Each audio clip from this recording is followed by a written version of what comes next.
Hey, we're in space again. You're in space with me. And now you're inside the ship. Wow. Thanks for tuning in, everybody. So, the topic du jour is my machinima making methods. This is about me making machinima, you guys. You wanna know how I make machinima? I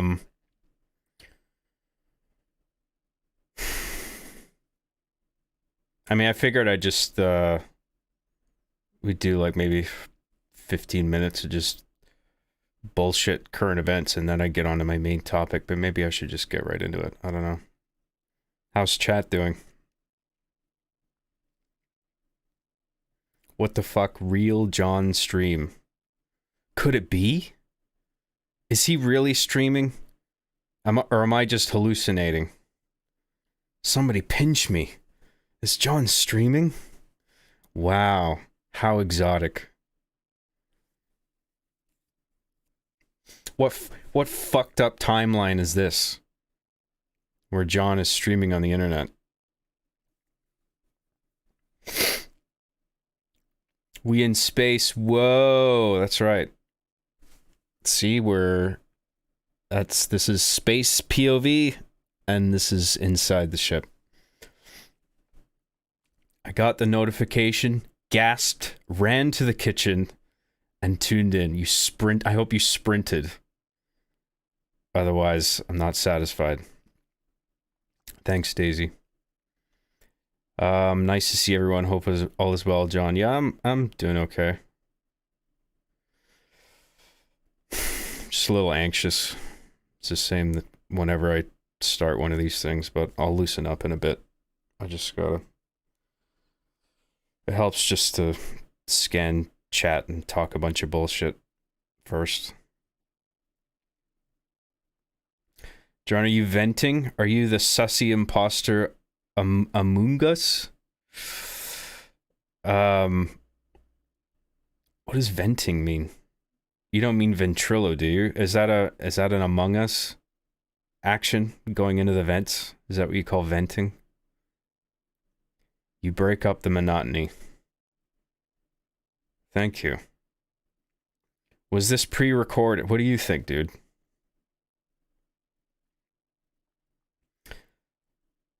I saw Godzilla -1 with my boyfriend yesterday. Great movie. I've been meaning to see that. It looks really good.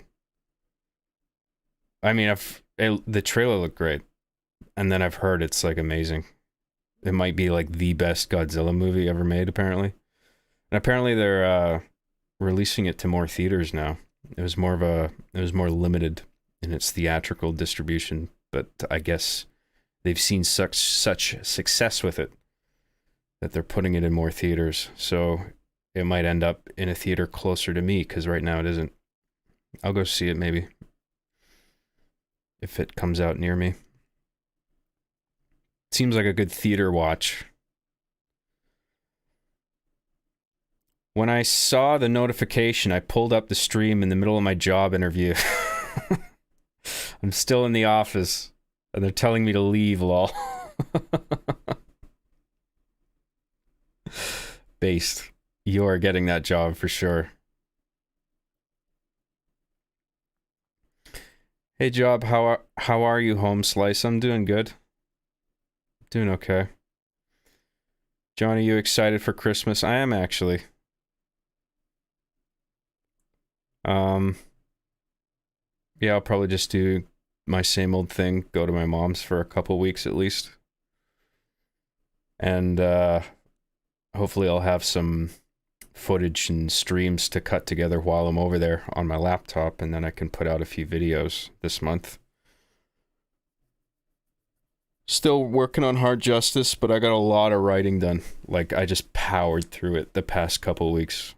I haven't been doing any video games. I've just been reading and writing pretty much all day. And I have a whole season of Hard Justice outlined, and I have a rough draft of the screenplay of the first episode done. And so now I'm just like writing all the dialogue, like a rough draft of all the dialogue for all the remaining episodes.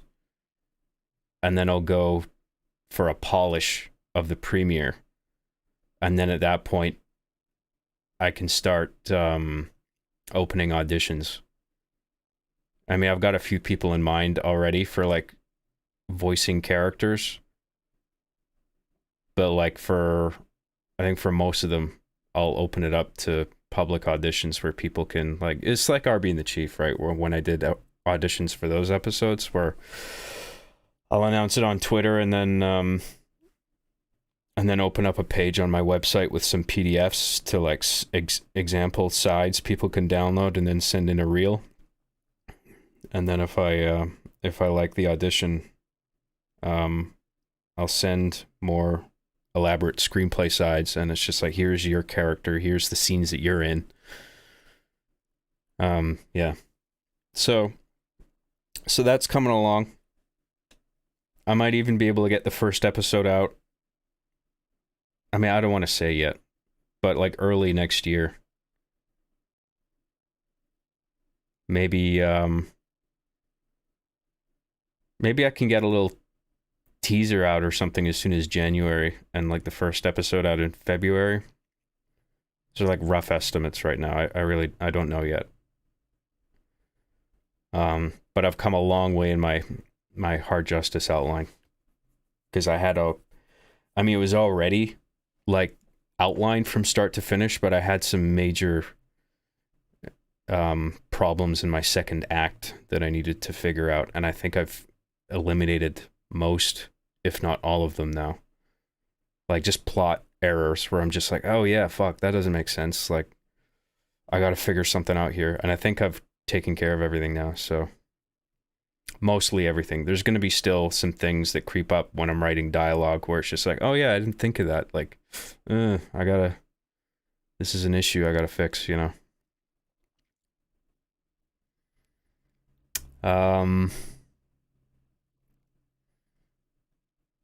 Yeah, so that's what I'm working on. Taking a break from RB and the Chief for a bit, as I've said on Twitter a little while ago, because it was very hard to work on my Machinima series, Hard Justice, the writing of it, while constantly being distracted by having to get like a new RB thing out each month.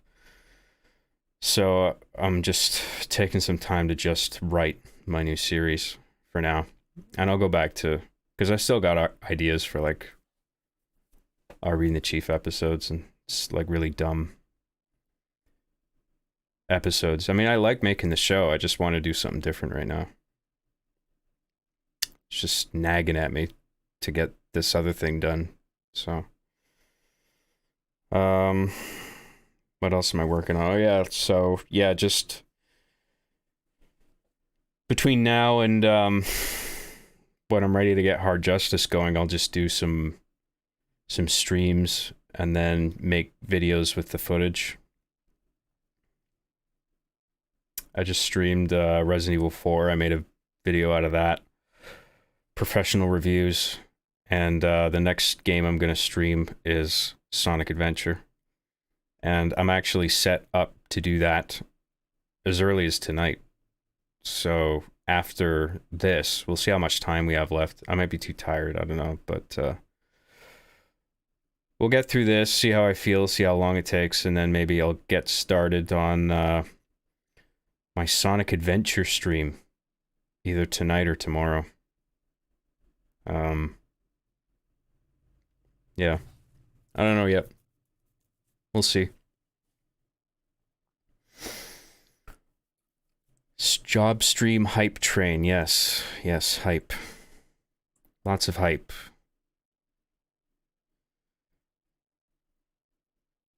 The stream of all time. Yeah, it's definitely one of them.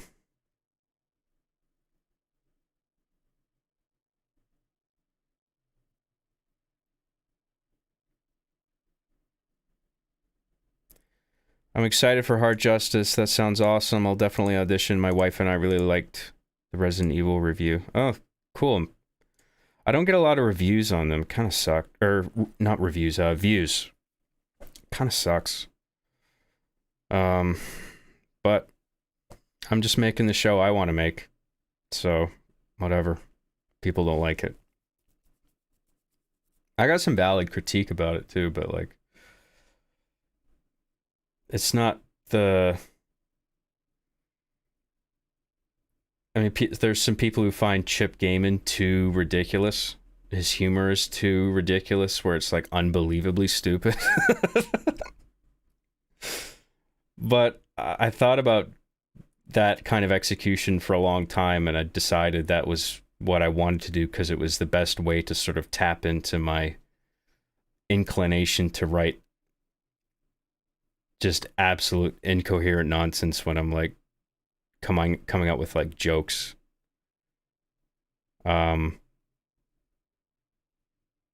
don't know, it's just I just like that writing style. I have fun writing it. So, you know, I got some valid critique, but the show is what it is. So I'll keep making it for now because I still enjoy it. So yeah, I'll get back to RB and the Chief eventually. Hard Justice is at the top of my... It's like my number one priority right now.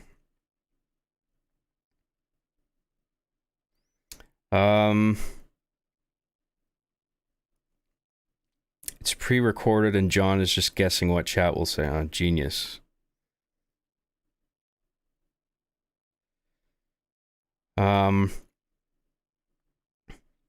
Four of my favorite streamers are streaming right now. I still don't know when the best time to do it is. I mean, I would have done it earlier today, but oh my god, like trying to get Steam and Halo Infinite to cooperate. I don't know what the fuck it is with that game on Steam. It takes forever to update. And I was reading like comments on like what it could be, and somebody responded in this kind of irritating way where it could only be one thing or another thing, and it's not the fault of anything else. And he was saying it's probably because of it's being installed on a hard disk drive instead of a solid state. And it's just like, I don't have that problem with other games, like big AAA games being installed on a hard disk drive. So why is it a problem with Infinite? And then it's like, okay, I'll just like, this is taking forever, so maybe there's just some error in the local files that already are there. So I'll just delete it and do a fresh installation. But then Steam won't even uninstall it. It just like it just locks up. And then so I used another program to... It's called WizTree. Basically just scans a hard drive and organizes all the files in order of size. And not that I would need to use that, but like I basically just went into Explorer and just found the Halo Infinite folder and deleted it manually, but even that took forever. I'm like, what the fuck is going on with this game? So I wonder if it's just all the local files of Halo Infinite consist of a lot of very tiny files that are each occupying one sector of the hard drive. Because you can't have... You can split one file across multiple hard drive sectors, but you can't have two different files in one hard drive sector, right? So like a one file can be split across multiple sectors, but if you have a tiny file that's smaller than a single sector in your hard drive, the one file will go in there, and then all that other sector space is wasted. And then it jumps to the next sector for the next file, right? So if you have a bajillion fucking tiny files comprising your program, that amounts to a shitload of fucking wasted space. So I wonder if it's like that, where it has to read so many sectors to get through for the computer to sort of analyze all the game data. I don't know what the fucking problem is, but it's only Infinite that gives me these headaches whenever I try to install it or update it. It's pissing me off.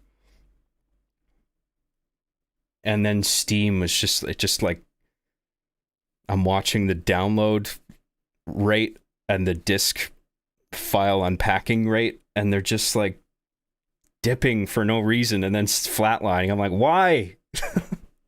What the fuck is the problem? I was just trying to... I should have done it in advance. I just didn't think it would take that long. Because it was literally... The update for Halo Infinite wasn't even a gig large.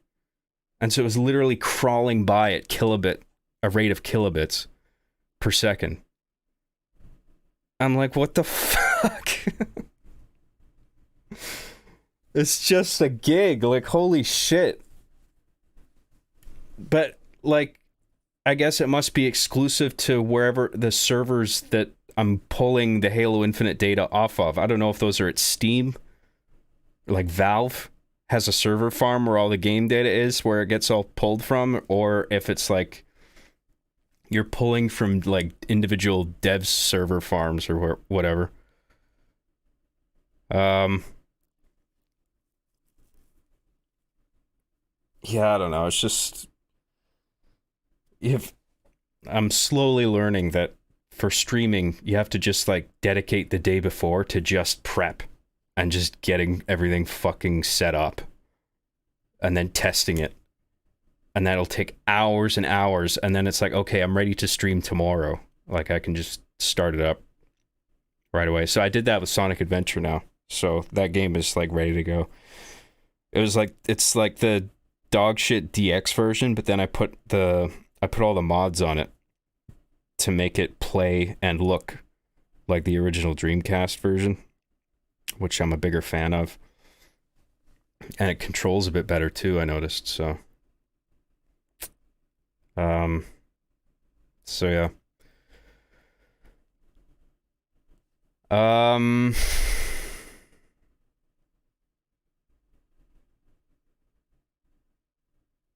John, you go see any gay Vancouver Christmas lights yet? No. I've been barely out of the house. I've just been working and studying. You deserved more. It was awesome, dude. What are you gonna do? I don't know what to do. I promote whenever I make a professional reviews, I post it on X, I post it on Facebook. But I mean, if people don't want to see it, it's fine. I mean, I think it's funny. If people like my humor, I figure like anybody who likes Arby and the Chief is gonna like it. But I feel like it's just, if it's not Arby and the Chief, then it's poo, and I don't want to watch it. Or at the very least, I'm just not interested, and it's a shame. But I guess I'll just keep at it. So it's a show I like to make.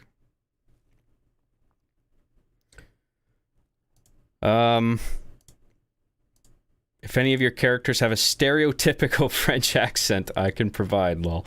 I'll keep that in mind. Yeah, once the auditions are open, I encourage anybody to come in and send something. I've been really impressed by some of the auditions that I get for Arby and the Chief. And obviously you can't go with everybody. You know, you have to pick who's right for the role. But I got a lot of good auditions, and just because I didn't go with a particular person, that doesn't mean they did bad or sounded bad by any means. It's just, you just gotta pick one, you know? I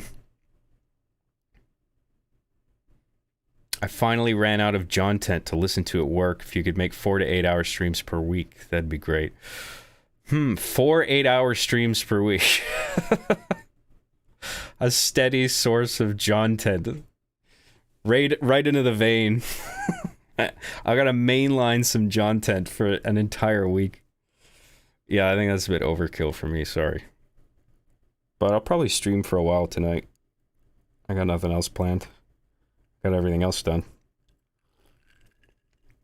including all this fucking bullshit setup. Downley Magnus for $4.99 says, discovered you through your appearances on EFAP. Really looking forward to watching through all your content. Really dig what you do, sir. Thank you very much. Yeah, I have a good time on EFAP. I just did a recording with them that may pop up around Christmas. I'm not sure. I don't want to say what it is because they haven't said what it is. But yeah, it may come out this month. So we'll see. It was an offline recording. It wasn't a stream. Didn't you already do this guide back in 2009 and it was way funnier? You haven't even seen this one yet. How do you know if in 2009 it was way funnier? Maybe this is hilarious. Actually, that isn't the aim here. Because the purpose of it really is to show like why I use Halo Reach above all the other options. Because I'm getting kind of tired of answering the same questions over and over. I mean, it feels like the new meme now to piss me off is to say, just use MCC, Lamau. Just use Infinite, Lamau. Reach is old and stinky and poo. Just use a new game, Lamau. Why are you using Reach, Lamau? It's old, Lamau. It's just such a weak argument. The age, who gives a fuck how old the game is? It aesthetically works for me and works on a number of different levels. We'll get into it. I'll go through this chat a bit more first and then we'll jump into it, okay? That's the idea for today. John, have you seen Alien, please? Have you seen I haven't seen any aliens yet out here in space, unfortunately. Sorry to disappoint. The loading was unbearable when I tried to play Infinite on my HDD, lol. Yeah, I mean, I guess if a game is designed to run off of a solid state drive, I mean, it's kind of annoying, but fair enough. But I mean, why? I mean, I had it on my hard disk drive already, and I was just trying to update it, and the update took forever. But even if I'm downloading it, even if it's going to the hard disk drive, I could do like a migration from one local drive to another where I move it all to the solid state drive from the hard disk if I wanted to. And it would take a fraction of the time because I'm not pulling it off the web, right? So why can't... You know, I should just be able to install... I mean, I guess what Steam is doing is it's simultaneously downloading packs of data and then unpacking it onto the drive. And then I guess it's sort of... If you're installing it... If you're downloading files onto like a hard disk drive, it sort of bottlenecks on the hard drive's ability to write at a certain speed. And it caps there. I don't know if that's how it works, but like... It's really annoying. This is a common issue with Halo Infinite. Why? We're on Season 5 of new Halo content and they still haven't patched something like this? This is the only game I experienced this with. That's just Halo Infinite, LOL. Why?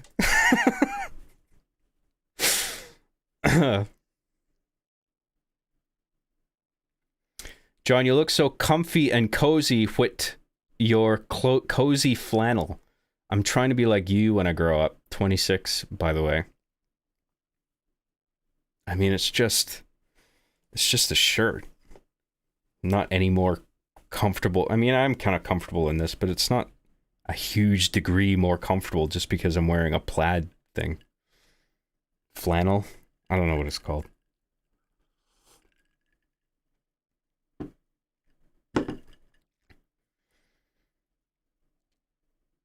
Were you trying to delete Infinite? Maybe you have bad sectors. Maybe it's the drive. I don't think it is because I have a shitload of other Steam games installed on the same hard disk drive, and it doesn't take nearly as long to install or update or uninstall. They're all pretty snappy, but it's just this one game that lags like fuck. I don't get it. Paul Hines for $1.99, no message. Thank you very much for the super chat. I appreciate it. What happened to the penguin thing? My script sucks and the project's just on hold because I don't even know what it would turn into. An animated series is out because that's way too much work. I need a team for that. If it's going to be a game, I'm not good enough of a dev to do a project of that scale yet.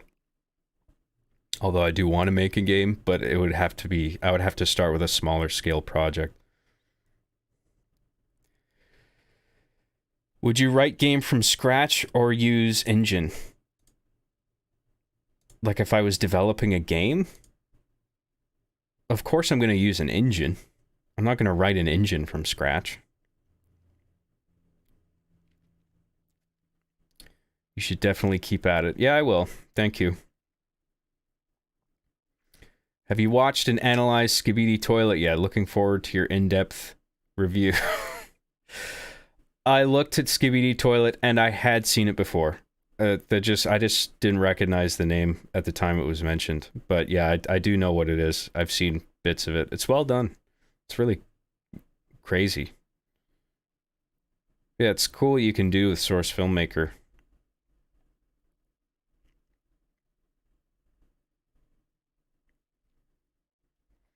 Are you going to walk around a Halo 3 map, LOL? No, not this time. But I am going to load up games to show some examples. So I'm going to say my piece and then I'm going to somewhere in there I'll load up Master Chief Collection to show how Reach theater mode works, and then I'll load up maybe theater modes in some of the other Halo games that are part of the Chief Collection as well. And then I'll load up Halo Infinite. And I'll load up the theater mode on that. And I'll show you what annoys me about it and why I decide not to use it, even though it's the newest Halo game. Just use the new one. Just use Infinite, Lamau.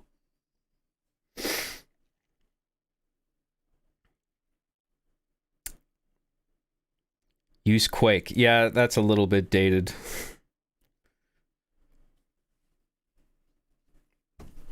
I mean, that game looks old to look at. Reach doesn't even look that old. Even on 360. I mean, it's not even that much of a graphical upgrade going from Reach on the 360 to Reach on the Master Chief Collection, because it looks like the polygon count is the same. The textures might be a bit higher res. And, you know, maybe there's, you know, an increased resolution with anti-aliasing, but, like, it's really not that substantial. So, and we'll get into it.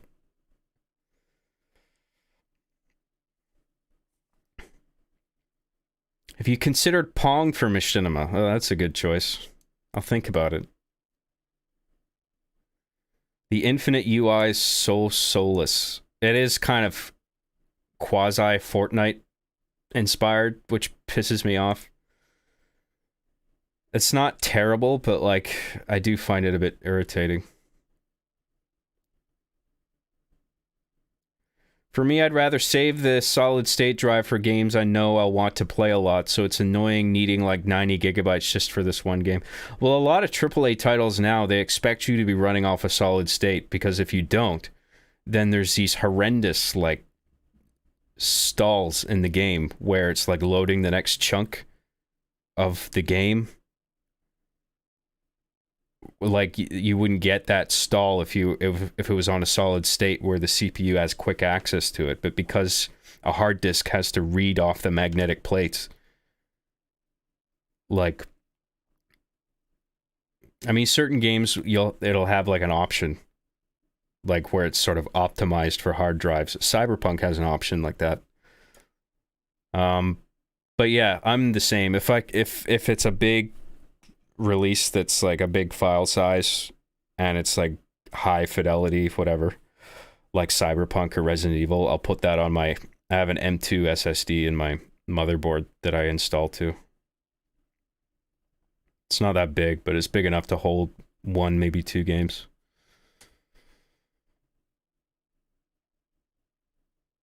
Like if you play Doom Eternal on a hard disk drive, it keeps freezing because it's got like so much to constantly fetch off the hard drive, so it's like unplayable. But you know, it's a good game, so whatever, I accept it.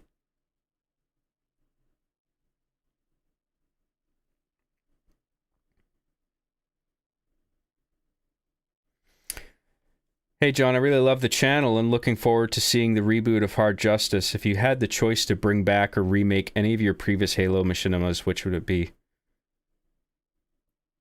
Well, Hard Justice. That's why I'm rebooting it. I mean, I wouldn't do any other ones.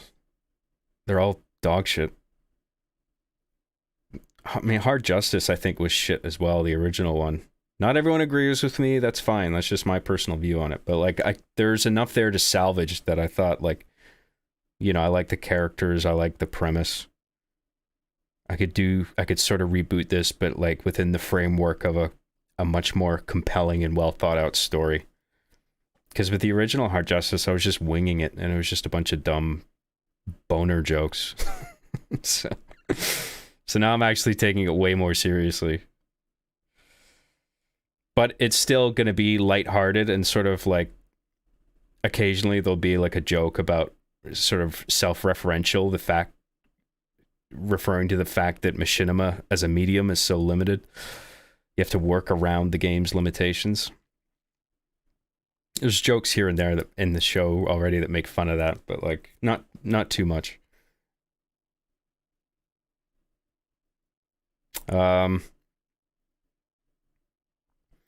I think the only advantage Infinite has is its extensive forge. You can make practically anything you want at this point. I agree. Like Infinite has a lot of perks, but it's still not enough to make me want to use it primarily. Like Reach is still the way to go for me. And I'll explain why when I go into the main event here. Abe Froman for £5 says, "Hey J-Man, hope you're doing well. Love your work and miss your podcasts. Keep on trucking, amigo." Thank you very much. Yeah, I'm still trucking.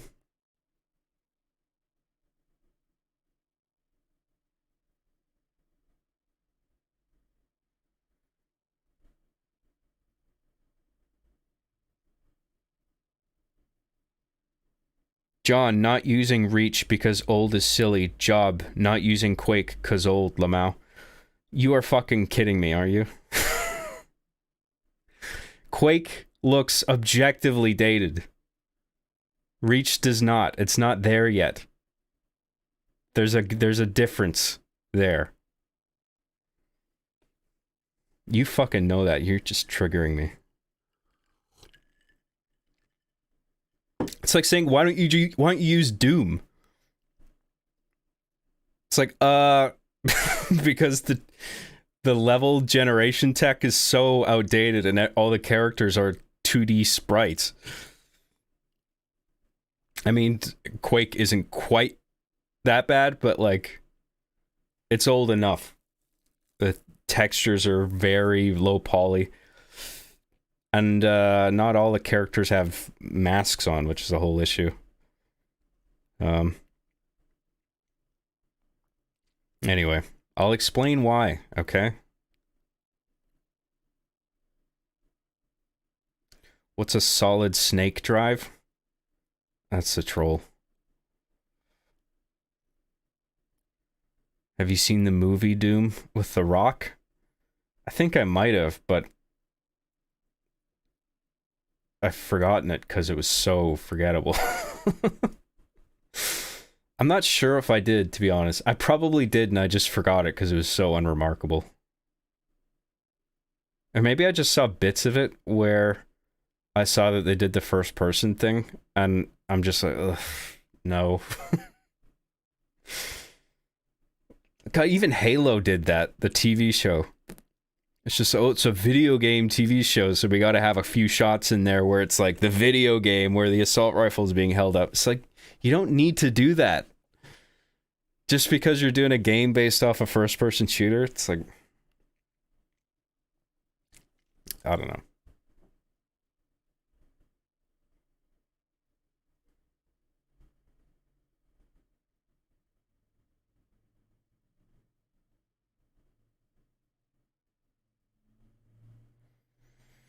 Yeah, but the thing is, John, we've seen, I don't know how many seasons of Halo Reach. People want something new to look at.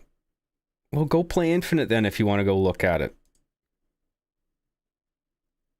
I mean, there's different maps, okay? But, like, you don't know the story I'm writing, or the fact that the writing takes the maps into account. You don't know how I'm going to shoot it. At least not any further than the concept teaser that I already did.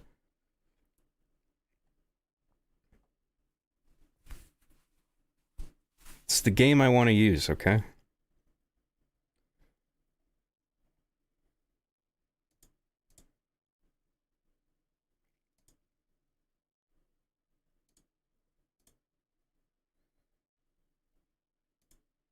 John, my opinion about Quake is objective. Grant, what did I say?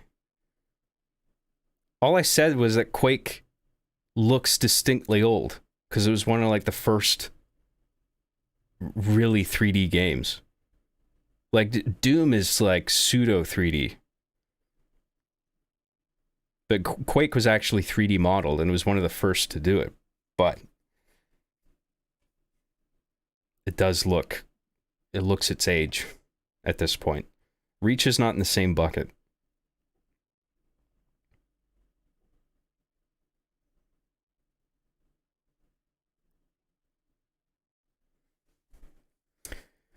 Machinima is such a sick tool, and Reach is probably the best toolbox to provide something cinematic. I don't think people realize how few options there really are to do what a cop show will demand. Yeah, that's something I'll get into.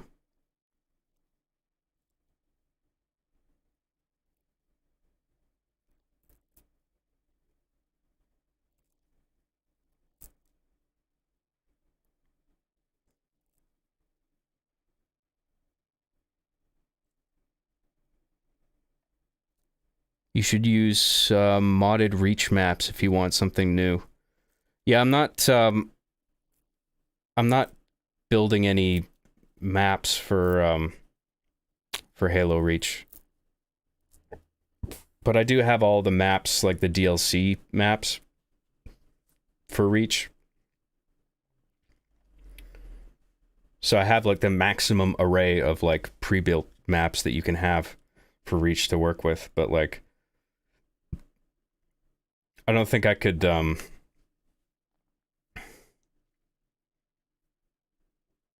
mean I don't think Reach on the PC works like that.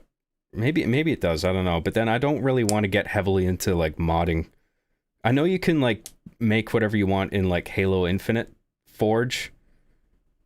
Like you can make the versatility that Forge mode has over the Forge modes in the other Halo games is like really impressive. You can make it look like an entirely different game with the amount of tools that you have. But like Reach Forge, even on the PC version, is still limited to like whatever the original assets and framework was. And then to like inject brand new maps in there, you'd have to. I mean, I imagine there might be some hard mods involved, and I don't want to do all that. But I can make all the pre-existing maps work for me, which is good. Because Reach has a good array of maps and a good variety of environments, and you can call them different things, whatever your story needs, right?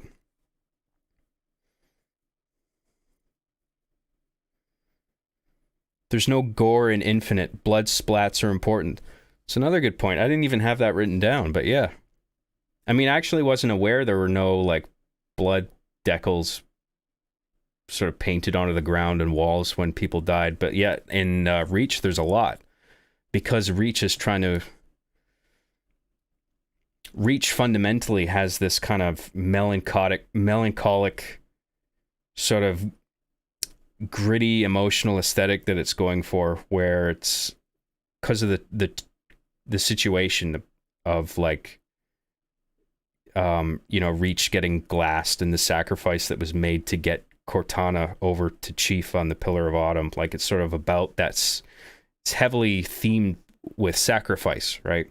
And so there's a lot of design aspects that branch off of that central theme that sort of make it gritty, gives it a texture, a practicality, not only with the armor permutations, but also the maps that you can play.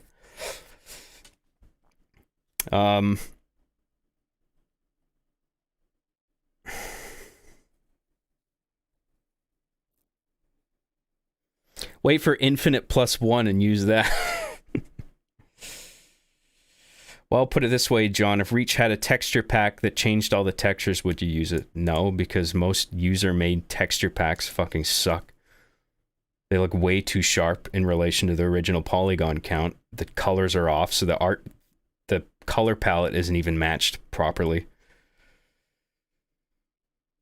Like, even if the textures were simply preserved in terms of color and just made higher resolution, like when you apply those textures on a game where the polygon count doesn't change, it just looks like the potential for it to look odd just increases. Like, you got to make them high poly mods as well if you really want it to look good. It's like putting an HD texture pack on Ocarina of Time. You know what I mean? Where it's just still low poly fucking terrain, but it's just like, oh look, you can see the detail of every fucking streak in this wood pattern. Like, it still all looks blocky as fuck. Now it just looks weird because all the textures that are mapped onto them are so crisp.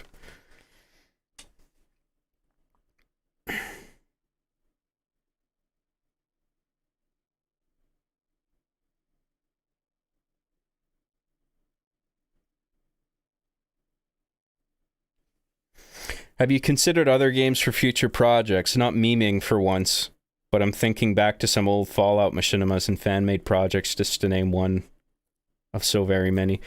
The only one I think I would go to, potentially, is Source Filmmaker. But I'm not even sure about that. Someone recommended Fortnite on Twitter the other day, and I was like... Like, if people want to use Fortnite for their projects, that's fine. It doesn't match up with my project. I hate the Fortnite aesthetic.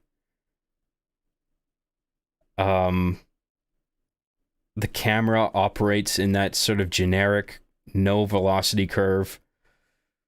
Sort of... I mean, I guess you could put a controller on a PC game and then you'd have that analog input, but like...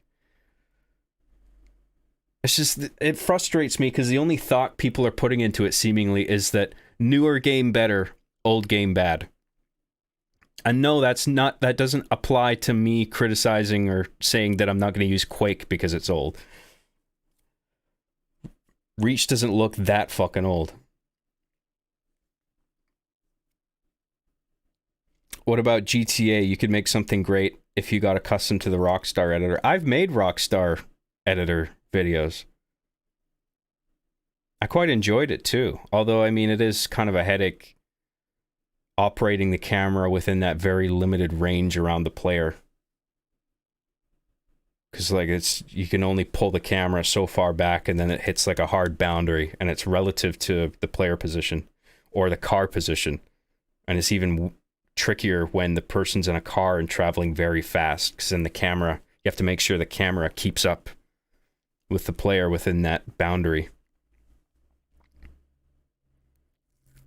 But I mean, I worked with it the way its limitations, and I made a video, The Invincible Hobo or something.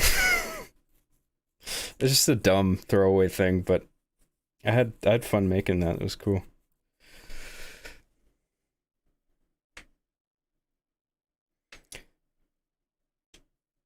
Seriously though, the main attraction is humor and writing. Focusing on graphics could be a distraction. Well, that's like my point. That's one of them that I'm trying to make. It's not so much about the look of these games. I'm only willing to go so far back in time. Reach still looks good because it was a 360 game. It's not like it's fucking Atari, you know?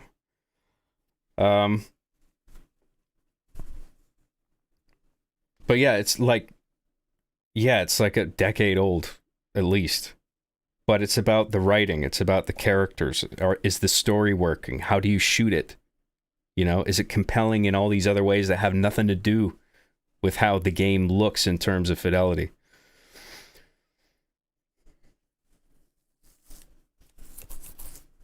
Okay, so I think I'm just gonna not look at the chat for a while, and I'm just gonna focus on my main event here, okay? And just get into this.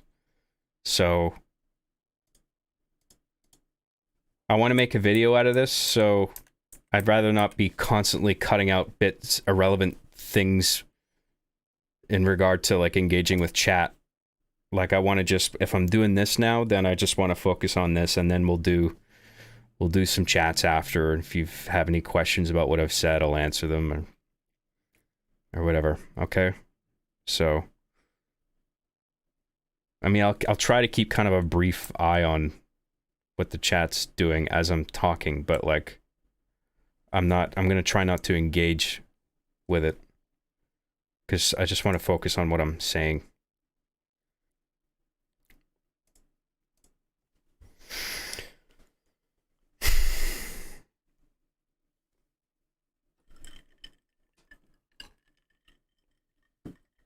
So this video is about Machinima.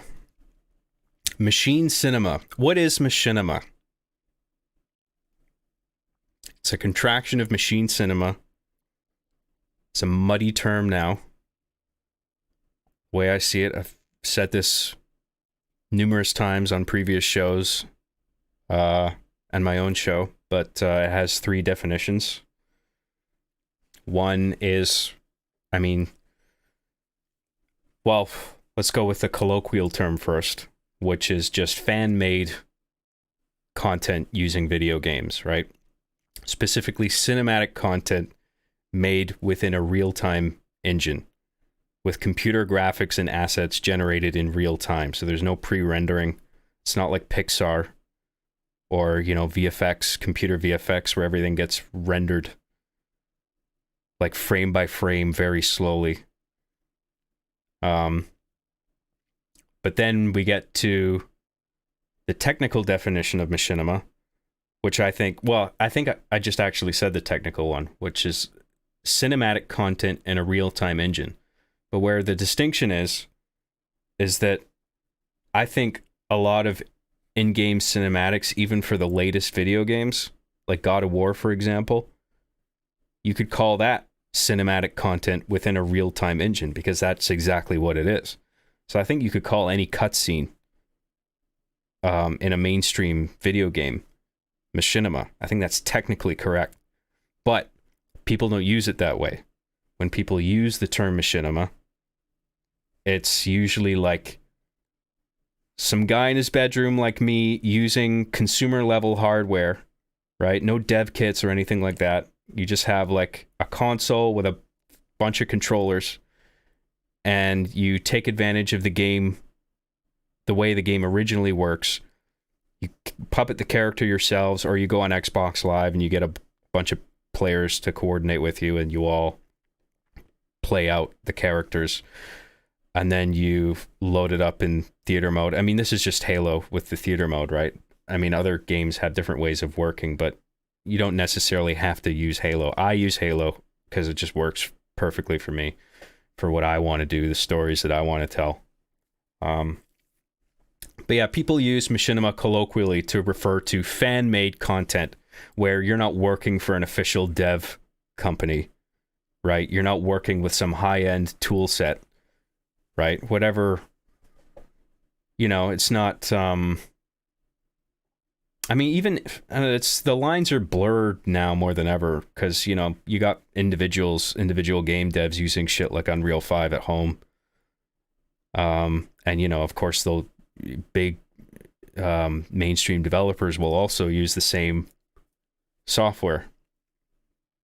So yeah, you have the colloquial definition of machinima, you have the technical term, and then the name of the company that shall not be named. We're all just trying to forget that company ever existed now, I guess. Or I'm trying to put it behind me at least, because it just makes me mad thinking about that company and how terribly it was managed. So those are the three definitions to me. And why make machinima? Why not just make a real movie? Make a real movie, John Lamau. Stop making these dumb, fake-ass kiddie baby movies with your video games. And there's an argument for that, but I think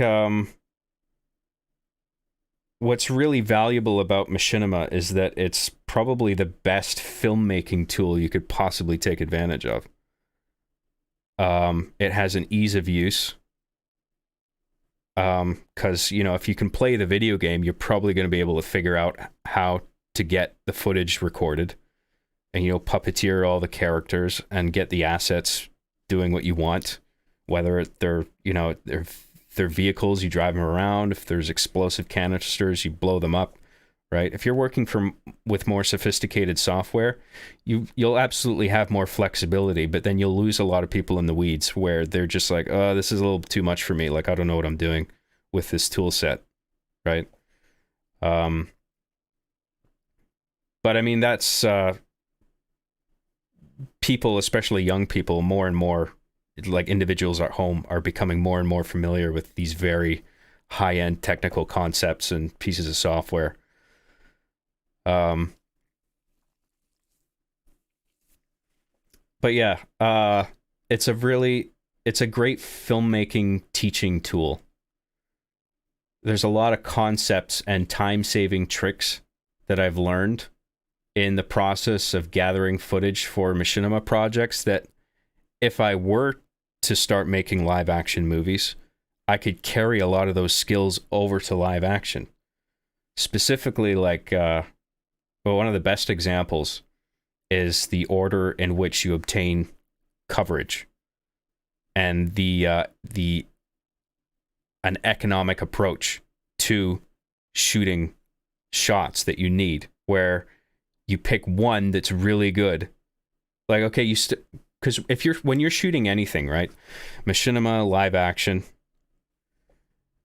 it's the same process of shooting where you start from your widest angle and you make sure the camera is in a position in terms of X, Y, Z field of view where not only is it an elegant shot, but it's going to capture all the action. Like everything that every character does in the scene is going to be visible in this one master shot, right? So you just put the camera back as far as you can, not physically as far as you can, but as far back as it needs to be in order for it to see everything that's happening, while also being conscious of how everything's being framed and just making it a nice looking shot, right? So you take some background elements into consideration when you're composing the frame, right? So you start off with your wide master and you let the entire thing play out, which works perfectly for Halo because that allows for all the checkpoints in the gameplay film to get loaded during that one master shot. While you're getting all that footage, it generates all those checkpoints, so then you can freely rewind to any one of them and pick up from roughly where you need to pick up the entire film from. Like, what I'm saying is it doesn't necessarily have to be right at 0 on the clock, right? You could, like, if it was a 30-minute film, for example, there'd be checkpoints all throughout it, and it would be like here's one at the 5-minute, 10-minute, 15, 20-minute mark, right? And you can rewind from wherever you are in a gameplay film in Halo. At least this is how it works in Reach, right? You can hit left on the D-pad a couple of times, and that'll bring you back like 10 seconds, I think. And then it'll give you another 10, maybe another 10. And then at that point, it hasn't stored enough in RAM to let you keep doing that infinitely. So it's just going to go all the way back to the nearest checkpoint that's been generated. And every gameplay film has a set number of checkpoints. The only difference between films, the number of checkpoints remains the same, but the amount of time between each checkpoint will be stretched based on the total length of time that the gameplay film in its entirety takes to play out. So it's always good to it's good to keep the gameplay films as short as possible.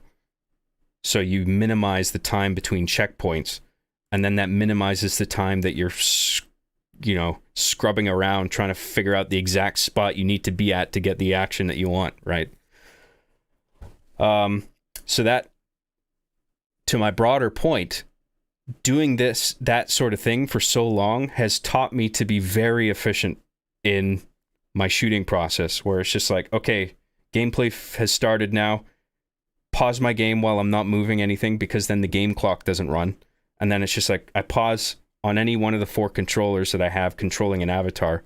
And it's just like, okay, I'm just going to pause it right now. What am I doing? What's the next thing I need to do? Because I don't want a second of unnecessarily wasted time that would stretch out the length of the gameplay film unnecessarily. And then I figure out what I need to do, and it's just like, okay, I'm going to do that. And then I unpause, immediately grab the controller, and then it's just like, okay, I want him to be carrying this weapon, this armor ability. He needs to have his weapon lowered, so I'll do the button combo, and then I put him where he needs to be. Right? And then I'll do that for all 4 characters that I have to work with, because the cap on offline split screen is 4 players. And if a scene demands more characters in a single scene, then I'll break up the shooting of it, where it's like, here's these 4 characters, and now here's these 4 characters shot from different angles. And then in post-production, you can combine the 2 pieces of footage and edit them together to make it seem like there's more than 4 characters there and sharing the one space at the same time. So, and then you go in, you start with your wide, you get all that coverage, and then you slowly move in for your closer coverage. And it works exactly the same in most cases with live action. The only difference with shooting live action is that typically you have like at least 2 different big lighting setups. Like there's exceptions, obviously, but like typically, if you're shooting like it could be an interior or exterior scene. Typically, you create a lighting setup that's blasting all the light one way, and then so you shoot one way, and so it's just like, that guy's over there. We're gonna get a shot on him. We're gonna get a 2 shot on these guys. The point being that all the camera angles for this lighting setup are pointing this way, because that's the angle at which the light is hitting them, right?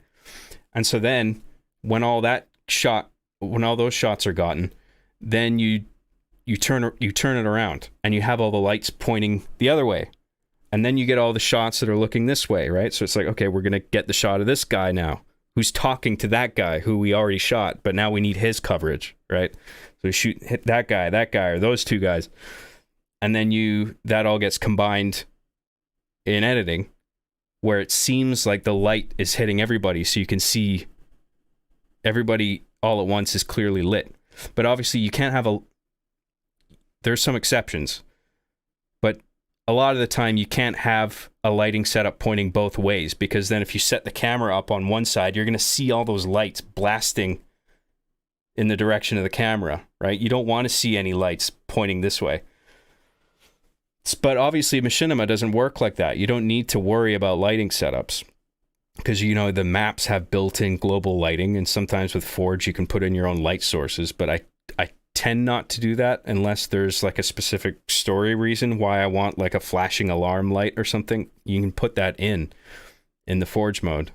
But a lot of the time I'll just use the ambient lighting of the maps, and that doesn't involve different like lighting setups, you know? So you can just, in a single session, you can point the camera wherever you want and the lighting is all going to be good. And I mean, it's sound mixing as well. I mean, what's good about Halo Reach,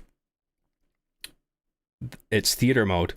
And I imagine a lot of video games have this perk as well, is that all the sound mixing is done for you in relation to the camera position, right?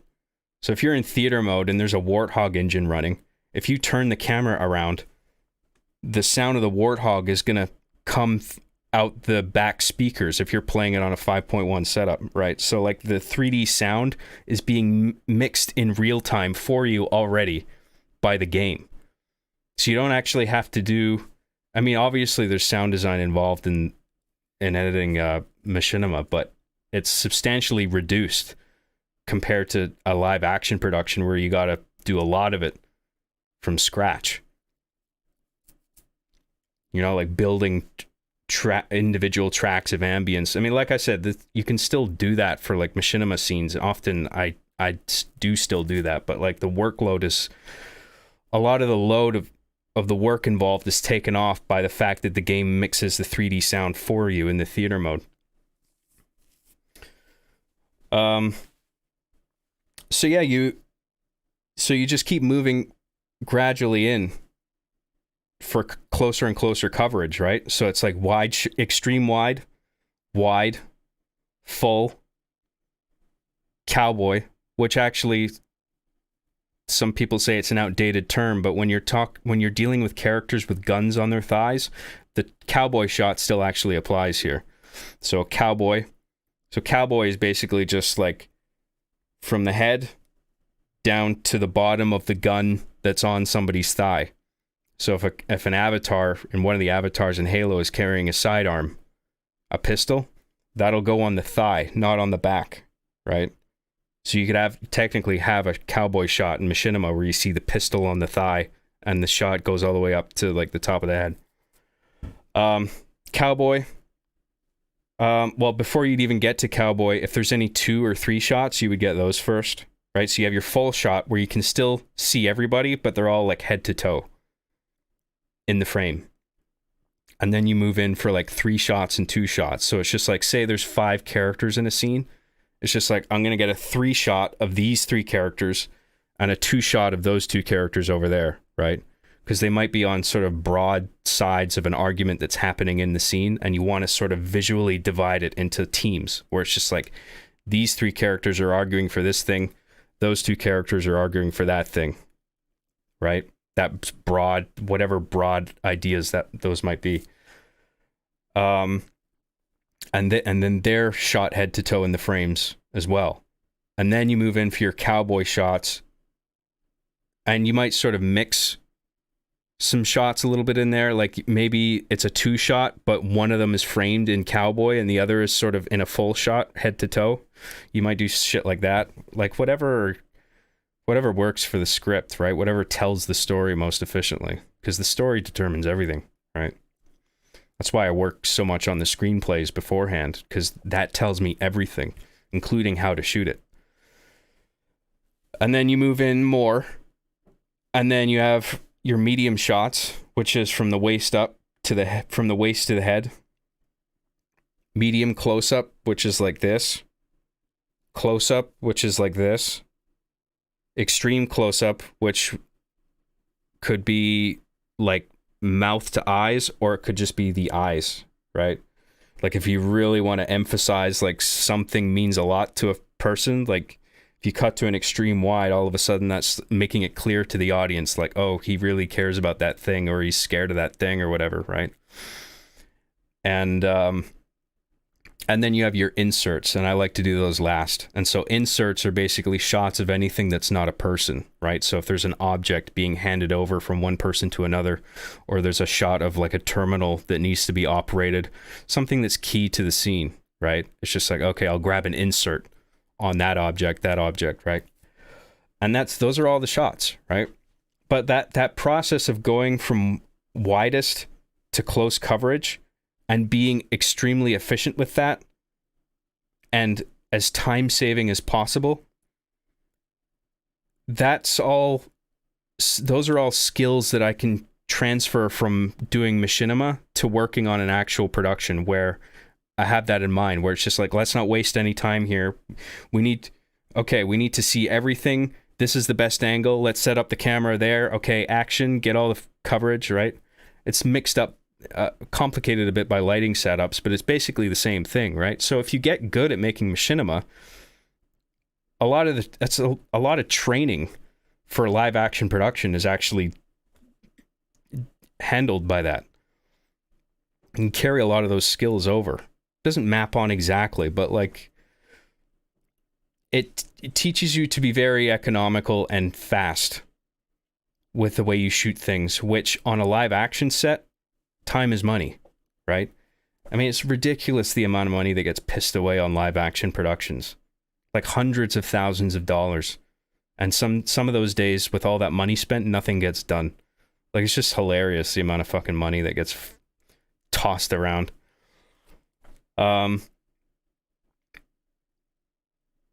So it's a valuable filmmaking tool, right? And anybody who can play a video game can probably figure out how to like make a little movie, even if it's amateur, but like the only difference between an amateur and what I do is that I've been doing it for so long and I understand film theory. I went to college for 4 years for film production, but you don't even need to do that.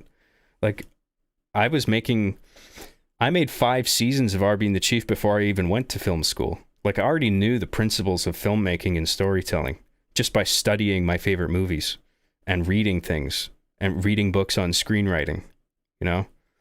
And just learning all the different shots. So I think anyone can do it. Like if you can figure out the way the game works, you can figure out how to make a little movie with it potentially.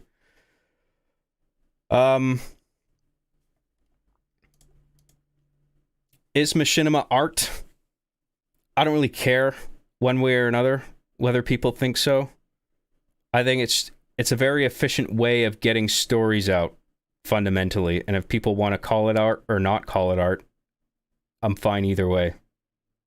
But I think it's a form of artistic expression, even if it's not a real movie I'm making. Like,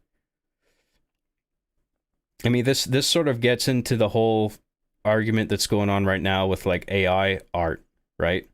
About like, because you have all these artists that are mad at these AI artists because they're making like surprisingly impressive work just by typing in prompts into an AI system. And sort of, I sort of equivocate. I don't know if this is an accurate way to think about it, but like I think of writing prompts for an art generating AI system as sort of like pen strokes, where you're learning to like, just like if you're taking a pen or a brush to a piece of paper and you're painting in a very specific sort of way with a certain degree of pressure, or like maybe at a slight angle because you want the brush strokes to have a sort of feathery effect on one end, then you can sort of think of prompts the same way, I think, where you are very careful about the words that you're specifically using for the AI to understand what it is that you want, right? And so there's a very like, and if it doesn't do it right the first time, you look at it and then it's just like, okay, how do I rephrase this so the AI more accurately understands what I want? I'm not saying I'm entirely on board with the whole AI thing, by the way. I'm just trying to see it from their perspective. And I think there is an argument for AI prompts simply being tools, much like a pen, or even if you want to get more technical than that, using something like Photoshop or a DSLR camera, right? These are contraptions or pieces of software that are very complicated, right? That people can take advantage of to make these crazy, beautiful images that they otherwise wouldn't be able to make, right? I see some people making fun of my take. I don't give a fuck, okay? I think I just made a valuable argument there. And if you have a different take, go ahead. We can talk about it after, okay? But I think it's not a bad way of thinking about it, okay?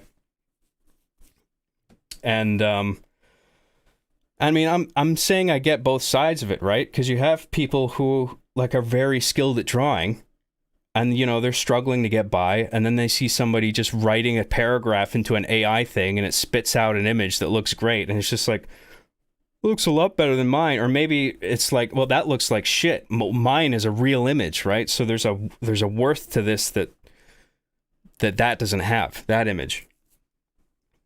I'm just saying that I see both sides of it, okay? And I think of Machinima sort of like that, where it's a technical tool that you use to get stories out quickly and efficiently, right? Quicker than something like Source Filmmaker, where you have to sort of hand animate everything. Quicker than, I don't know, building shit in Blender or figuring out Unreal Engine or whatever. It's just, there's an ease of use associated with Machinima that I think makes it great for, you know, young and old people to just jump in and try and make a little movie and get a story made, right? And then that can help them sort of develop their screenwriting ability, because it might give them an interest in telling stories, right? And then you can branch out to other skills from there. I mean, I started out making Machinima, and then I started studying screenplay writing, and then I started studying music. Less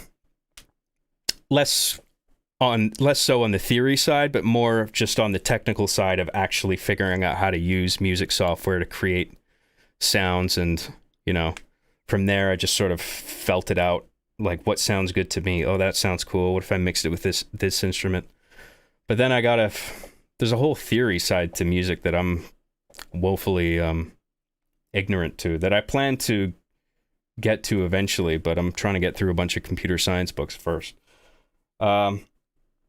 But anyway, yeah, I think it's a cool filmmaking tool that's easy to use for anybody to just jump in and get a movie made relatively quickly. And then you can use that to learn how to make live action productions if you eventually decide to go and do that. Or just make, you know, even if you don't want to make the jump to live action, if you just want to like start making stuff with Source Filmmaker or Unreal, you can take a bunch of the shit that you learned just making Machinima projects with, you know, video games at a consumer level, and then yeah, you migrate your skills over. So it's a good teaching tool. That's my thesis of that point. Okay. I've had people come at me talking about like helping out with visual effects, because obviously the game, whatever game you use, is going to have limitations, right? And it's like, okay, I need to convey this specific story beat to the audience, but I can't do it with the tools that the game alone provides for me, right? So, I mean, but my philosophy with it is I try to do as much of it in-game as possible.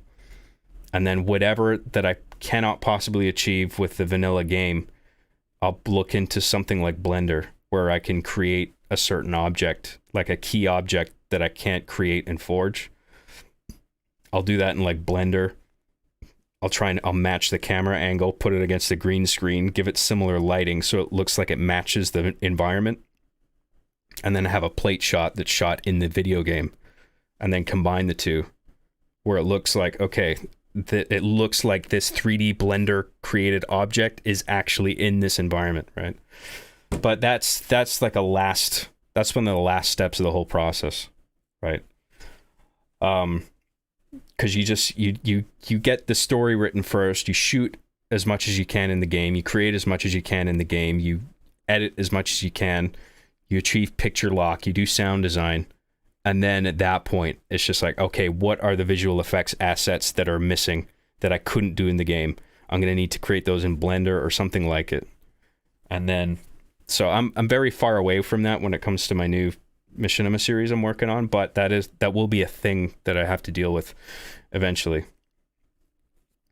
So yeah, I think part of if you want to call Machinima an art form, part of it is using the game as much as you can. But I mean, that's just a matter of preference. I mean, I've seen people make music videos and stuff in Halo where it's just like every shot is a visual effects shot, right? So like you couldn't possibly have done the whole thing in the game itself. Like every shot is modified to some degree in Blender or had assets added to it, or some other 3D modeling program, whatever. But I just think if you're going to use Machinima, it's just fun to use as much of the game that you can. People might disagree, but whatever. I'm just saying that's my approach. So then, if you're gonna do Machinima, the question then becomes what game do you use, right? And so I think there's a fundamental divide. I mean, I like to categorize them in two broad categories where you have games where the characters are masked and games where the characters are unmasked. Because as soon as characters are unmasked, you're faced with the issue of animating faces and mouths, right? And it's not just the mouth, it's the jaw, it's the eyebrows, the eyes, what are they doing, where are they looking? Eyelids, are they closing and opening to emulate sort of how a face actually behaves, right? And if it is possible to animate all that stuff, that's a massive workload right there. And you just have to hope that the game gives you the tools to manipulate all that stuff. So Gmod is a good example of that. Gmod will let you generate any of the game's, the base Half-Life 2 game's assets or like character models. And then you can go into specific configurations for each of those models where it's just like a huge array of sliders and value, like data entry points, where it's just like left eyebrow goes up by X amount of units, or move the jaw over here, the nose gets scrunched up, and then you can like amplify the degree to which a face is animated. Like I don't know if you guys have ever seen like those. It's like Resident Evil is an example, but like here's a cutscene from your favorite video game where all the animations in the cutscenes are amplified by a degree of 500%. So like every single facial movement gets exaggerated by a fivefold, right? And it looks ridiculous. I mean, it's just supposed to be funny, but like you have that degree of flexibility with some programs and some games, right? I mean, it's Gmod's kind of funny because it's sort of a game, but it's like half a game, half like a creation tool where you just have so many data points that you can modify and make it look and make things behave however you want. It's almost like software for an engine, Gmod, for just taking full advantage of that engine. So I prefer to go the masked route, right? We're talking about broad categories of video games, right? You got unmasked and masked, and Halo obviously falls into the category of masked players, where all of a sudden facial animation, mouth animation is not a concern. But that doesn't mean what's going on with the characters in terms of emotion isn't important. It just means that all of the emotions get inferred by the audience based on looking just at the helmet and what very subtle movements in terms of head position, right? And you can get away with a surprising amount of emotional conveyance with just that. Like if you look at the parts of the Halo TV show where Chief actually has his helmet on, or something like The Mandalorian, right? Or whatever movie or TV show has a helmeted character that they can emote a surprising amount just by simple head tilts, like just moving the head like that, or like a little turn to one side or the other, or a dip, or lifting the gaze up, right?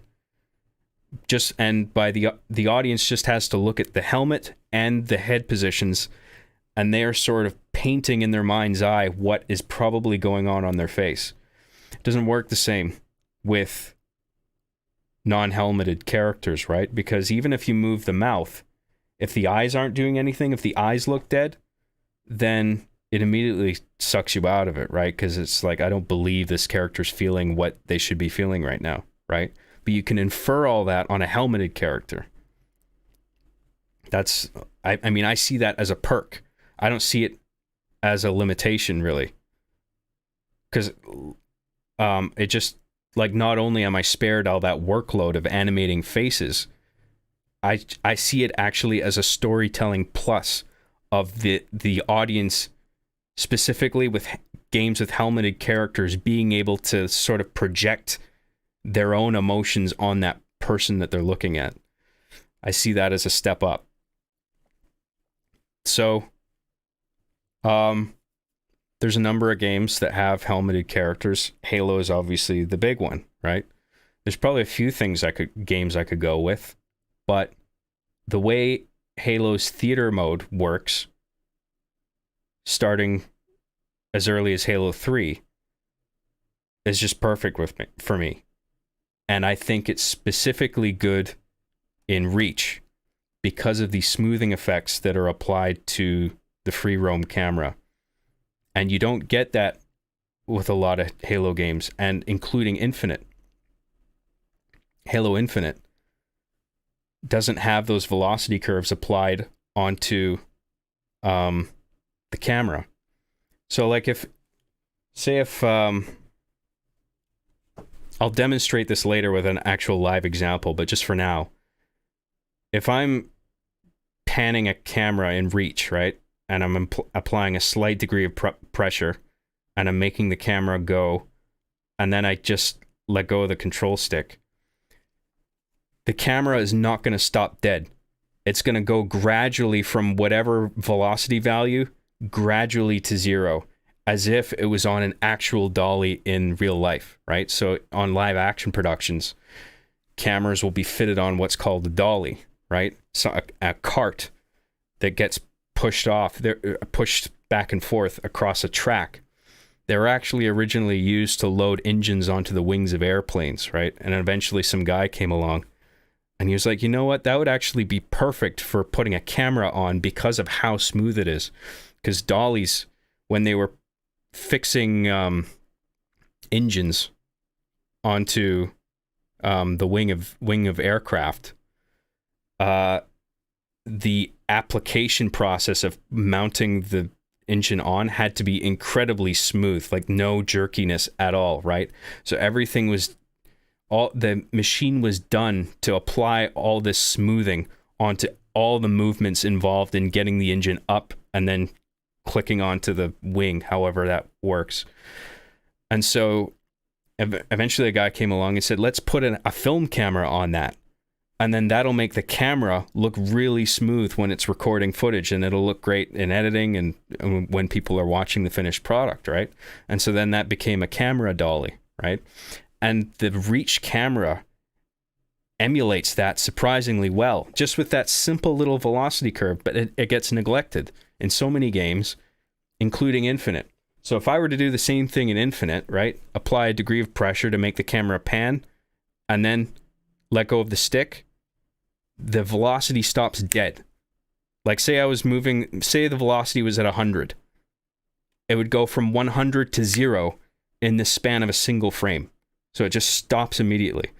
May not seem like a big deal to you guys, but that kind of stuff is so apparent to me. Like when I'm watching a movie, I can very quickly tell most of the time what the camera is being mounted on, or if it's not mounted on anything. Like I can immediately just tell by the way the camera is moving. This is handheld. This is probably on a Steadicam rig. This is probably on a dolly. This is probably on a crane, right? Whatever the device is. And if there's even a tiny bit of shakiness, that can potentially throw me out of the experience. I mean, there's certain exceptions, like with the Bourne movies, for example. Those have a lot of handheld shots. Breaking Bad is almost exclusively filmed in steady handheld with like a shoulder-mounted camera, but everything's operated by hand, and like pans are done just by like rotating an actual person rotating their waist, right? So you can tell, like, well, I mean, it's obvious to me when any of these methods are being followed, but it's not always a bad thing. And something like the Bourne Identity Supremacy Ultimatum, or like Breaking Bad or something where it's a deliberate use of handheld, it actually works. But like if there's some amateur productions where the camera doesn't even have any dynamic stabilization, and it just looks amateur. It's just like, just put the camera on a tripod. What the fuck are you doing? You know? Or at least like put it on your shoulder so it's at least, there might be a little bit of a bob and sway to it, but it's at least, you can tell the camera is like fixed onto something, whether it's a dolly or somebody's shoulder or a tripod or whatever. So when I see cameras stop dead like that with no velocity curves, I mean, I see it in the latest trailers for Call of Duty or whatever the fuck, where the camera just, when it's panning left to right or moving, there's no curves. It's immediately just like from this value to this value to this value, and then it's like it looks jerky almost. And then it just becomes so obvious. Like I'm looking at video game footage right now. I mean, it's already obvious with the graphics and everything because it's not quite photoreal yet. But you can just tell by the way the camera moves, just by that it doesn't look authentic. But Reach actually does that. And Halo 3 did it as well, I think. And it's not even that this is a deal breaker. I mean, if Halo Infinite has the problem I described with the camera, but if I could get 4 offline players on an Infinite match, I would seriously consider using Halo Infinite, really. But I can't. Because none of the games on Master Chief Collection on the PC let you do offline split screen. The best you can do is just have if I'm going to do everything, and I want complete control over everything, I would need minimum 4 different computers, each with a controller plugged into it, and each with a separate Xbox Live account. I think. Maybe I could probably do offline system link, but I would still need 4 systems running separate copies of the game. And then have them all connected either on a local network or over Xbox Live. I would probably do it over a LAN. But then I don't want to be working with 4 consoles. I just want to be working with 1 console. That's a bottleneck for me, right? So then the question becomes, what game can I use that lets me operate 4 controllers offline on a single system, right? Now, Master Chief Collection on the Xbox One does let you do split screen. But you need 4 controllers for it, which I don't have. Because 360 is a relatively older console, over the years I've collected controllers where I think I have 4 or 5, might be a 6th one, but I think it's broken. But I have 4 working controllers that I can just plug into my 360 and make a movie whenever I want. But with the Xbox One, I only have 1, maybe 2 controllers. They're more expensive than the 360 controllers. I could buy another 2 controllers, but then what am I doing it for? If I've already got Halo Reach on the 360, why am I going over to play the same game on the Master Chief Collection? Because of the increased frame rate? I don't give a fuck. I would downscale it in the export anyway to give it a cinematic look because I don't want to make a movie that runs at 60 frames per second, right? I mean, I actually in the stuff that I make on Reach, that game runs at 30 and I export projects at 30 frames per second, but that's only because if I were to export at 24 frames per second, it would have this weird kind of jerky dropped frame look to it that it looks like there's frames missing from the export. I actually tried it with the premiere of season 8 of R Being the Chief, and the gameplay didn't look right to me. Even though 24 is the cinematic frame rate for like movies, I don't think it really works for that game. Like in order for that game to look its best, but also look cinematic, you need to use Reach at its original frame rate on the 360, which is around 30, or maybe just exactly 30. I can't remember, but yeah, the only reason I would use Reach instead on the Master Chief Collection is, I mean, the only perk that I see, the biggest one is frame rate, but I don't care about frame rate because I don't want the game running that high anyway because it doesn't look cinematic. I don't like high frame rate movies. So other people might disagree that people want to make a machinima with 60 frames per second. Fine, go ahead. But it's not the way I want to do it. And then what's the other perk for using Reach on Master Chief Collection instead of Reach? I guess an increased, I mean, the polygon count looks the same to me. So there might be sharper textures. But if the polygon count doesn't change, the difference is negligible to me. I mean, I can look at the textures and notice that they are of higher quality. But if the polygon count isn't up with it, I don't really care. And then the anti-aliasing, again, I don't really care because the 360 already outputs via HDMI at 1080p. I don't need it to look like 4K, or I don't need the anti-aliasing. I mean, if there's a little bit of pixelation on the 360 version relative to the Master Chief Collection version, I mean, it's so like, we're not talking Minecraft blockiness here. This is a very fine pixelation. I mean, you can see it's there relative to the 360 version, but it's not nearly substantial enough for me to want to migrate over to the Master Chief Collection version instead. So I'd rather just use the 360 and the version of Reach that's on it. I mean, there are some perks to using Master Chief Collection on the Xbox One, such as the fact that you have a bunch of different Halo games that you can use, but you can't mix and match. If you're doing a singular Machinima project, you pick one game and you stick with it because all the games look different. They have different aesthetics. You can't just, I couldn't make Hard Justice with do Halo Reach for one scene and then Halo 2 for another scene and Halo 3 for another scene. That's going to be way too distracting, especially for people who have played the games, because they're going to know we're in a different game now. Oh shit. But even to the untrained eye, you're going to be able to see, like, if you look at a character model in Halo 2 versus Halo 3 and Halo Reach, they all look unique. So you can't just mix and match games like that. You got to pick one.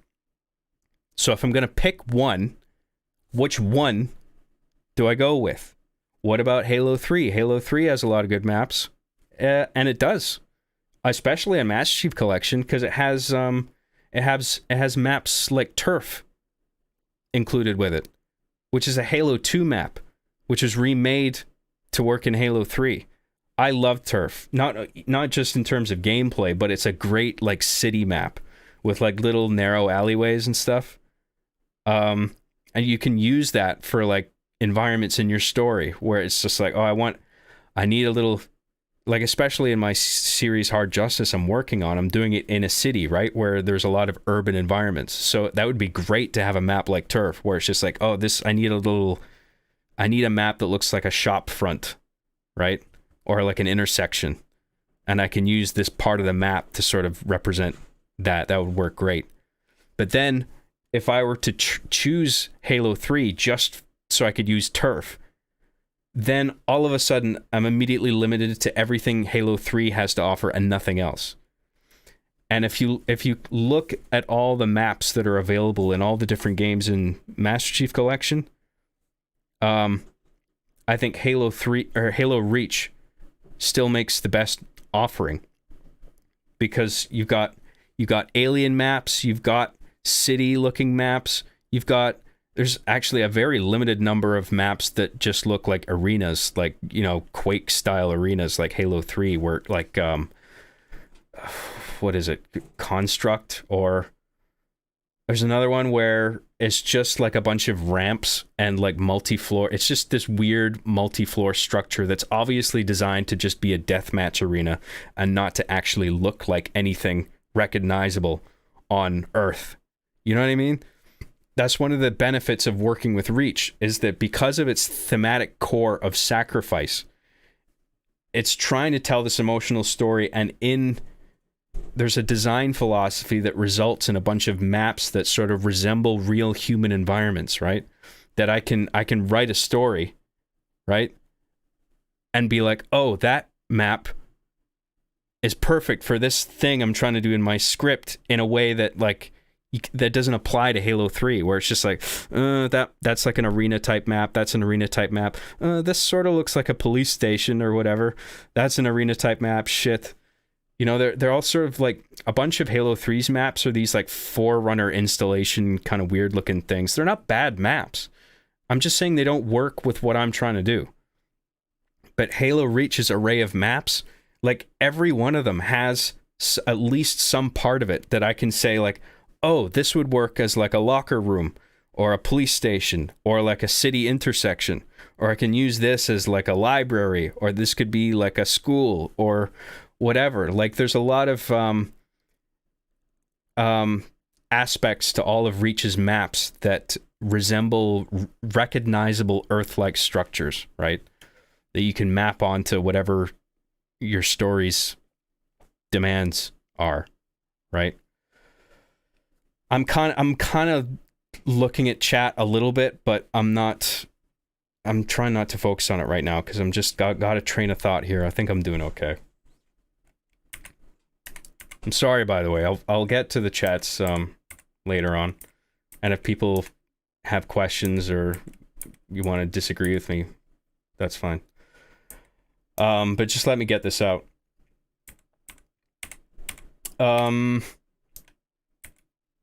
So, Reach, for me, is the way to go.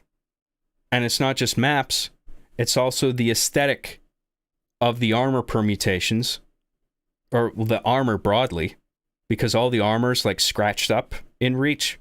If you look at the armors in Halo 3, they all look plasticky, like they have this sort of new, like fresh out of the box sheen to them. But in Reach, they all look battle worn. And that's an aesthetic that works way better with what I'm trying to do. And then also the design of the armor, right? There's practical designs to the permutations, right? You have ones with like grenades on them for like, you know, assault type guys that are part of the UNSC army or whatever. In games like Halo 4, you have all these like crazy armor pieces. A Halo 5, where it's just like, what even is this? This isn't. I mean, I even think in Master Chief Collection, in Halo Reach, maybe Reach 3, 2, there's been some permutations added to those games that like they don't fit at all. I think one of them has like these pointy sort of Dungeons and Dragons type permutations where it's just like, what even is this? This doesn't fit in this universe. So I would never want to use any of those. But it's cool. So you're not even. Oh my God, I'm not looking at the chat. I'm way too many triggering fucking things written. It doesn't. If that looks cool, it doesn't matter. What matters is does it work for what I'm trying to do. That's my point here. If I was writing a story about avatars that wear D&D armor running around in an environment that's treated as a video game, so it's okay if the maps don't look like Earth environments, then yeah, okay, maybe I'd use Halo 3 and I'd use those fucked up permutations and do it on Forerunner levels, you know? But this thing that I'm doing now with Hard Justice, I'm doing this cop show with aliens in it. Based on so many factors, Reach is the one that just works for what I'm doing.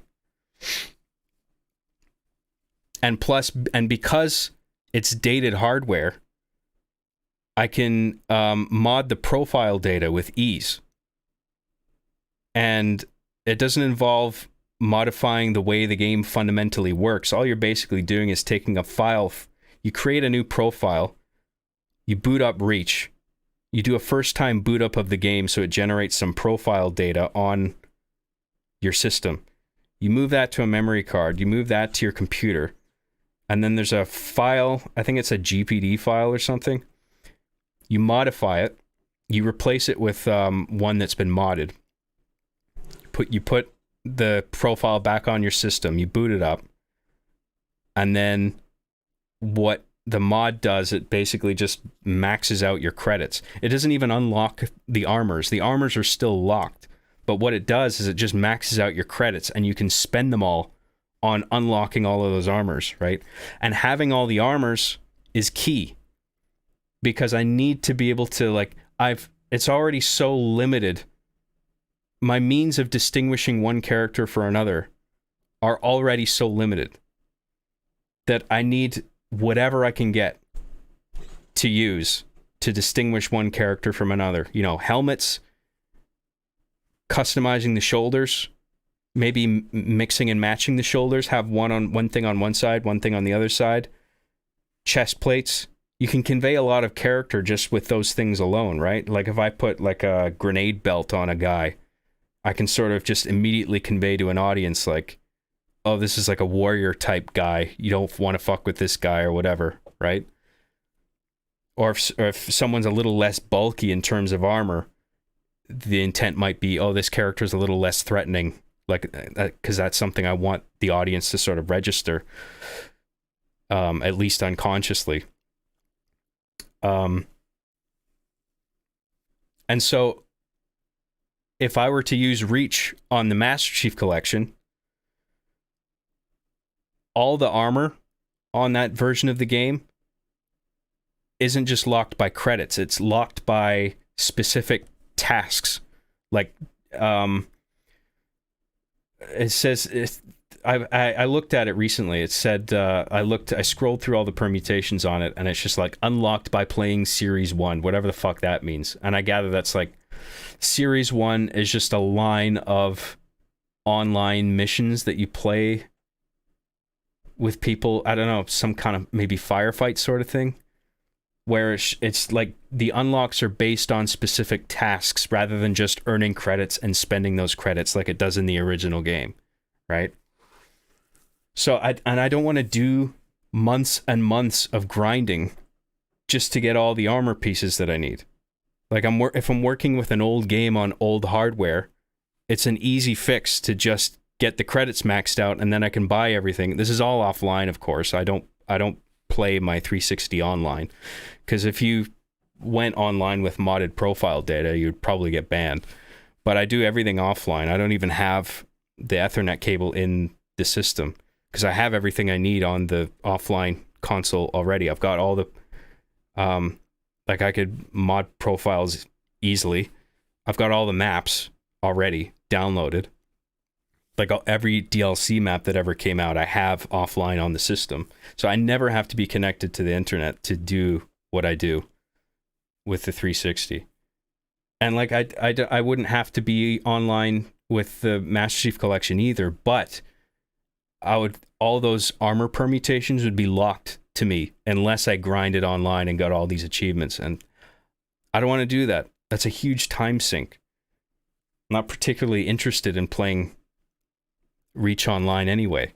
I mean, if I were to play a Halo game online just to have fun, I would do Halo Infinite, you know, but But then, that's aside from the armor, there's the issue of why even upgrade to the Master Chief Collection when the 360 version does everything I want already at the slight cost of aliasing, where you can kind of see the pixelation around the edges of avatars. I don't give a shit. Sorry. And then the frame rate I don't care about, because I would export it at a lower cinematic frame rate anyway, so I don't benefit from the 60 frames per second thing.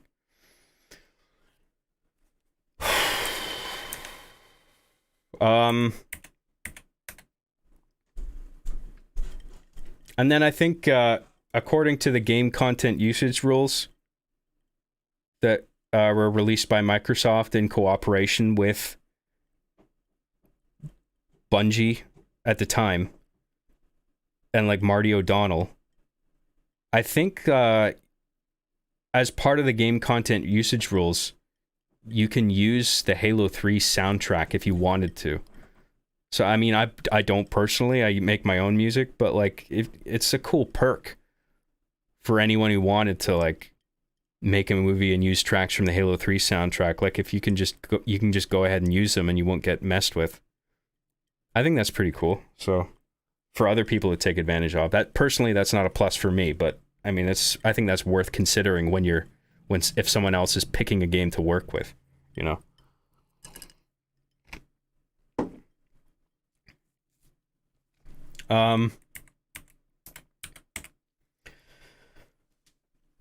And then, with doing voices in the Halo games, or any game with helmeted characters, just because you can't see the mouths, that doesn't mean the dialogue isn't made compelling, because, characters with helmets speak through them all the time, right? And we care about those characters, like Chief or Mandalorian or whoever. And then you can do what Rooster Teeth does, like where you just put a little band pass filter on the voice of whoever's speaking, and then it sounds like they're transmitting their voice through a radio that's sort of being emitted off of a speaker that's like built into the helmet. I personally don't do that. I see the utility in it. It makes sense, but like I feel like that just gets in the way of the clarity of the voices, where like you might... It's been my experience in editing where like I'll apply that effect and then all of a sudden a line of dialogue becomes a little hard to understand, and I'd rather just preserve the clarity of what's being said from one character to another and not do that. And but either way, I've done that kind of thing before with some projects, like years ago. I mean, it's a way to like you don't animate the mouths and you can't see the mouths when people are talking, but it's okay. They're wearing a mask. That makes sense. And of course, you're still going to be able to hear talking through a mask. You don't have to see their mouth is the point, right? And then there's the thing with the whole reason that the helmeted character thing works is the Kuleshov effect, which I've talked about, which is it's a filmmaking phenomenon, whatever you want to call it, where it's just based on how our brains work and how we respond to masked characters. Or especially if you're watching a film, right? Because there's a lot of things informing the audience of what a character is thinking and feeling that have nothing to do with the facial expression, right? So a lot of that information is conveyed by things like cinematography, juxtaposition, the length of shots, the lighting, certain things that are framed in the background or the foreground when a character is being filmed, little head tilts, right? The lowering or raising of the gaze, the moving the head left to right, right? There's a lot of different things feeding into what's making a person think of another character they're observing in terms of what they're thinking and feeling, but they can't see their face, right? The Kuleshov effect has been famously illustrated by an example. There's a couple. There's a, you know, you have a shot of a guy with a neutral expression, and then you cut to a shot of a bicycle, and then you cut back to the person, and then it's like, oh, he wants to ride the bike, is the conclusion. Or you have a shot of a guy, same facial expression, but you cut to like a piece of cake or something, and then cut back to the person. And it's like, in that example, the person's face hasn't changed, but their intent has changed based on what the juxtaposed shot is. So then it becomes, oh, that guy wants cake, or more broadly, he's hungry, right? So, and that's just editing and cinematography or whatever. There's a couple things going into that, but none of them are facial expressions. So you don't necessarily need to see somebody's face to understand what they're thinking and feeling, right? So that's why Arby and the Chief works. That's why Machinimas with helmeted characters work. And it works so well that I have no interest in going to a game where you can see everybody's faces, because then all of a sudden, like I said before, you're introduced to all that work that you then have to do to animate the faces. Because if I do a Machinima project with characters that aren't wearing masks and their faces are still the whole way through, but it's like a serious scene, but they're not emoting at all, it's like, well, I can see your face and you're not doing anything with it, so this looks weird. Like you're not... I mean, I know I just used that Kuleshov example of the guy with the muted facial expression, but that was just a static example of, like, there's nothing dynamic going on in that situation. But, like, say if I'm doing a Machinima project and a person has a muted facial expression, but then an explosion goes off right in front of them, of course you would expect on that guy's face a look of surprise, right? Like, holy shit, there's an explosion there, right? But if there's just nothing, like explosions going off and there's just a character like this, it would look weird, right? But then all of a sudden, if there's a helmet on the character, you can infer all that. It's like, oh, well, they probably have a surprised look on their face underneath this helmet, right? So it actually works better in a way. I mean, either you do it like that, or you are so good at animating faces that then it becomes a non-issue. But then that's not only do you have to be really talented to do that, but that's an immense workload right there, just the faces alone.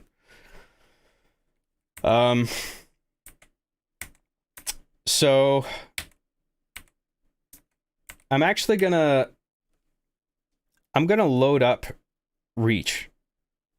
So I have Reach ready here. And I'm just gonna load up a little example film and illustrate a little bit of some of the things I'm talking about. Can you guys see this? Can you guys see the menu? Can you hear the menu? Can you hear my voice in relation to the menu? Do I need to boost anything? I'd appreciate a bit of input there. Type 1 if everything's fine. Type the number 1 if everything seems okay and the volume is fine.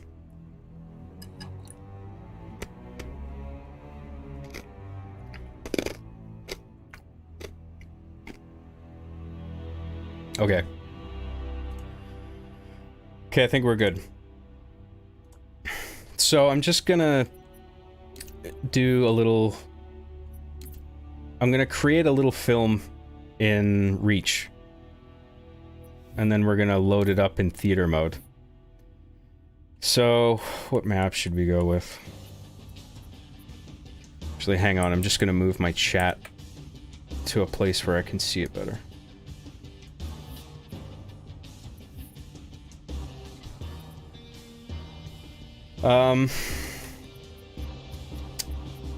It's a nice looking map that can serve for our example. Do Breakneck, because this is my go-to basically for a city environment. Well, I guess we can just have a look at the maps on offer here while we're here. And you can see, like, what you can do potentially with each of these maps, right? So Boardwalk. Like, all of these sort of resemble a human environment, most of them. I mean, Spire's kind of alien, Zealot's obviously like an alien spaceship, but even that is useful, right? Because part of my story involves alien characters, so I can do a lot with Zealot. Or Penance, right? But like Forge World, Forge World functions basically as a catch-all, and it's actually superior to Halo 3's Forge mode, because in Forge mode, when you're building big structures with their basic building blocks, they all look like sandy, chiseled blocks of rock, and collision is always enabled, so you can't turn on clipping, and you can't turn off... I don't think you can turn off gravity either for each of the blocks in Halo 3. I might be wrong about that, but I'm pretty sure there's definitely no clipping. So, like, collision is always enabled. So you have to sort of... You can't clip one object through another.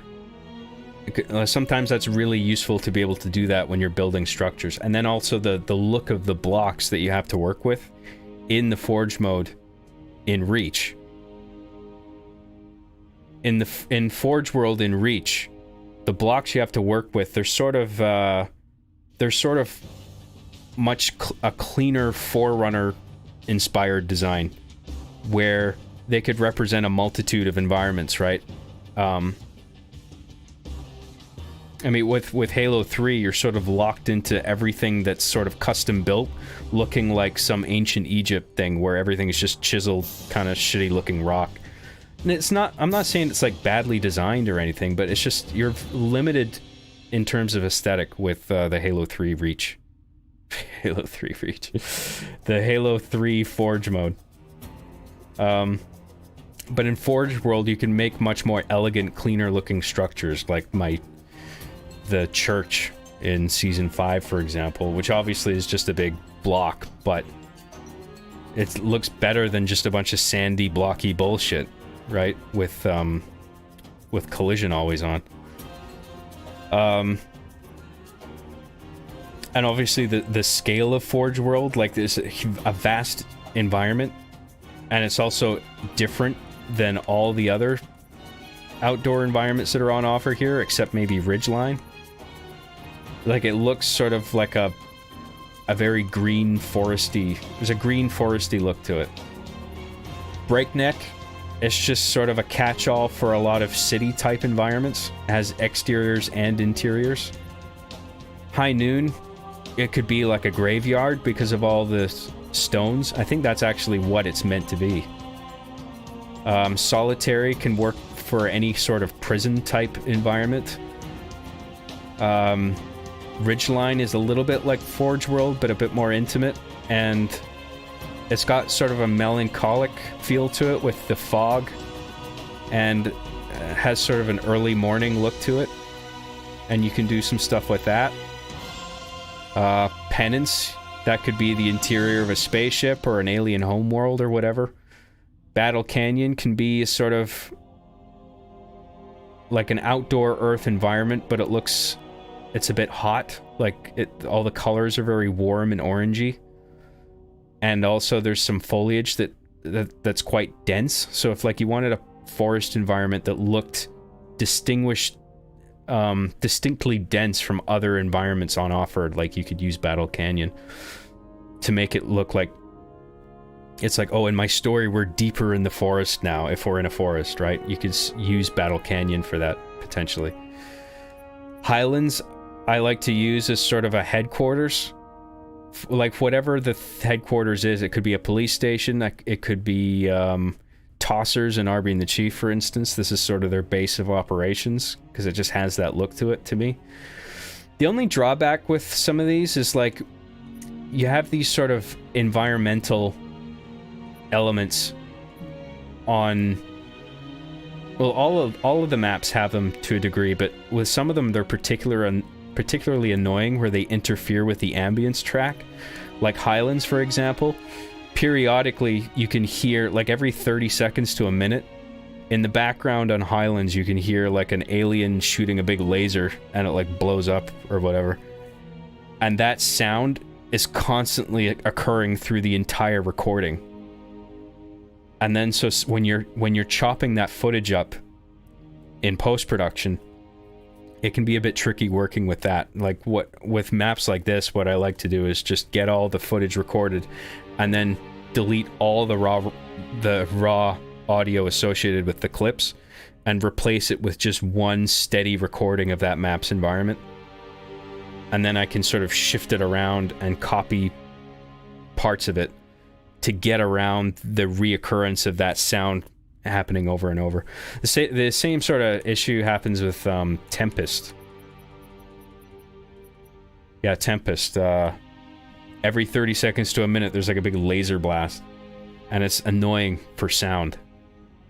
So what I like to do with Tempest is that the same sort of thing, where record all the footage, import it into post-production, delete the associated audio from the clips, and then record one steady ambience track that's... I would do that in theater mode. Before I even get to post-production, I would dedicate one of the shots in the gameplay film to just recording ambience, where I put the camera as far back as I possibly can without entering the kill zone where the camera will cease to exist, right? I just find the hard boundary for it. It's often not a hard boundary. It's a kill boundary, but it's not like a physical hard boundary. You can pass through it, but it's going to reset you back into the play area. And then you sort of have to work your way back and find your spot again. You know, it's a little bit annoying, but eventually you'll find you'll just get a sense of okay, the barrier's probably here. I can put the camera this far back without resetting. And then it's out of range of the dynamic sources of recurring audio in the scene. And so all you're getting from that perspective in terms of sound is just the most baseline environmental ambience track with no recurring laser blasts or anything like that. So you just record that for 5 minutes. And then that serves as your ambience track in post-production. So you can lay that over your entire scene that you've shot in Tempest, right? Anyway. So, what are the rest of the maps here? Highlands, yeah, I went over that. Condemned, that's if you want the interior of a spaceship, there you go, use that. Tempest, great sort of beach environment. It's more beach focused than any of the other outdoor maps. So if you want something to distinctly look like a shoreline or a beach, this is the one to use. Breakpoint, it's a cool, industrial facilities up in the snowy mountains. There aren't any other snow maps. So it's cool that there's one snow map here that you can work with, and it's got a helipad on it. It's got a cool tunnel. Anchor 9, again, if you want a spaceship, it's sort of like Condemned, but Anchor 9 has some interesting shapes and ships and objects in the sort of, I don't know if it's a matte painting, but the skybox that surrounds the map. There's certain things that you can shoot on that where that'll give you the exterior of some spaceship or whatever. Zealot, perfect for the interior of a spaceship or an alien home planet or a alien base of operations or whatever. Sword Base has kind of it's human interior style map, but it's got sort of a sterile laboratory aesthetic, so you can use that for certain things in your story. Spire is sort of like a desert. If you need a sort of hot looking desert, you can sort of film parts of it that exclude the tower if you don't want the alien tower to be a part of it. But if you do want to use it, it's there. If you wanted to establish some kind of alien installation in a human environment, that would be a good one to use. Reflection is a good club environment, or it's just got this interior elegance to it that you could call it the inside of a nightclub or some exotic residence, a high-end I don't know, just the inside of somebody's really expensive house, that sort of thing. Powerhouse, sort of like a desert, but then you have this really interesting central pool geometry that you can take advantage of, and there's sort of a ring-like structure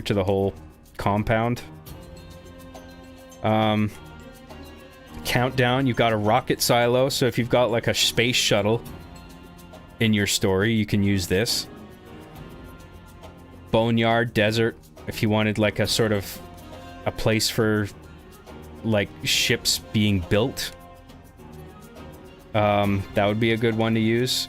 And boardwalk is a cool sort of exterior civilian sort of area where it's like if you wanted the outside of a shopping mall or something like that, you could use boardwalk.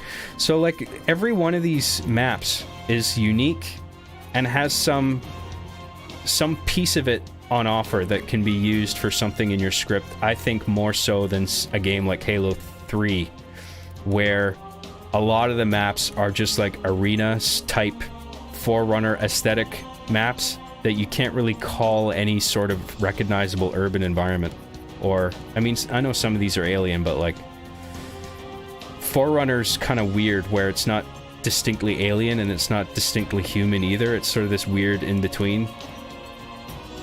And obviously you can't play as Forerunners in the game. You can either play as humans or aliens, right?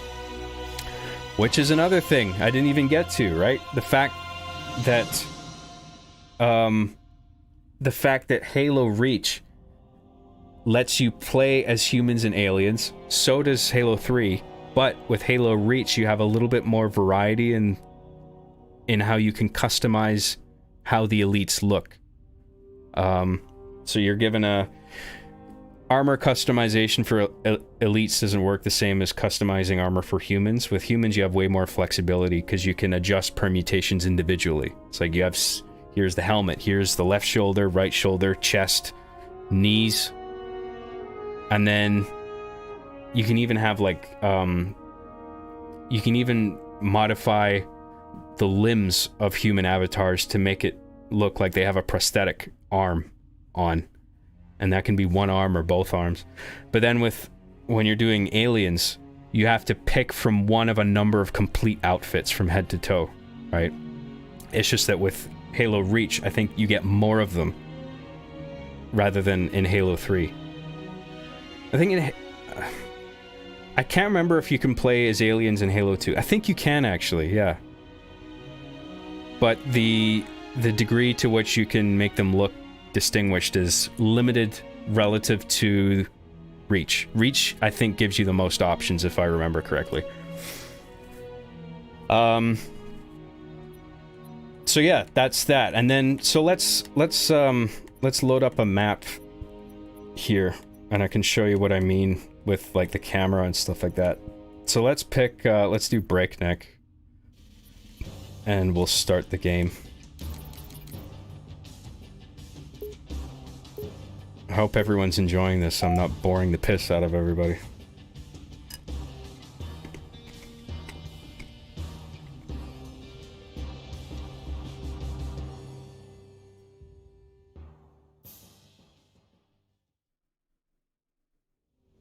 Slayer. I know there's a lot of chats, but I just want to focus on what I'm doing right now, sorry. I'll get to everybody's chats when I'm through with this. So, let's do... Okay, so, alert carry. If you don't know what alert carry is, that's when people put their weapons down in the game. Right? They sort of hold it at their waist. Sort of like a neutral, non-hostile stance. And, I have this burned into my memory now because I've done it so often. X, B, click in, right stick, down on the D-pad. You hold that till you hear a noise, go out, and then the gun's gone, right? So now you can't see it from this perspective. Actually, you can kind of see by the shadow. But if you were to look at me in theater mode right now, I would be holding my rifle at my waist.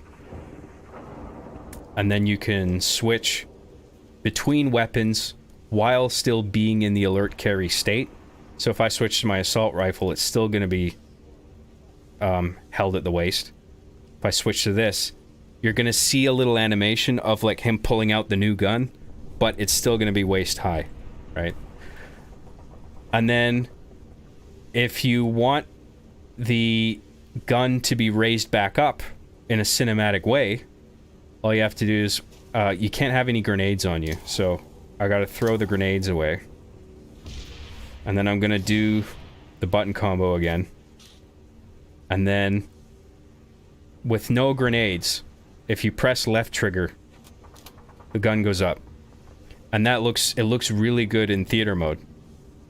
And what's interesting is that I looked at this in Halo Infinite, and it is possible to lower weapons in Halo Infinite, but the lowering and the lifting of the weapons doesn't look nearly as good, or natural, to be more specific, I should say, because it's so quick.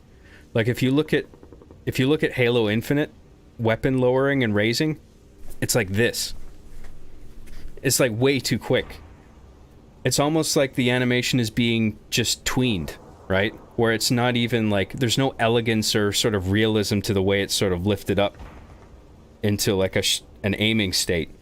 It's just, it feels very almost robotic, where it's just like, I'm aiming now, not aiming. And also to get it to work in Halo Infinite is quite complicated. I mean, it's not impossible to figure out, but it's way more complicated than this, which is so easy, right? I mean, I can do the... If in the scene... It's because it's not just about the ability to lower your weapon, it's also how does it look? How does the weapon look being lowered and being lifted, right? Does it look realistic? Because, like, if somebody points a pistol, for example, that can look really cool. Like if somebody is looming over another character for like a kill shot, right? And then they have a pistol in their grip, but it's lowered. But then you press L for them to lift the gun. It can look quite cinematic, where it just looks like he's organically pointing the gun at the guy's head, right? For like a kill shot. That wouldn't look nearly as good in Infinite because it's so quick, right? So Infinite lets you do it, but there's an asterisk on it. I don't think it looks as good. And also it's harder to accomplish because you basically have to write a logic script that lets you do it, because there's no preset that just lets you do it like from the base game. Like you got to create your own logic script using their logical blueprints, where it's just like on player start and then map that to like, you know, weapon lower state enabled is true, and then you got to make sure that maintains throughout the match across a number of player states, and like have all these different nodes on the logic map. And it's just like, I don't want to fuck around with any of that. This is simple, you know? If I want the weapon lowered even in the shot, like the fact that I have to do the button combo doesn't interfere with the way it's going to look when the avatar lowers his gun, right? So it's just like, if I want a shot, right, where the gun's being pointed and then it's lowered, that's the shot. I just do this, and then I'm careful not to apply any pressure in any direction on the right analog stick. That's the only concern. As long as you don't do that, it's gonna look fine. And then lift it back up, tap L, the gun gets pointed, right? So, so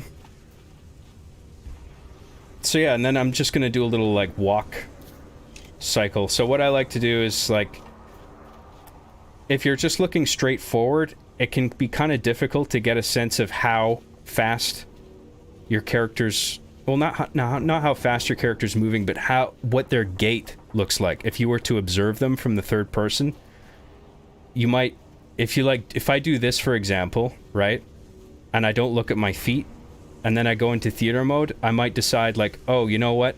He looks like he's walking too fast on camera, you know? So the way I sort of eyeball that before I even get to that stage is just look down, right? And then I sort of establish a walking pace. So it's just like, okay, that looks like a natural walking gait. And so then I'm gonna look up, and then this is gonna be the part of the shot that I actually use, like, as part of the recording, right? So I'll do a little walk here. We'll do a weapon switch mid-walk. Stops. Looks around. We're gonna have a look at this in theater mode, and then I'll show you some stuff with the camera.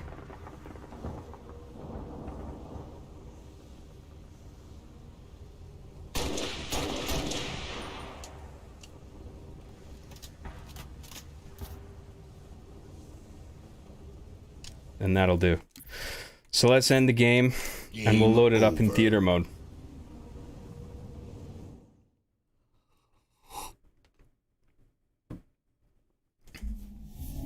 But whenever I do glance at the chat, a lot of it's just like trolling. And I get it. I mean, people are just sitting there bored with a keyboard at their fingertips. Obviously, if you're going to type something, you're going to type something that's probably geared to piss me off.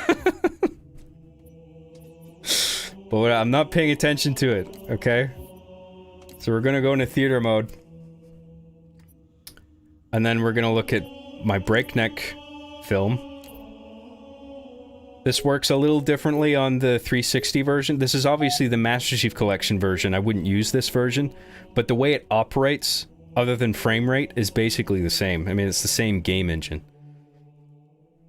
So everything I said about the like button combos for lowering weapons and camera movement and player movement, all of that still applies exactly to the 360 version.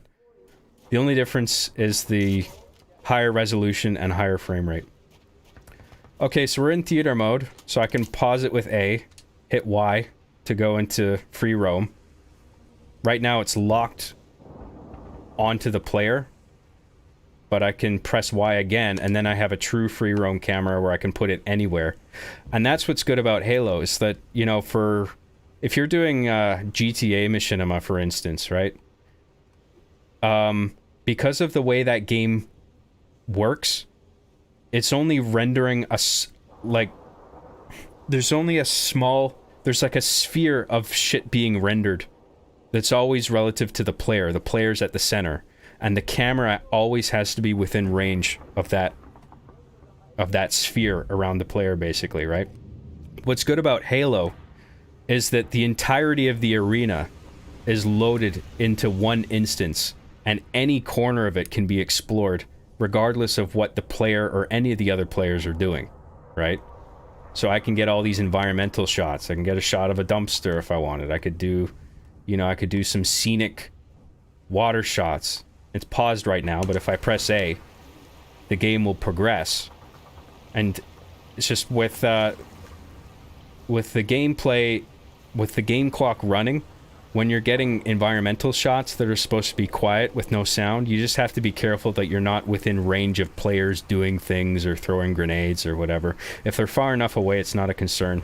But even if they're quite far away, you might still be able to hear explosions and gunfire going off in the distance, and there's sort of a reverb to it because, like I said, all the audio is mixed in real time by the game itself. The drawback of it is that it all gets baked onto one sound layer, so you can't split all the different elements in post-production.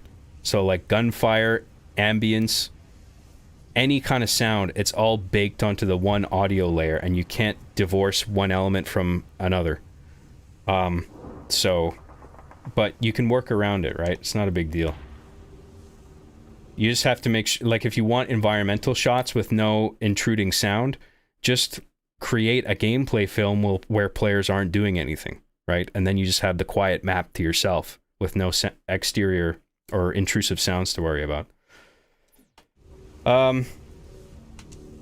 So yeah, so here's the camera, right? And say if I'm doing like a watch this pan, right?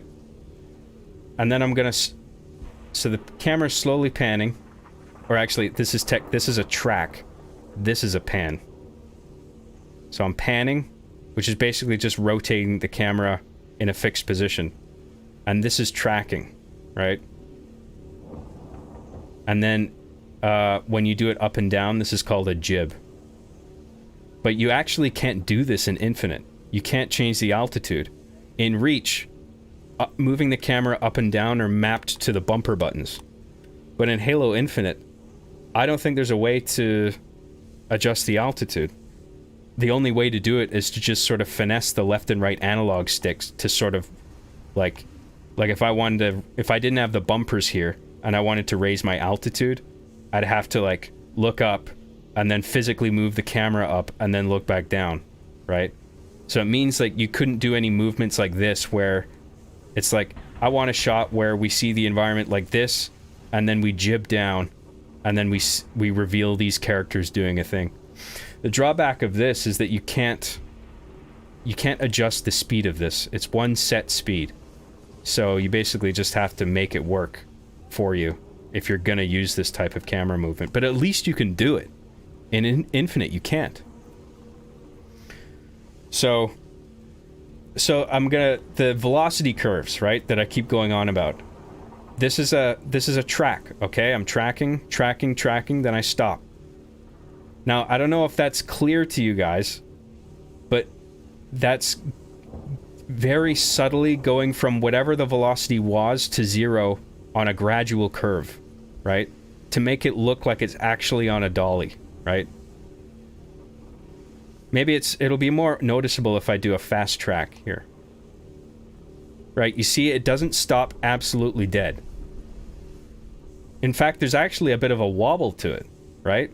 If I pan over here, it goes like this, and then it sort of does this. There's sort of an elasticity to the camera movement.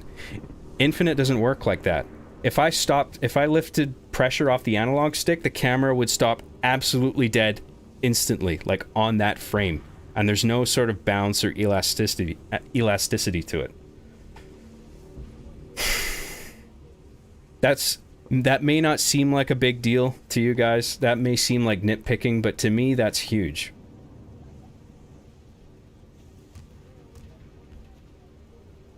And then the fact that I'm working with analog sticks and not a mouse specifically means that I can apply degrees of pressure to the sticks that allow me to do like certain handheld shots, like what I'm about to do here. I'm just waiting until the character starts walking.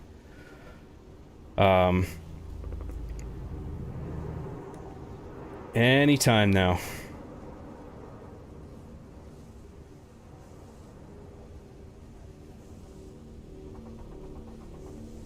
Come on, for fuck's sake.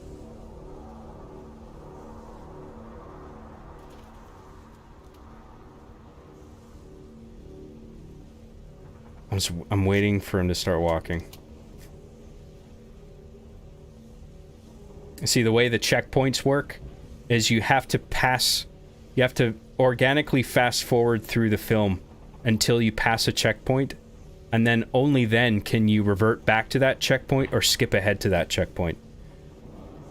So, like, any checkpoints that would be generated beyond the point that I'm at right now, I can't get to it yet until I just fast forward and get there by letting the game play out on its own, you know what I mean?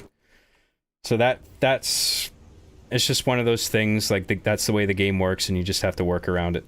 So what I'm talking about, like, what's good about working with analog sticks is that you can do sort of handheld shots like this, where I'm moving my thumb around the right stick, right? And I'm sort of creating a pseudo handheld look.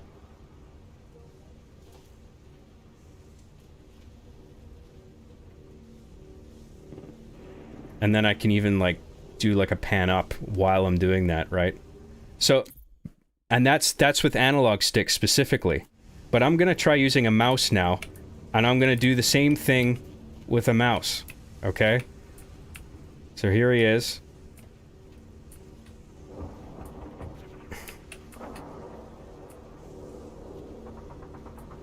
You see, it doesn't look quite the same. It looks like I'm moving it with a mouse, not to mention the WASD controls, which are a fixed velocity, 0 or 100, right? There's no degree of pressure that you can apply to the left stick, right? So the thumbsticks are way the fuck smoother, right? If I do it like this, you can see the sharpness in every single twitch of my hand and my wrist and whatever, right? This looks like mouse control, right? But then if I use the thumbstick, it's so much more smoother. Game over. So it's just like, that immediately rules out PC, like, keyboard control. Like, I'm definitely going to be using a controller with this, right? And because Halo is arena-based gameplay, I can put the camera anywhere I want in the map within the kill boundaries. And so I can do cool wide shots. Like, you know, say I want to get that walking thing, but like I want to get it from, I don't know, let's frame this scene, this sign in the foreground, and then let's look at the evacuate sign in the background on the right side. And then let's just try to frame it nicely. I'm looking at the yellow fencing in the bottom left corner and trying to get that a distance from the bottom of the frame that sort of is equal to the distance between the objects at the left and right side of the frame and their respective frame boundaries, if that makes sense. So like I'm looking at the top left corner, I'm looking at the distance between the left side of the frame and the sort of mount that's holding the platform up. I'm looking at that. I'm looking at the sign on the right side, the distance between that and the right side of the frame, and then trying to equalize all the distances, like top, bottom, left, and right, to make sure, to try and balance everything out in a way that's sort of pleasing. And then here, you know, we have the wide shot coverage. This could be a master shot potentially of like the guy walking into frame, right? And yeah, I don't like the high frame rate. I don't think it looks cinematic, but that wouldn't, if I were to use Master Chief Collection, that wouldn't be a concern because I would export at a lower frame rate anyway. But then if 360 already has the frame rate that I want, why would I even go to the Master Chief Collection, you know? Like, the 360 version does everything I need it to. That's sort of my point. It's one of my points.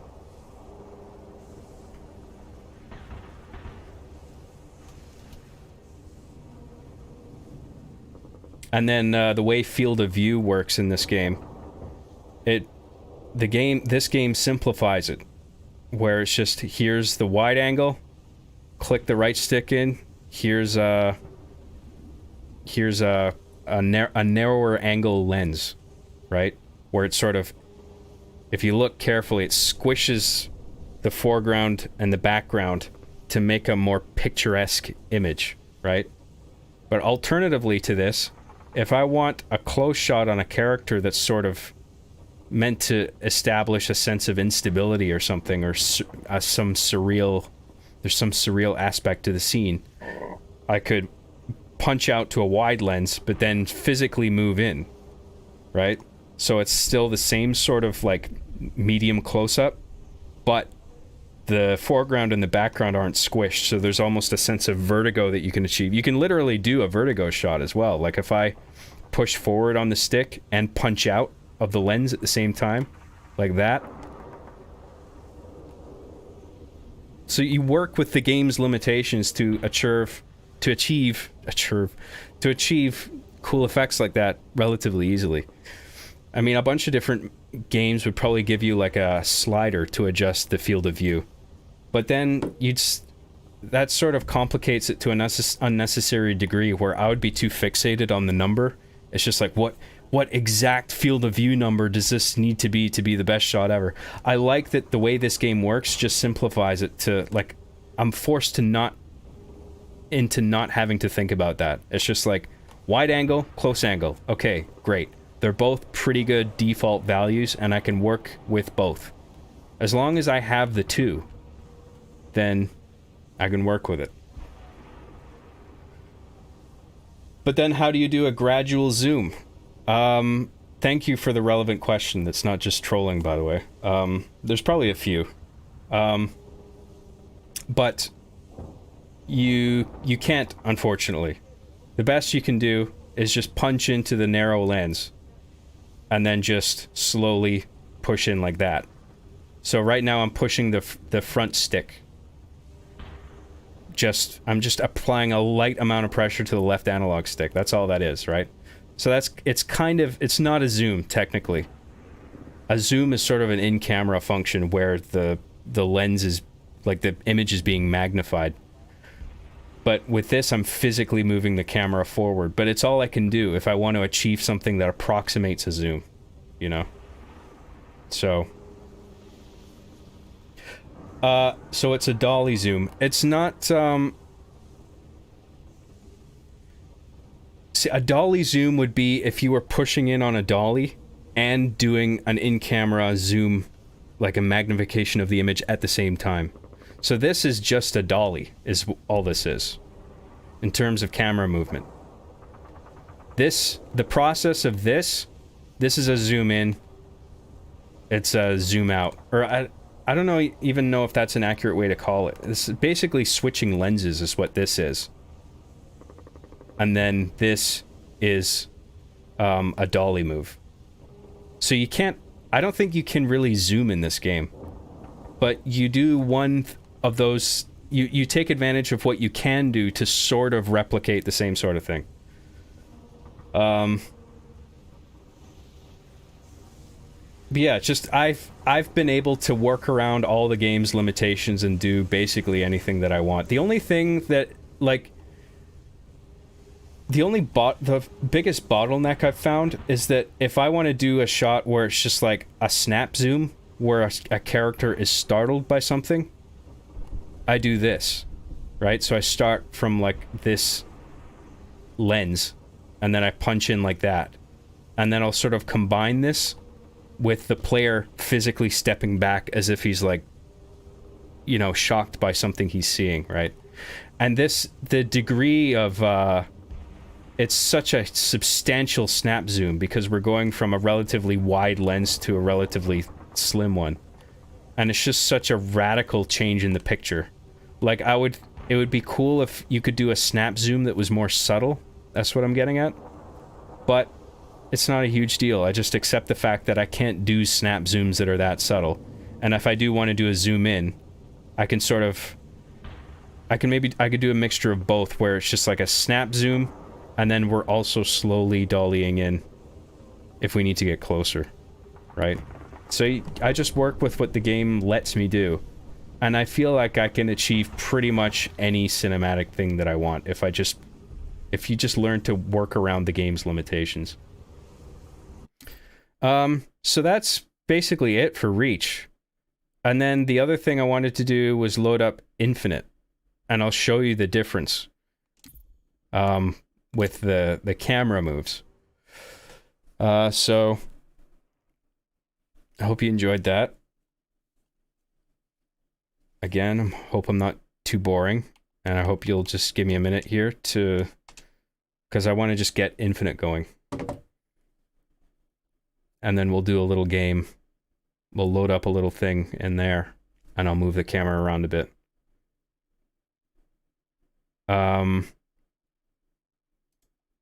Sorry, I'm just, my brain is buffering. Okay, I got Infinite loading up now.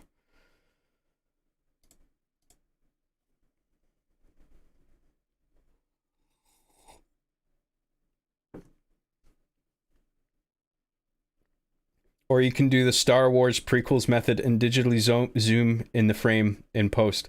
That's actually a great point. I forgot about that. Post zooms are absolutely a thing.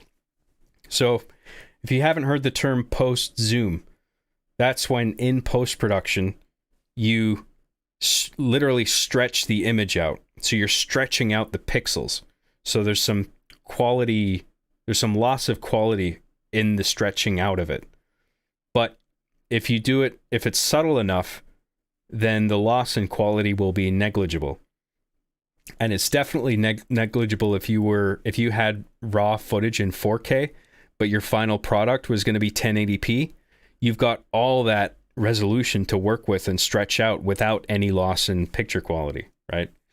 And you keyframe that, right? So in post-production, whether you're using Adobe Premiere or whatever, you keyframe it to have a scale value of 100, and then across some X amount of time, you keyframe it to like 105, for example. And so across X amount of seconds, it's going to slowly scale out to that value. And so, and you can consider that a zoom, unlike what we just did. Because when I was doing it, it's either like a lens change or a dolly move. But in that case, in the post-production zoom, that is actually zooming in technically. Yeah.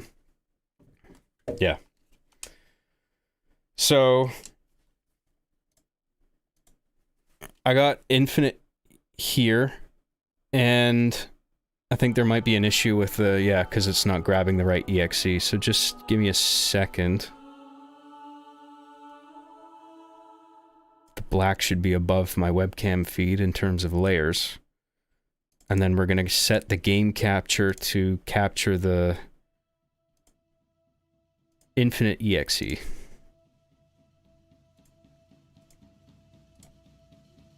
And that's way too big. So we're going to scale this down.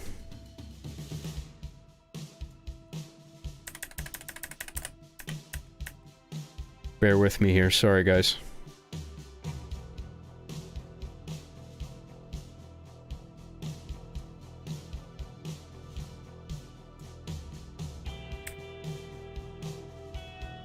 That's close enough. Okay. So, is this looking and sounding okay? Can you guys see the infinite footage?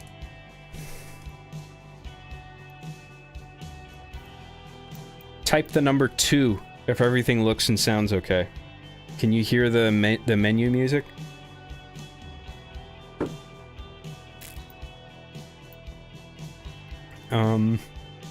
Two. Okay, we're good. Thank you. So now we're gonna do a custom game. We're gonna create a match. We're gonna go...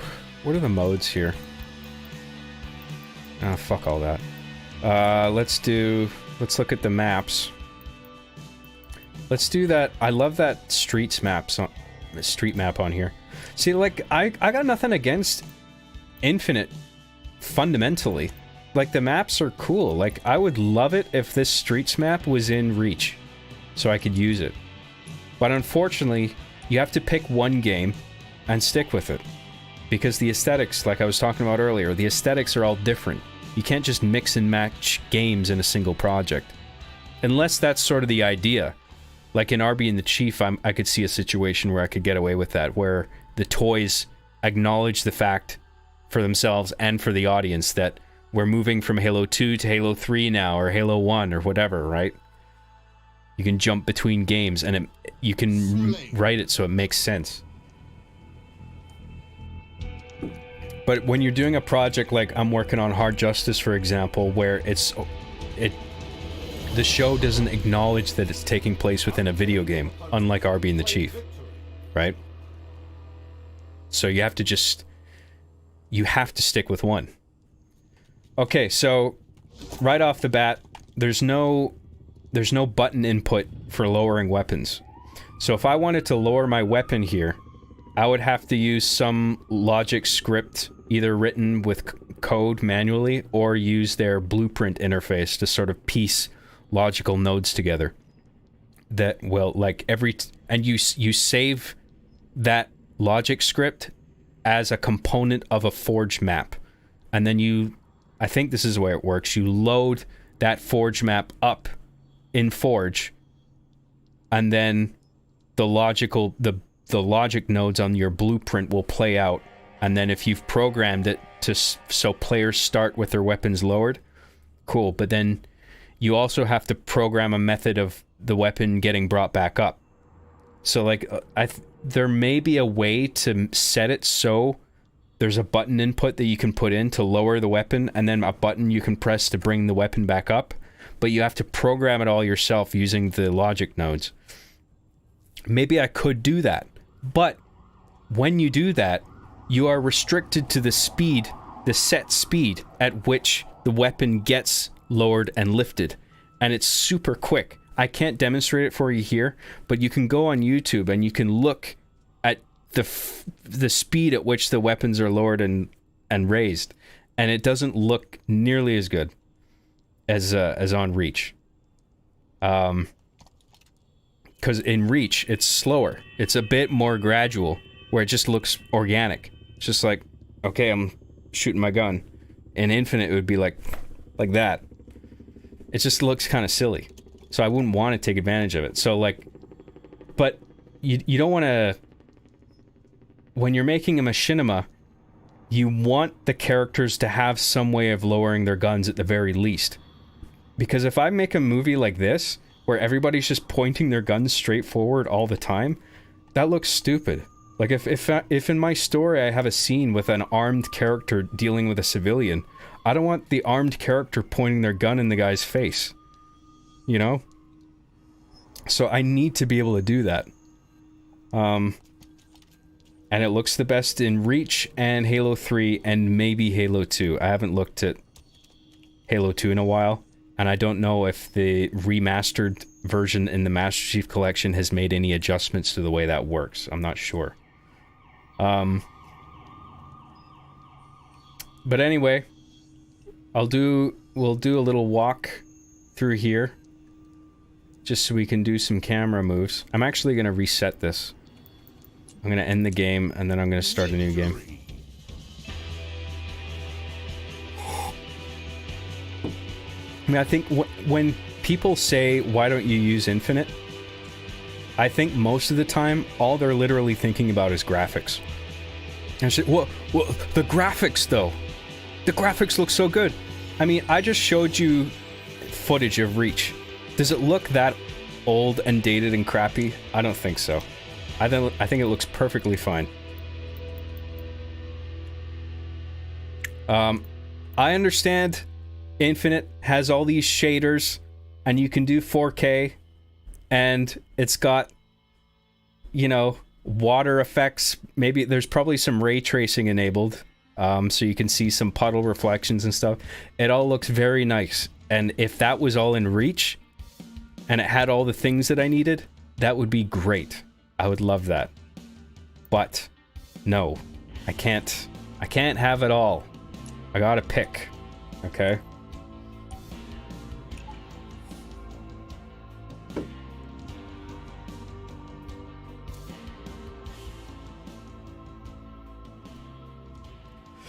Puddle reflections generally don't use ray tracing in games.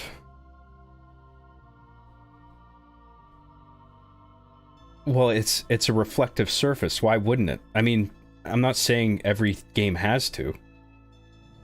But I think anything that creates a reflection, whether it's glass, water, I mean, even like some metal surfaces with a degree of a reflective property is going to reflect to some degree. And I think there are games that would let you turn on ray tracing or just have it enabled by default.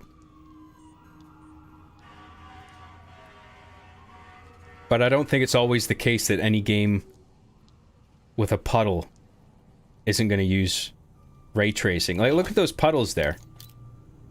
I mean, that is... I don't know if that's going to reflect players. If, like, a player was to walk across that stretch of cement there, would we see the player in the reflection? Or is the reflection just basically taking the map data and reflecting that to sort of save on the hardware taxation?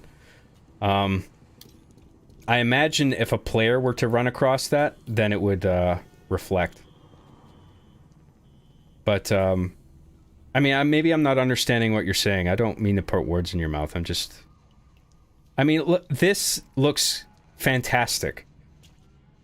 I mean, this sort of chewed up cement. The puddle is sort of dirty. Yeah, screen space reflections, is that the term I'm thinking of? Where it's only reflecting the environment and not the player? Or no sort of dynamic activity. All it's reflecting is static geometry. I'm not saying this doesn't look great. It does. And if it looked this good in Reach, that would be awesome. But it's just not that important to the story, frankly. I don't need it. And with all the other shit that Reach has to offer that works for me and what I'm doing, I have to go with that. Like, yeah, the graphics look great here, but like, I can lower weapons, but it doesn't look good. I can't do offline profiles.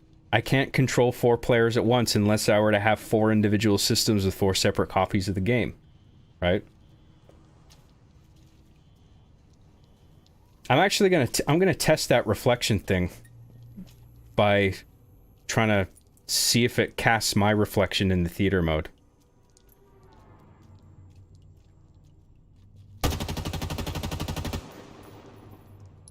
That'll do. Victory.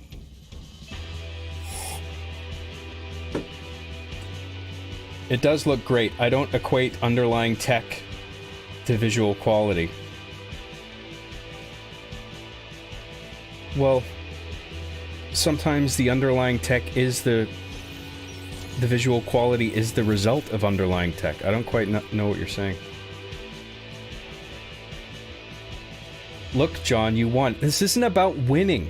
I get this question a lot, and I'm making a case, a detailed case for why I do what I do. Because I think a lot of people just don't get it. And here's my case, okay? And I'm gonna go over everything because I think it's interesting. But you're probably just trolling me. I'm not... I know I sound mad, and sometimes I do get mad, and I shouldn't get mad. It's just me being stupid. Sorry. What the fuck was I doing? Oh yeah, because theater is in Community for some fucking reason. And now we're gonna go into match history. And what's the most recent one? I guess it's in ascending order. Like, most recent matches are at the top of the list, so it's probably this one. And then let's watch the film.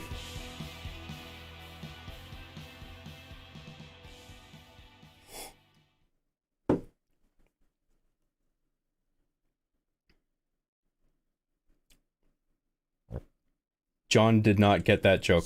Sorry, a bunch of shit's gonna go over my head because I'm sort of focusing on what I'm doing here. I'm sorry.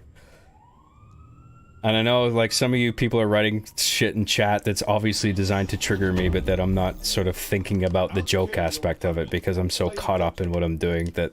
And then I probably sound like an aggressive fucking asshole. I'm not trying to, okay? Okay, so here's theater mode in Infinite, right? And it's like, there's cool environments here. I mean, this is even a police station. I could totally use this for my cop show project that I'm working on, right? Just have a show like this, establishing, boom, insert on the police department logo. And then have that fucking generic shot that you always have to do in like a police or CIA place where it's like top down looking at the fucking logo on the floor or something like that, right? And then the main character walks across the logo. Great environment for... This would be awesome for what I'm doing. But like I said, there's a lot of factors to consider in choosing a game that does the most for me based on the way I work and how I want it to look and stuff, right? So anyway, we're going to pause the game. We're going to bring up the interface just so I can see the controls. And you'll see, like, in the top right where it shows all the controls, the bumpers don't do anything. So there's no altitude adjustment. So if I want to change the height of the camera, I have to either look down and move back or look up and move forward, right? And then vice versa for going down, right? So that altitude thing is a bit of a problem because sometimes I do use those bumper controls for camera jibs. And so we can toggle the UI. Oh no, well, beyond the UI, luckily, the first time I loaded this up, I saw the blue outline around the player.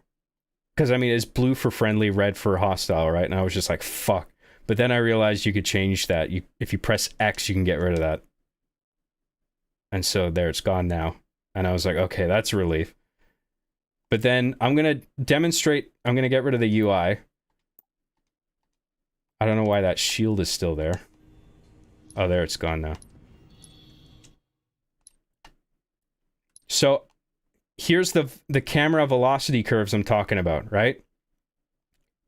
You remember when I stopped the camera in reach, like I track the camera in reach and I lift pressure off the stick, it does a sort of elasticity thing where it sort of wobbles and then it finds its resting place.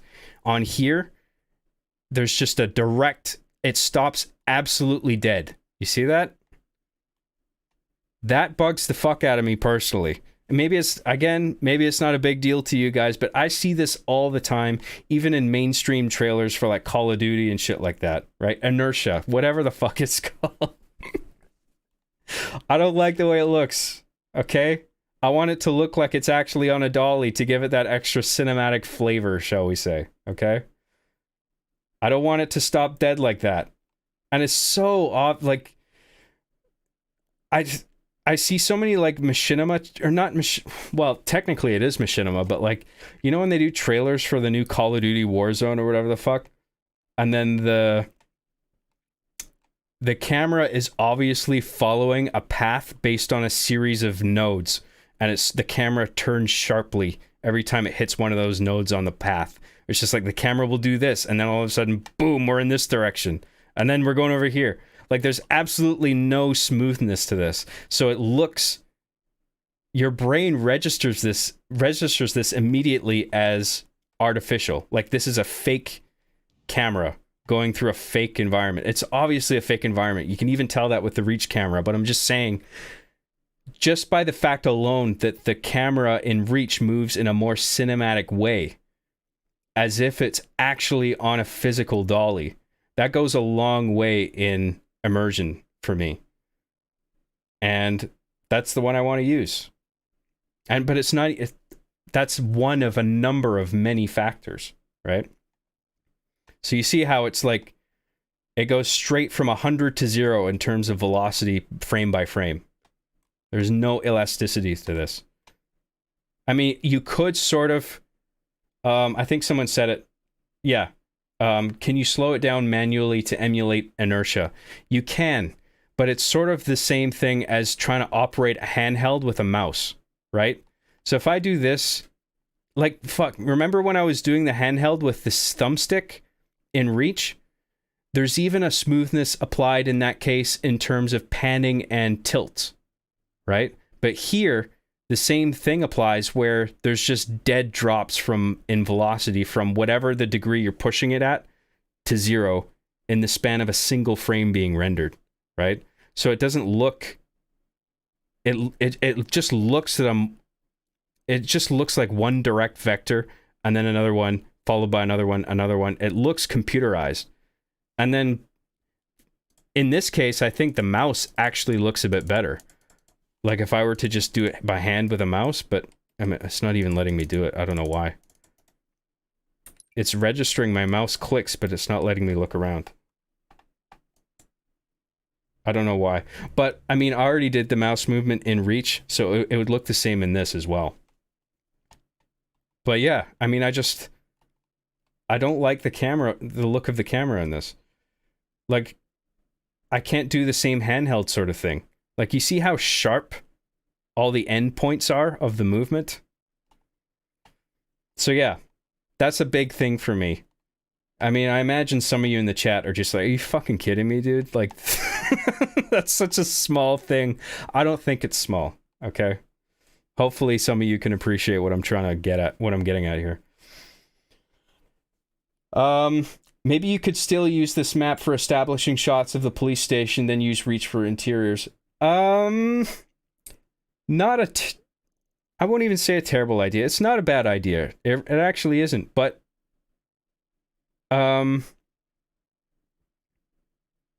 like, I wouldn't want it to say New Mombasa because I have my own city name. So that's the thing. Like, things like that. Like, I mean, it's a cool thought to use an insignia like this for a shot if I were to use this game, but then based on the fact that Mombasa is there, I probably wouldn't even use it. Maybe I would, I don't know. But I'd have to, like, rewrite the script of it to sort of acknowledge the graphic. Like, I don't really want to do that. But, I mean, there's issues with that in Reach where there's certain logos and, like, acronyms or words or whatever where it's just like, that doesn't make diegetic sense for what I'm doing in my script, but then I just sort of choose to ignore that. You know? Or at least I don't draw the camera in to focus on it.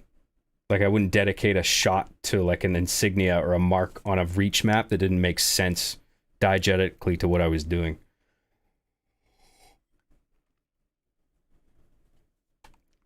And yeah, say if I were to do like a tracking handheld, like you remember how it looked in Reach, right? Like the movements are so sharp now. It's hard to emulate a handheld look. But what makes handheld camera moves in Reach achievable is a combination of analog controller input and the smoothing effect that's applied to it. Those things in combination result in me being able to do cool shit with the camera in Reach, like doing an organic sort of handheld look. But yeah, anyway. I want to test that reflection thing because I do wonder if the players are reflected in. It doesn't look like it. So when it's generating reflections, all it's taking is the static map data. So anything dynamic, like players or dynamic objects or explosions, I don't think any of that is going to get rendered into the reflections. And I don't know the term for it. Screen space reflections or whatever the fuck it was, where all that's being factored into the reflection is just the map mesh. I don't know the term, okay? But like I understand the concept. But yeah, I mean that even if all it's reflecting is static geometry, I still think that looks great. I mean, I would be stoked if Reach looked like this, but it doesn't. But Reach does a number of other things so well that are just perfect for what I'm doing that it's my game of choice. Before I exit the game, is there anything I should do in the game that people are curious about that I can elaborate on maybe in this before I exit out? I mean, if there aren't, that's fine. I'm just curious. While I've got the game up, I might as well uninstall. Make a map? No, I'll do that in Reach because I actually need to make maps for my project. But I'm not going to bother making a map in Infinite. I don't need to because I'm not going to use Infinite, right? Lowering your weapon. Like I said, in order to lower your weapon in Halo Reach or Halo Infinite, sorry, you need to write a logic script using their blueprint interface. There may be a way to sort of write code manually in whatever language. Maybe it's C or maybe it's language proprietary to 343 or Infinite or whatever. But you need to use a logic script, at least in the form of a node map, to make it so you spawn with your weapon down or based on some kind of it's action and event, right? So like actions trigger events. Yeah, so you have to like determine an action. It's like when this happens, and then you tie that to a node that says do this thing, which is lower the weapon. And then it's just like, I mean, it's just basically if statements and booleans and sort of drawn out in a sort of node form. I mean, I could do that, but I already know how it looks. The lifting and the lowering of the weapons, it's way too fast. It doesn't look good on camera.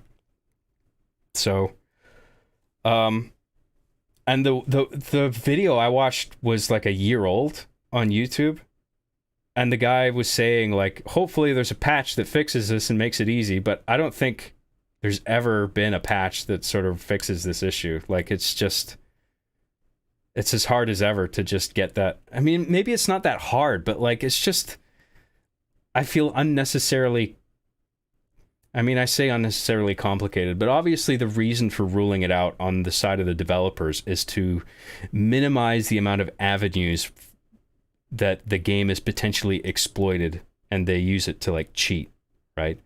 Like if you have any sort of unnecessary character states or animations, those are all potential avenues of exploitation for people to cheat, and you want to minimize that as much as possible. So I understand, like, because Bungie, or 343 rather, they want Halo Infinite to compete with the sort of array of competitive shooters that are available right now that are like considered, like, you know, I'm sure they want Halo Infinite to be something like Counter-Strike, not so much Counter-Strike 2, but the original Counter-Strike or Apex, or one of these things where people are playing it like there's a serious sort of competitive environment around them, where like people are playing it on like an esports level at like large scale. I'm sure they would like Infinite to be one of those. I don't think it has achieved that, but in pursuit of that, I think 343 is eliminating any sort of unnecessary states or animations to limit the exploitation of it. So I get why they're not as accommodating to like Machinima projects as they used to be, because like the Halo 3 and Halo Reach theater stuff was implemented around the time where Rooster Teeth was a big thing, right? Rooster Teeth made their show with Halo, starting with Halo 1. And I think they eventually moved to Halo 2, and with both of those games, there still wasn't any theater mode implemented at that point. I'm just going to go back to my webcam now.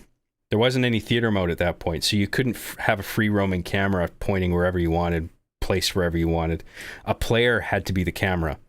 And so there had to be a reticule. There was always a reticule in the middle of the screen.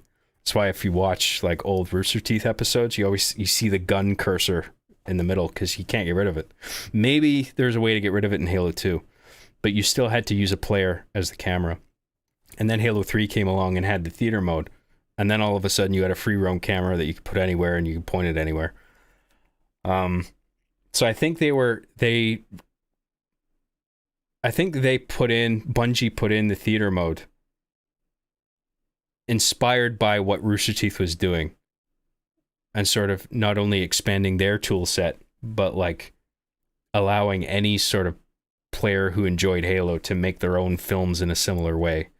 But now that the focus has sort of shifted away from that into just competitive online gaming, where it's just like, we don't need this Machinima shit anymore. Who cares?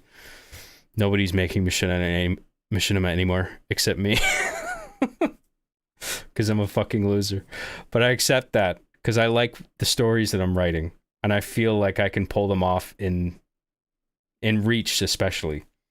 Like, I've considered other games, other Halo games, and other games entirely, like Fortnite and shit. I mean, as much as I hate the Fortnite aesthetic, I have thought about it, but like, it's not the way I want to go. Personally.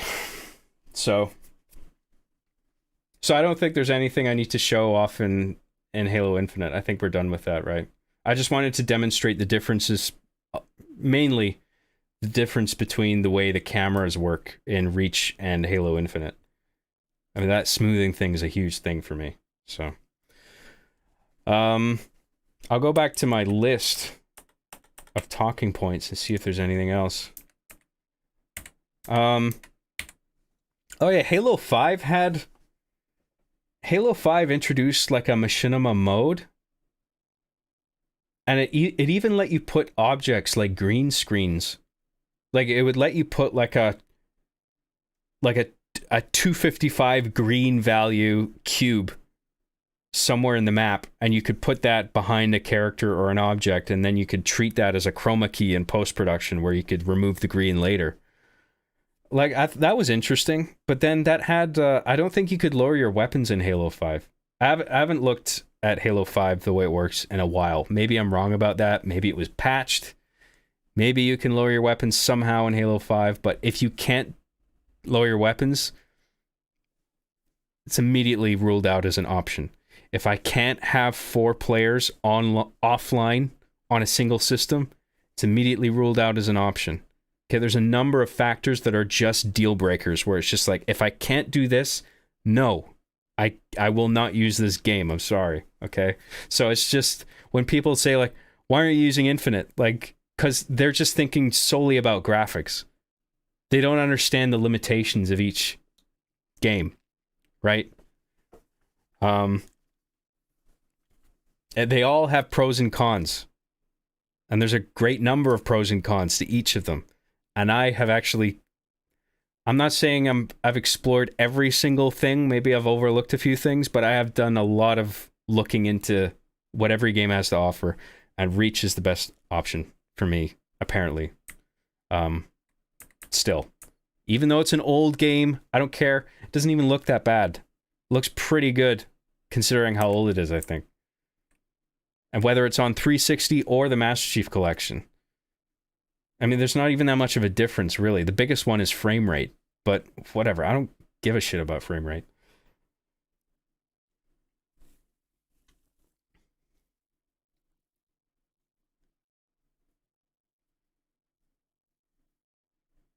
Can you give some examples of games that have real-time light baking? Well, real-time light baking is a weird term. Because you can have an environment rendered in real time with lighting baked into it. That doesn't mean it's not in real time. But the lighting is not real time. I mean, you have static or dynamic lighting. And that baked in lighting is static. Dynamic lighting, you have a dynamic light source that can... It doesn't necessarily have to generate shadows, but it's like a light source that can be sort of manipulated in real time along with the rest of the environment, right? You can point it in a different direction and it will illuminate different things in real time based on where it's pointing without having to reload the whole instance. That's sort of a weird...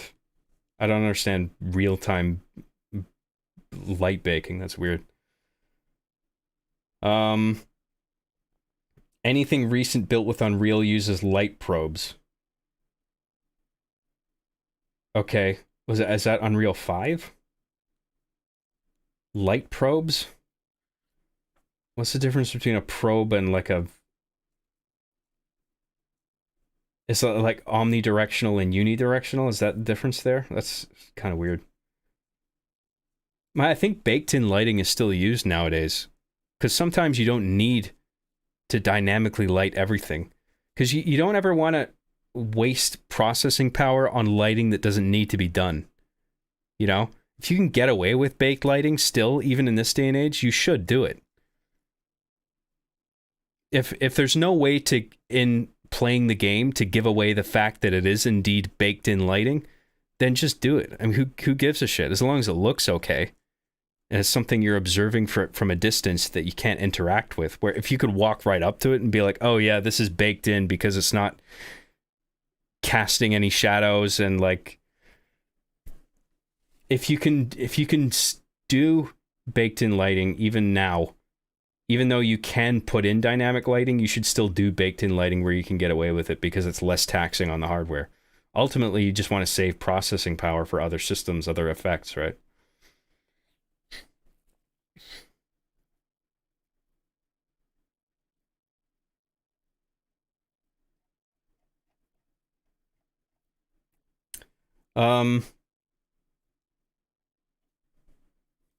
A light probe is a 360-degree photo of your scene.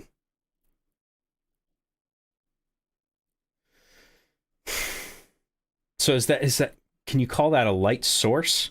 Is it an emitter? Is it emitting light? Probe is a weird term. I don't know quite how to sort of conceptualize that. What else we got here?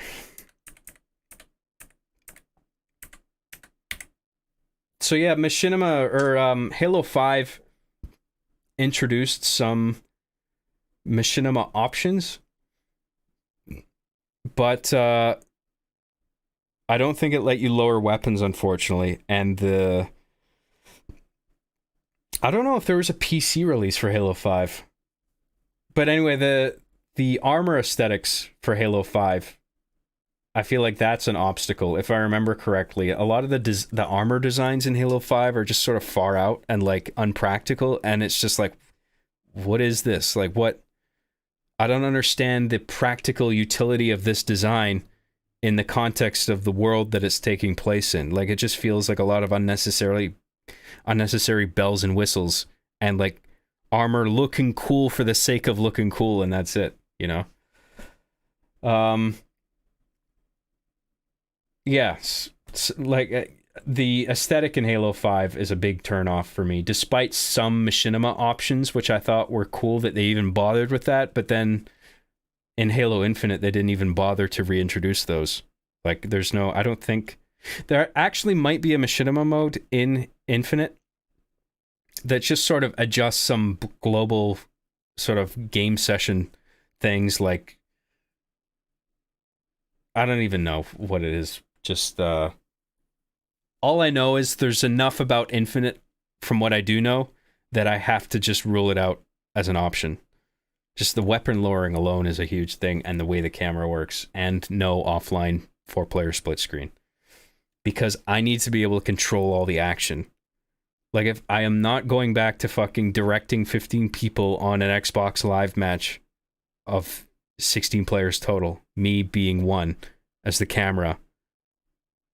And I mean, it wouldn't be as the camera. If I was using Reach on Xbox Live, for instance, like, there would be the free roam camera separate in theater mode. But the point is, I'm not directing a crew of online actors, because, I mean, not only do you have lag coming in as an obstacle, right? Like, I'm talking about network lag, because when you're doing a 16-player custom game, there's almost always a guy with shitty connection that fucks it up for everybody. It's probably standards have evolved. Networking standards have evolved to a point now where that's less of an issue than it used to be, but there's still the risk of it. And then it's just getting everybody to focus and do what you want.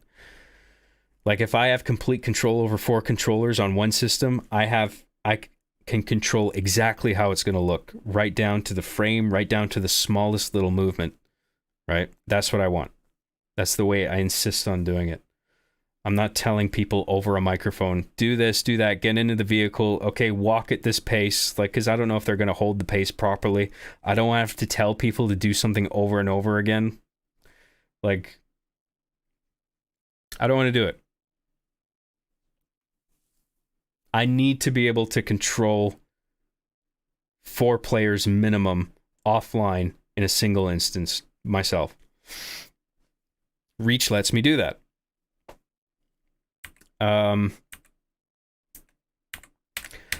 Reach also has armor abilities, right? Unlike Halo 3, right? So some of you might be asking, well, Halo 3 has some benefits.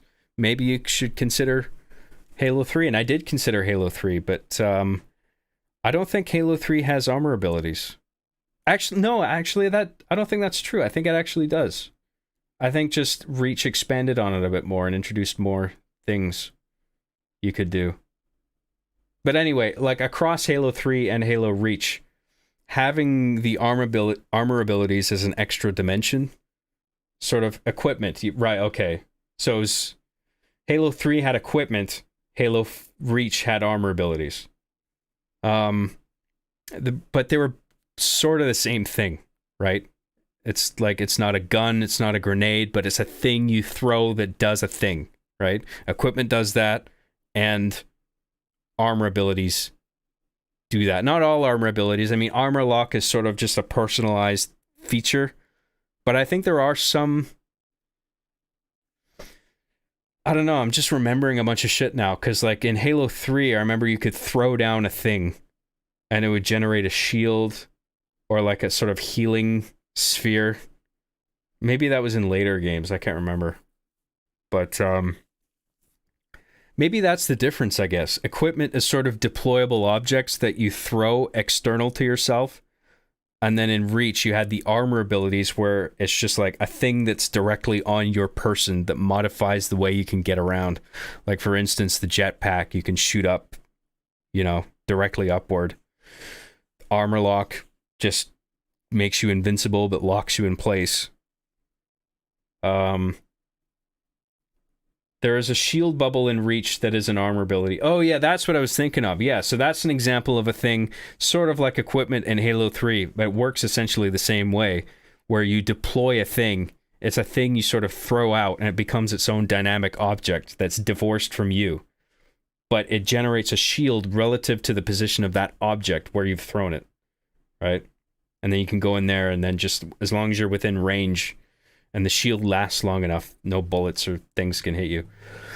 But the fact that there's equipment or armor abilities, that immediately lets you add a bunch of character to like an avatar where, like, I don't know, if in my story that I was writing, that I was doing in Machinima, I had some like special ops team and they were all uber equipped, like distinctly more so than other regular players or citizens or, you know, characters in the game. Maybe I would outfit them all with jetpacks, right? To sort of give them not only that visual flair of having that jetpack on them, but then that extra dimension of them being able to launch up onto any elevated platform. Like, it's just sort of an interesting, it adds dimension to characters, right? So like, I would definitely consider Halo 3 and Reach over Halo 2, where Halo 2 doesn't have any of that. It's just guns, grenades, and jumping and running around. But then Halo 3 and Reach had equipment and armor abilities that just sort of adds an extra dimension of how your ability to illustrate characters in a particular way. You know? Hopefully that makes sense. The art design of the games, we went over that because, like I was saying, Halo 3 looks plasticky. Halo Reach looks very battle-worn and gritty. And I like that over Halo 3. The plasticky look of Halo 3 doesn't really work for me. The colors are also more vibrant in Halo 3. It's like there's a saturation boost in Halo 3 overall. In Halo Reach, the color's a little more desaturated, muted. I like that sort of a little more depressing wartime feel to it. And I think that works better aesthetically with the story that I'm writing. I like the plasticky look of Halo 3. It just seems super nostalgic. Yeah, I mean, I'm not saying it's bad. Like with many points that I'm making, what I'm trying to say is that I'm trying to establish what works for what I'm doing in terms of narrative and what doesn't work for me. And that aesthetic is one of the things. I'm not saying the aesthetic's bad. I mean, I kind of like, there's, I don't know if I'd go far as to say I'm a fan or anything, but like, I didn't mind the way Halo 3 looked. You know what I mean? I mean, it did, even when it first came out, it did look distinctly plasticky to me, but I was just like, whatever, fine. I like the colors. Everyone looks like action figures straight out of the box. I mean, that's fine. It's just a unique look. But now I'm doing this project, and it's like, that doesn't fit for me. Reach is the better option. And all the games have their own unique look, right? So Halo 2 looks its own way. Halo 4 looks a unique way. Halo 3 looks unique. Halo Reach looks unique. So again, you can't mix and match games for a single project. You have to stick with one. I mean, it depends. Like in RB and the Chief, if the game world is acknowledged as a video game, then you can maybe jump between games depending on how you write it. But if you're writing a Machinima project that treats the game as the real world, then you have to pick one and stick with it. And then so you have to carefully weigh the pros and cons of each of the games that you have to choose from, and then pick one, whichever gives you the most benefits, and then stick with that.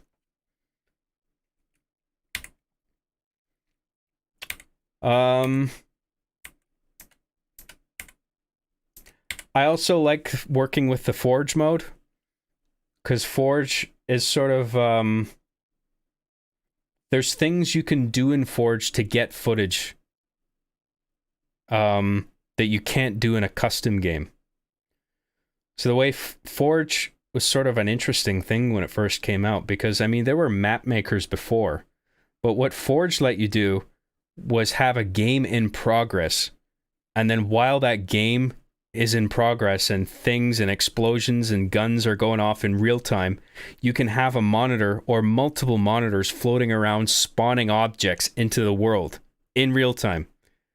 So like while somebody is trying to shoot another player, a monitor could fly in and spawn an object that acts as a shield and protects that player. Like that was pretty innovative around that time. I don't know a lot of games, if any other games were doing that at the time. That was really cool. Because most map makers up until that point were just like, I mean, you could see the geometry of the map, you could see all the objects, but it wasn't the physics at least weren't being calculated in real time. Like everything was just sort of frozen in place until you'd finally press the play button or whatever just to get the game going, and then the physics engine would kick in. And then it's just like, okay, here, you can interact with the world now. What Forge did was let you interact with the world and spawn new shit into it at the same time. And do that in multiplayer. You know, it was really cool. Like Gary's mod works the same way. That's true. But what that lets you do is, say if in my Machinima series, I had a scene where I wanted a door to open and close, like you saw it physically open or close. You can't do that in a custom game because you can't interact with static geometry that way. But in Forge, geometry in Forge has this weird state of being static and dynamic at the same time, right? Where a monitor can move scenery around, but then once it's placed, that scenery is locked in place and regular players can't interact with it, move it, or anything. It's basically, it might as well just be a solid wall, right? In Forge, you can grab a door and raise your altitude with the bumpers, much like the camera, up or down, and then you can move the door, right? As if it was opening or closing.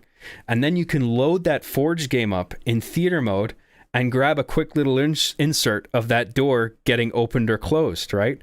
And then you intercut that in editing with the footage that you get in a regular custom game of just the players doing their thing. Because the drawback of doing stuff in Forge is that the players all have to be a team color. Because everybody's on a team in Forge. You can't do a free-for-all in Forge. And as soon as you're on a team in Halo, that immediately overrides your primary color with whatever the team color is, like red, blue, pink, whatever. Just all these, an array of primary colors, right? So you can't exactly intercut all shots that you get with Forge with all the shots that you get from doing a custom game, because the players are probably going to look different because of the team color overrides. But you can intercut a little insert like that where a door opens or closes, right? And throw that in post-production with the shots that you get in the custom game. And then it looks like the door is opening or closing in that scene in the final product. So that's an example of some cool, like you can take advantage of the way Forge uniquely works and integrate that with the rest of your footage that you would normally just get in a custom game, you know?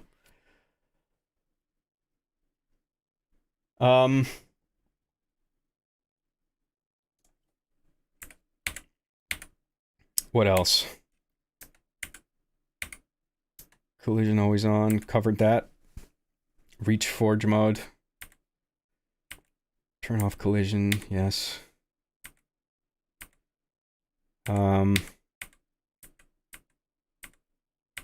Sorry guys, I'm just going through my notes here. I think I covered everything.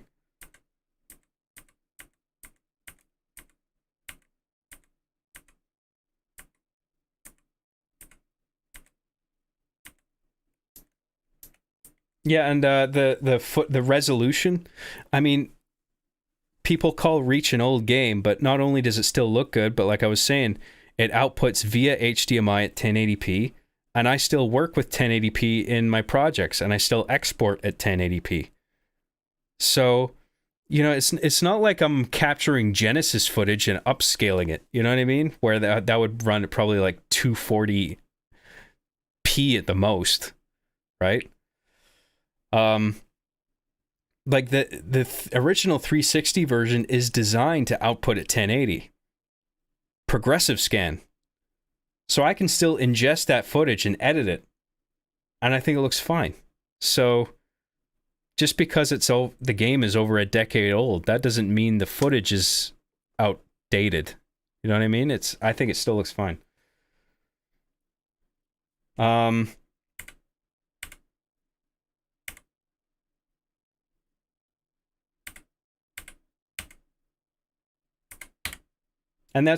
I went over all my notes. So I think I covered everything.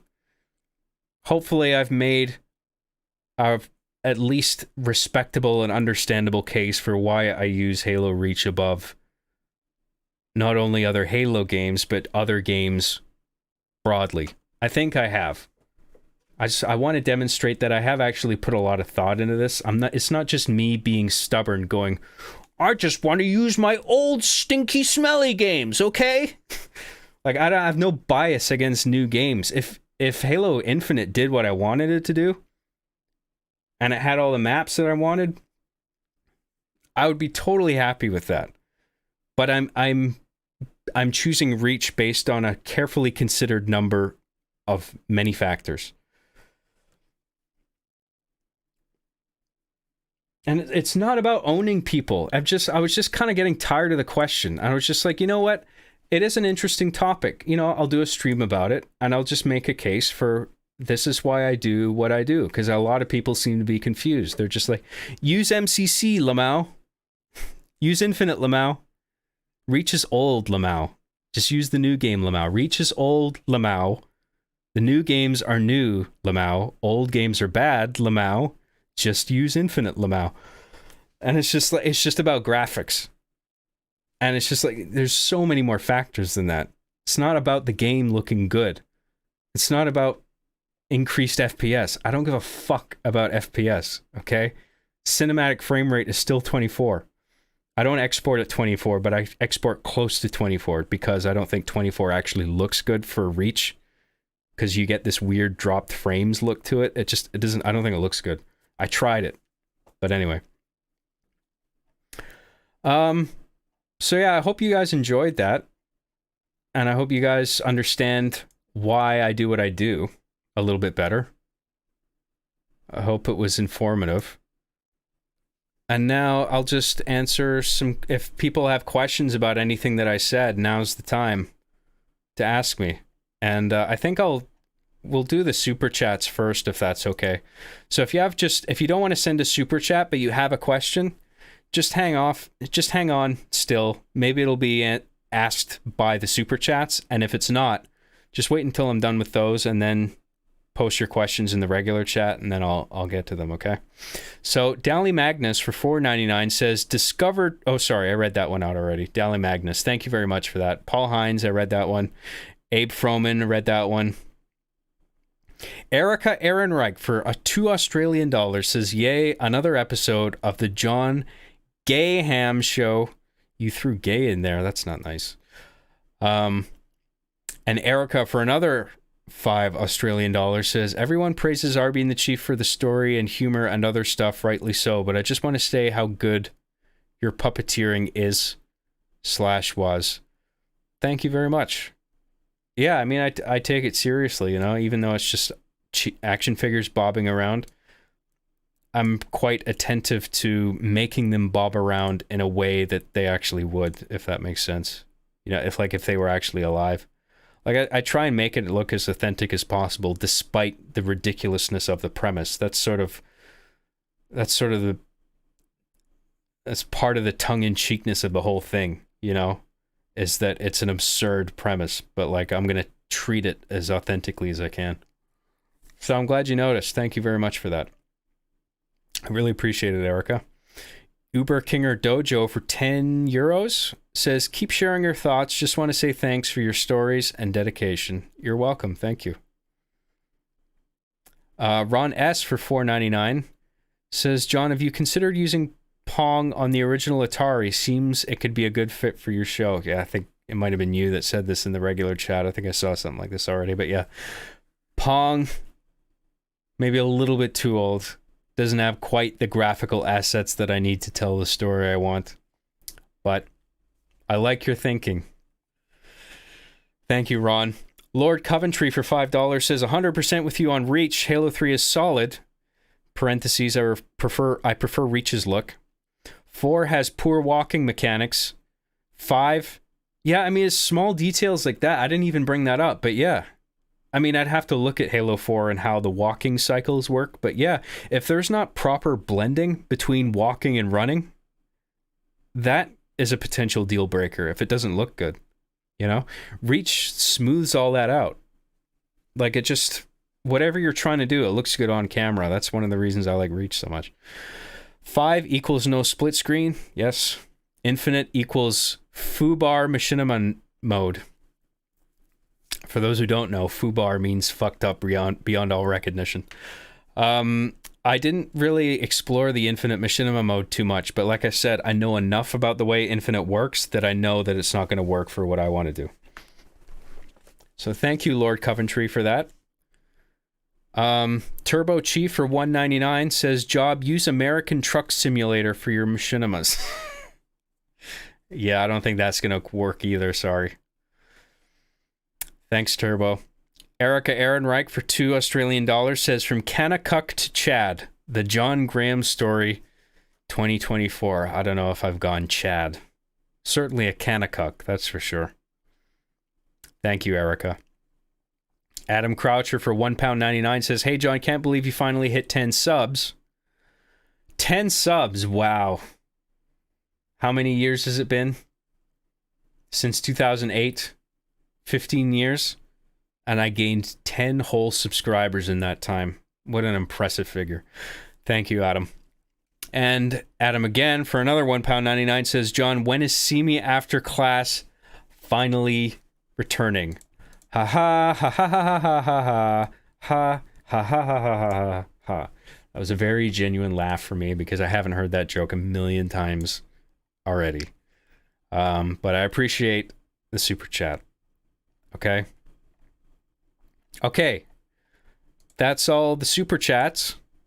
So I will go to the regular live chat and see if anybody's asking any questions. If anybody's confused on anything that I said, I'll clarify. I'll go back as far as I can and look at what's been said. I seriously commend you for still using Reach. I just couldn't accept its limitations after a decade. I'm glad to see you're still able to see different approaches and new ideas in the engine. Yeah, I mean, I just think it comes down to writing. I mean, there is certainly limitations, but I think I'm pretty good at finding a way around them. And the game still does enough for me that's beneficial that it's still preferable.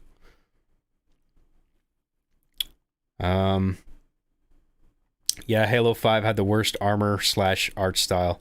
Yeah, I agree. I didn't like the look of it at all.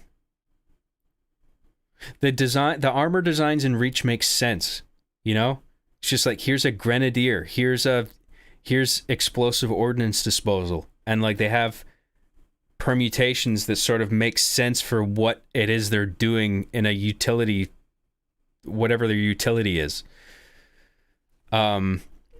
But then Halo 5 had all these designs that were just like overly designed for the sake of looking cool, and that was it.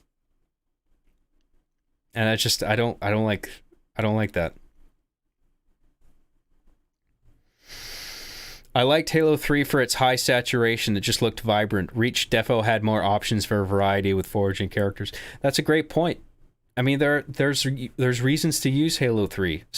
Color, saturations, and the clean look that it has in regard to armor permutation is certainly one of them, depending on the project that you're doing. My narrative project calls for a more gritty environment that's a little more muted, less saturated, scraped, and, you know, muddy looking. I want that for my project. Equipment is always a one-time use, but armor abilities are reusable and you can't use or lose them. Oh, okay. So that's probably the best distinguishing factor then. Equipment's one-time use, armor abilities replenish, and they're always on you. Yeah. Okay. Interesting. Well, except well, there's a couple things in Reach, I think, where it's still one-time use, but I know what you mean. Yeah, I think that's valid.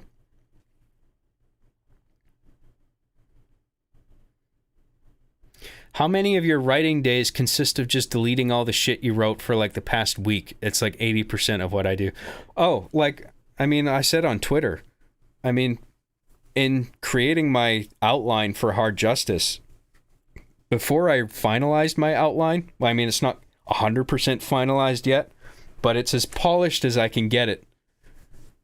And now, at this point, because now I'm doing dialogue, and then in the process of doing dialogue, I'm inevitably going to realize things about my outline that don't work, and I'm going to have to fix them. But I've gotten as far as I can in polishing the outline before the dialogue phase. And I haven't ever gotten to that point until now. And that wasn't until I had done like 30 drafts, at least 20 drafts, between 20 and 30 drafts of the whole thing, like rewriting the whole thing from scratch. And then coming up with new things every time that I rewrote it.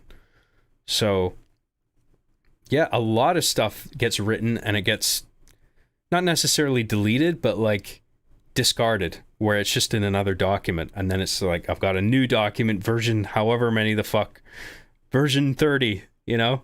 Here's my new outline. And then it gets written from scratch again. So I don't delete all my old stuff, but it gets put aside and not used. Because sometimes I might want to refer to previous material that I've written in order to inform the new stuff better, you know? Because not every if an idea that I wrote doesn't work, that doesn't mean it's useless. Like I can still potentially integrate it in some way into the new draft that I'm writing, you know?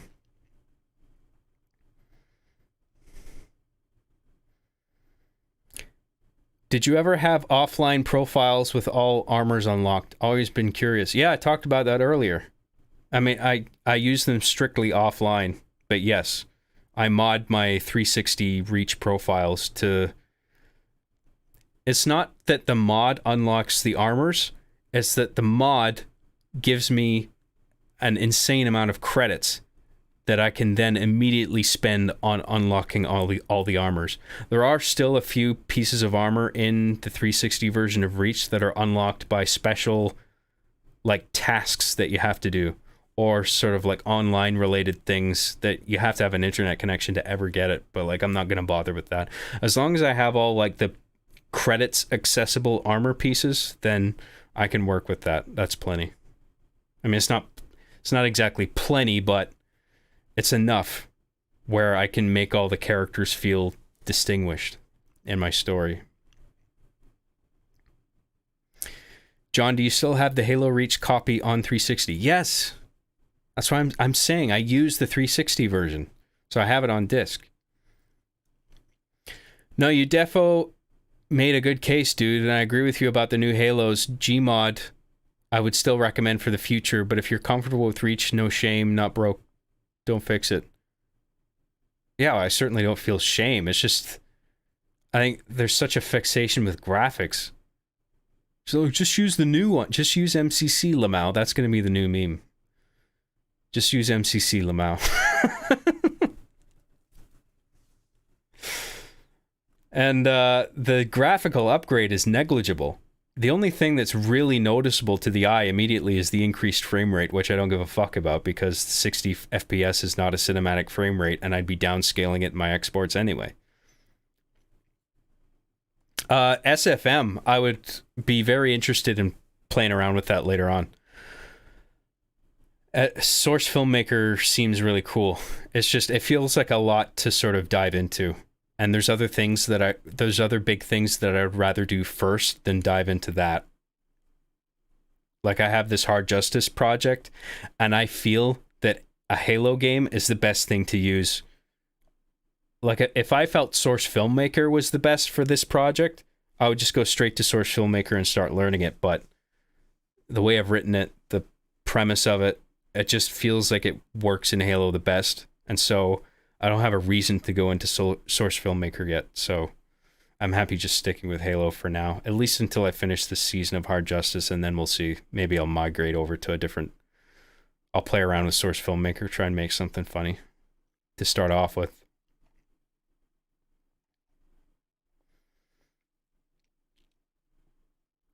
Um, 29.97 FPS for the win, baby. Yeah, I think that is what I actually I can't remember if that's what I export at. It's either that or 30. I mean, the 0.97 thing, that just depends on the camera you're using and like the... Because typically when you're editing and you ingest raw footage, you want your timeline settings to match the properties of the footage. So you'll have cameras that record footage and save footage at 29.97 frames per second. It's like considered 30 FPS dropped frame, some bullshit like that. I don't remember exactly what it means. I mean, it means some frames are dropped, but I don't know exactly why it happens. But anyway, like typically you want to ingest footage in a sequence that matches the FPS of the raw footage, and then you want to export at that same footage as well. Unless you want to deliberately downscale the FPS to something like 24, where you want it to look more cinematic than it was originally recorded. But anyway. Your autism is something the film industry lacks these days. Actual in-depth reasoning for preference of tools and medium for your reasons on your projects is an enjoyable listen. Well, I'm glad you enjoyed it. Thank you. That's a relief. I was worried about it. I was worried about boring everybody. Job, in all seriousness, we get you, baby. Reach still fits your needs. Super informative. I hope so. I hope it's actually like of interest to people too.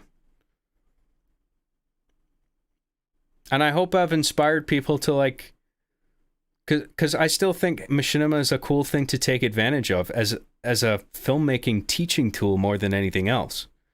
Like if you have an interest in filmmaking and you like video games, make a Machinima thing. Absolutely. There's games that'll let you do it. Some better than others. Reach is my favorite. You can learn how to make movies doing it. You can learn a lot from it. I did.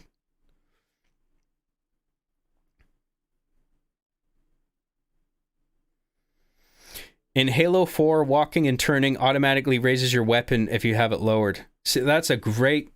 I mean, right there. That's fucked. I can't use that. I cannot use that.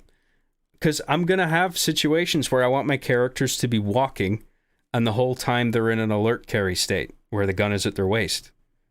I don't want to deal with this bullshit where as soon as I start walking, the gun by default goes up like this. Like, I can't get around that. Job, I wasn't listening. Can you go over the whole stream again, please? Of course, sorry. Yeah, I'm not doing that, sorry. You can rewind, actually. That's another option. I know you're just fucking with me. I'm just, I'm throwing the trolling back.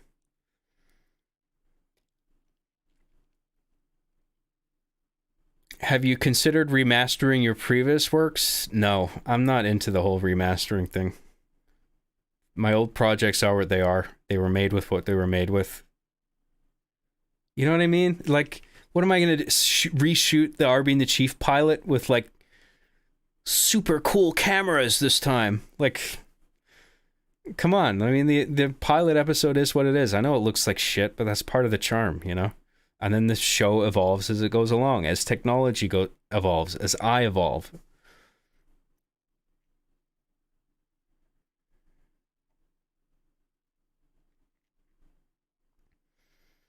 Halo 5 had AIDS on the disc. I wasn't aware. It's an interesting thing to add on.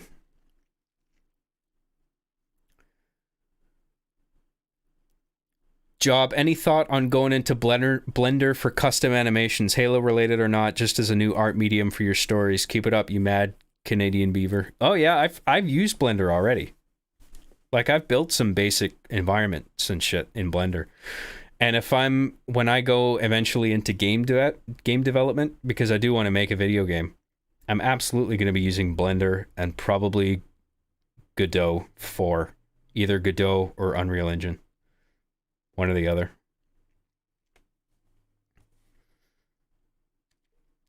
But right now, I mean, I haven't used Blender for any sort of machinima stuff, but for this upcoming Hard Justice project, I might. But it'll just be basically like creating objects in Blender, like not animations. Well, maybe actually some light animation and keyframing, but nothing too elaborate. Just whatever that I can't achieve in the game itself. Like a quick little insert on a key object that I can't build in Forge, for example. Like I'll do that in Blender just as a static object, and it might have a little bit of animation, or it might not. I'm not sure, but I don't think I'll be animating any characters in Blender for this. I'll just be building some key objects in Blender if I build anything, and there might be a little bit of keyframed animation associated with that if I need it to sort of move in the shot slightly or something. I don't know. It depends on what. I need to just do everything I can without Blender and stuff and just look at what I'm missing in my timeline once everything else is done. And then I'll figure out like, okay, I need this asset and I'll use Blender to do it.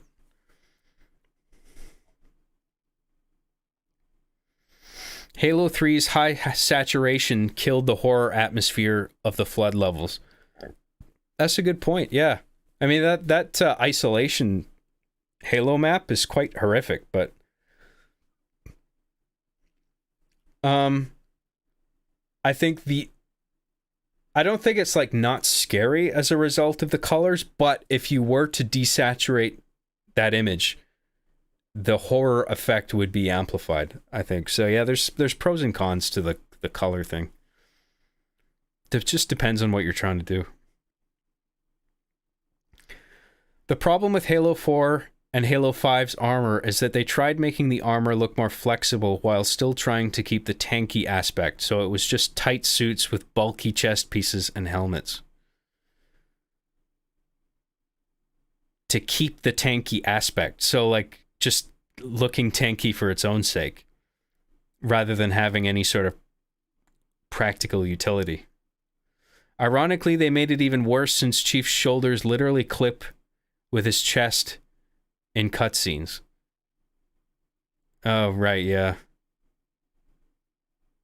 That doesn't... The clipping in cutscenes, that doesn't really bother me overall. Unless it's, like, really egregious, but most of the time I understand that sort of thing. It's just like, yeah, whatever. You got pieces of armor that are sort of clipping. I get it.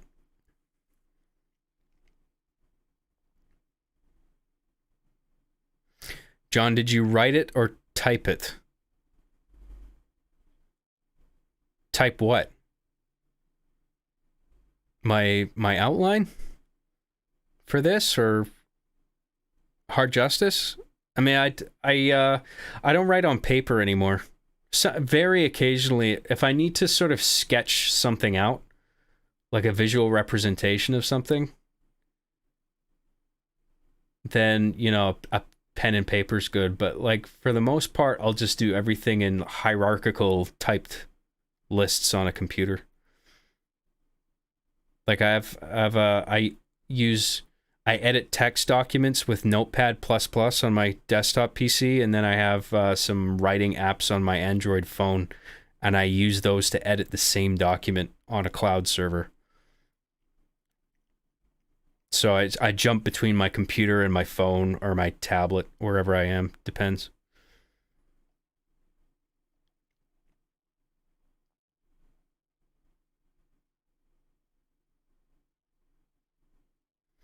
Just remember, kids, forcing 30 frames per second and or 29.97 frames per second to 24 will produce a dropped frame every fifth frame and will look jerky and bad. You have some more wiggle room if your video source is 60 FPS native. Yes.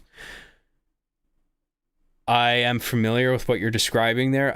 I wasn't able to articulate it as well as you just did there. But yeah, I know exactly what you're talking about, and I have done that before. If you watch the premiere episode of Season 8 of RB and the Chief, I do that with the gameplay. I exported at 24. but it's natively 29.97, I think.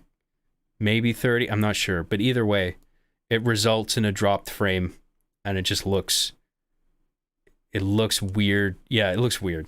It doesn't look good. What were your honest thoughts on chemotherapy? I personally enjoyed the idea of toxic game reviews, but you had mentioned that you believed other projects were bad. I don't know what other projects you mean, but yeah, really, chemotherapy is kind of cringe for me to look back on. I mean, it's just, because I find it creepy more than anything. That pale white mask. I'm just like, what the fuck was I thinking? You know, it's not as funny as it is creepy. I think that was what bothered me the most about it.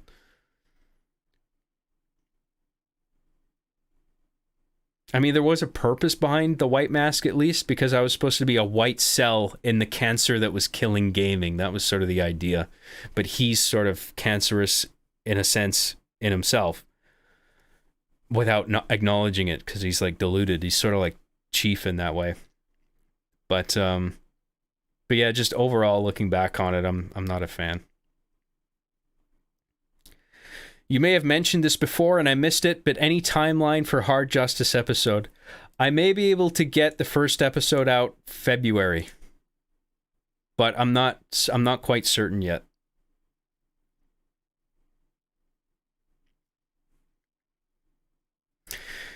John, you can essentially import animations like Source Filmmaker and create accurate graphical objects to match the game, even if it's used to splice certain things into game shots. Import animations like SFM and create accurate graphical objects to match the game. Yeah, what game are you talking about? Are you talking about like a Source game or Halo? You're probably talking about Source, right? Because they use Source games as a base. Like Source Filmmaker will use those assets, right? Because obviously the software comes from Valve, just like the games do. To match the game, yeah. Yeah, but I mean, I'm not making a Half-Life Machinima, right? I mean, that's a whole different aesthetic. I still want to use Halo because of the helmeted characters, you know? And a number of other factors. Use the Forge filters, lol.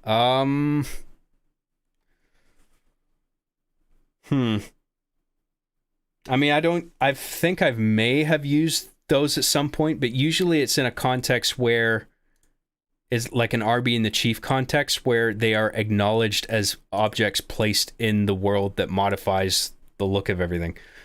Like, it's never used in a way to sort of... It's never used in a way that the Forge environment nodes aren't acknowledged as a present object. You know what I mean? Like... Because I've never really felt the need to augment the environment in that way. And there might be some rare exceptions where I wanted a map to look darker than it is natively. And so I may have put like a sort of darkening filter on it, or... Not monochrome, but like there's one where it just sort of really amps up the contrast or the saturation or something. It makes everything look darker. I may have used that to sort of alter the look of a map for maybe a dream sequence or something, but I've barely done that.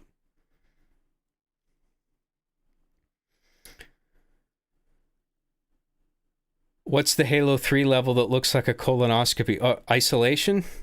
The one with the forge growths on the underside of the map, and it's like grassy on the top. I think it's called Isolation in Halo 3. Kiro for $5 says, "Hi John, I wasn't watching the past 15 plus years of episodes. Can you do it again?" Sure. What was the first episode? The pilot. Exterior. Last resort.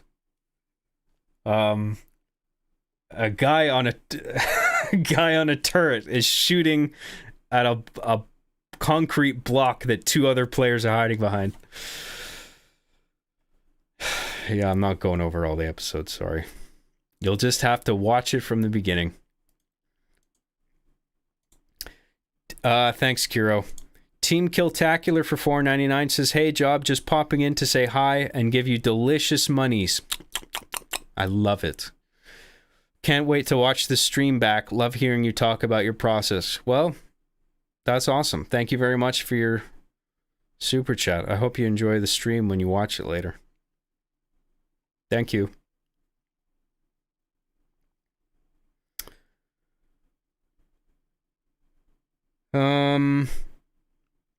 Using Blender for Halo shots.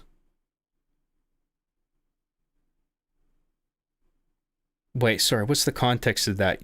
Are you talking about the SFM thing? You can essentially import animations like SFM.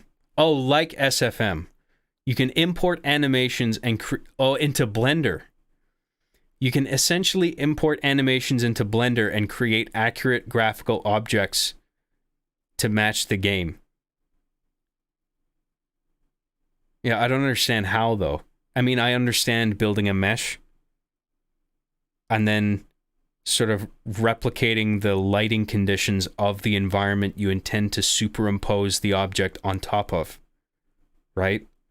Because you want it to look like it's actually in that room, wherever the room may be in Halo, right? You sort of want to replicate that lighting setup in Blender.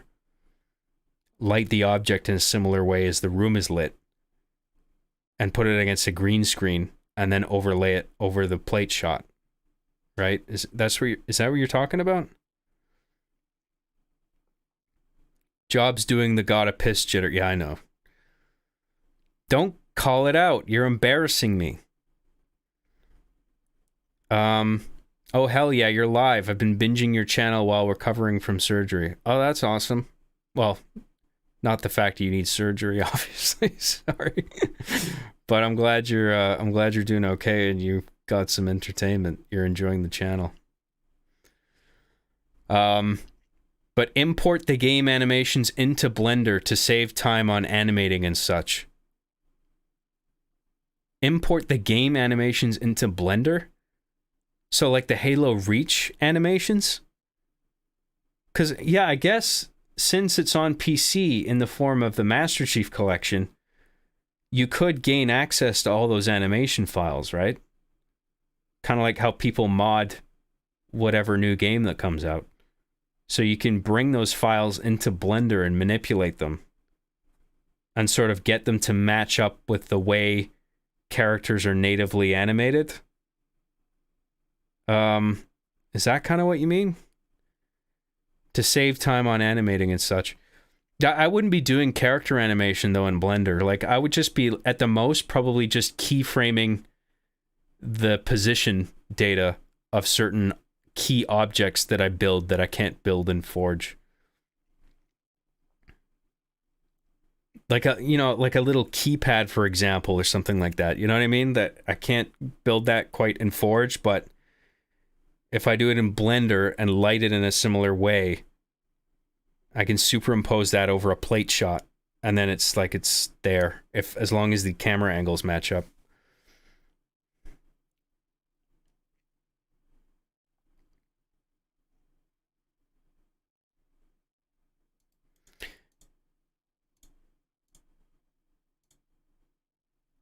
This stream was oh shit, I lost the window. This stream was a pleasure. Now just open up voice auditions for Hard Justice. During my Hollywood Walk of Fame speech, I want to say that Hard Justice was the stepping stone that led me to stardom. Well, when I do open up auditions for that, I'll post it on Twitter, and I'll have a page on my website with like sides that people can download, like screenplay PDFs. And they can read off that and send me an audition based off of that reading.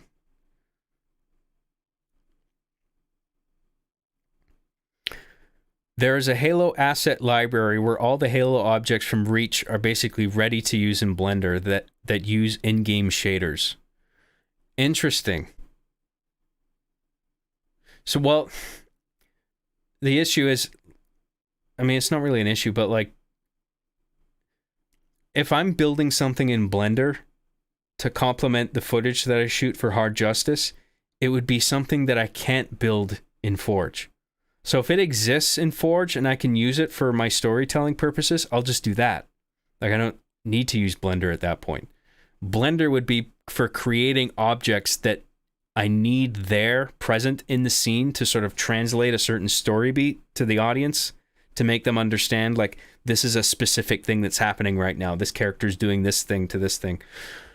If there's a pre-existing asset for that already, I would just use that.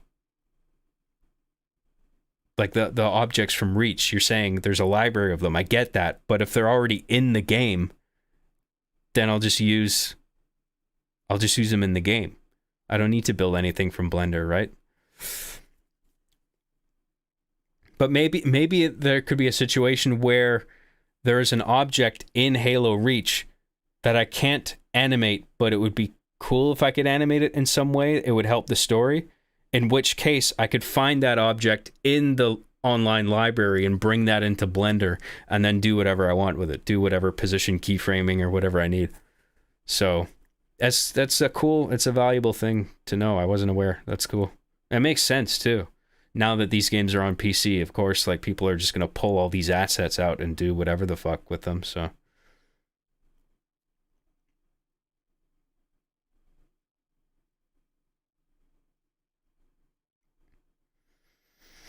John, would you consider setting up a Discord? You may have people in your audience that could help you with Blender and Godot. I'm not managing an online community. I know a lot of people like me, they have a Discord community. And that, you know, one of the funding perks is like Discord access and shit. It's an interesting idea, but I don't want to have to manage a community like that. I'm not regulating.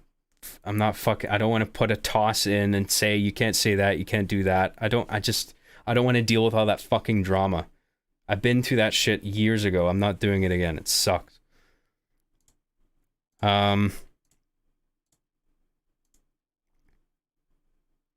I'll be sure to listen to premium Jontent while I recover from my lobotomy.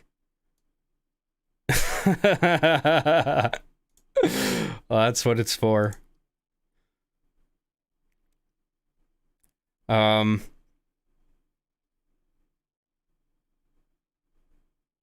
Just get a mod, make one of your regulars your mods. Yeah, but I don't know who's just doing it for a power trip, or if the mod himself or herself is going to go off the rails and do some fucking stupid shit that pisses everyone off.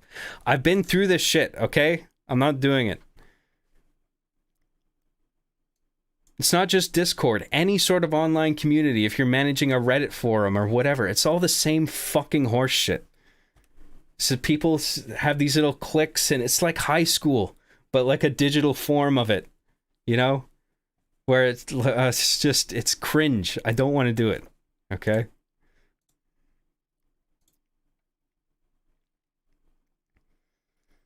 Job, if I sent you proof of my Halo figure collection, can I be the main voice actor in Hard Justice?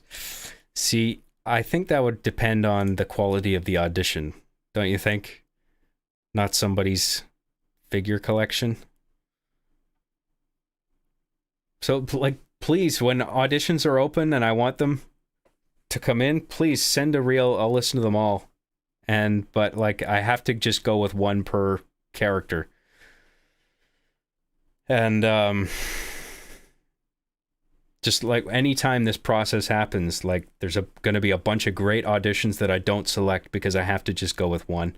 Or it might be the case with a few of them where it's like, I thought, like, you submitted an audition for this character, but hearing your audition, I think you would be a better fit for this character. Could you read for this character instead? I imagine that might happen at least a couple times. So yeah.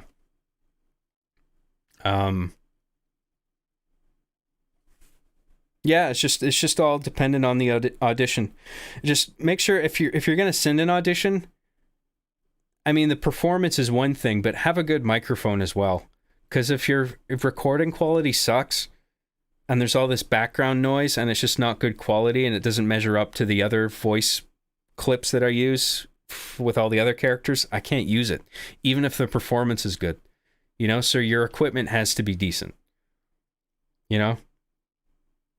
And it's not even that, you don't even need that expensive of equipment. You know what I mean? Just like a basic USB microphone, at least, with a pop filter. You don't even need an audio interface or an XLR connection. Like, just a USB microphone, a typical one that you, like a typical Audio Technica one will do. It just can't be a fucking, like, just no shitty, scratchy ass onboard microphones or like low quality, low bit rate stuff like that. Just, even if their performance is good, I can't make that work, you know? Dog barking in the background of an audition, lol. Yeah, if you can limit surrounding noises. I mean, I can deal with that shit to a degree. Like, if you have like air conditioning in your room, for instance, like, I can take a noise sample from some dead air in that recording and then do like a noise reduction pass where that gets eliminated from the file, and then it just leaves your voice. Like, within reason, like, I can deal with some obtrusive noise, but like, if it's just a constant dog barking, or just if it's a really just low quality microphone, I can't work with that. So break out the old 360 mics, boys. Yeah, definitely not those. I mean, those are designed to be low bit rate, to be and send compressed audio, just because it's all about just communicating with your teammates. It doesn't have to be high quality, but I need broadcast quality if I'm going to make a show, right?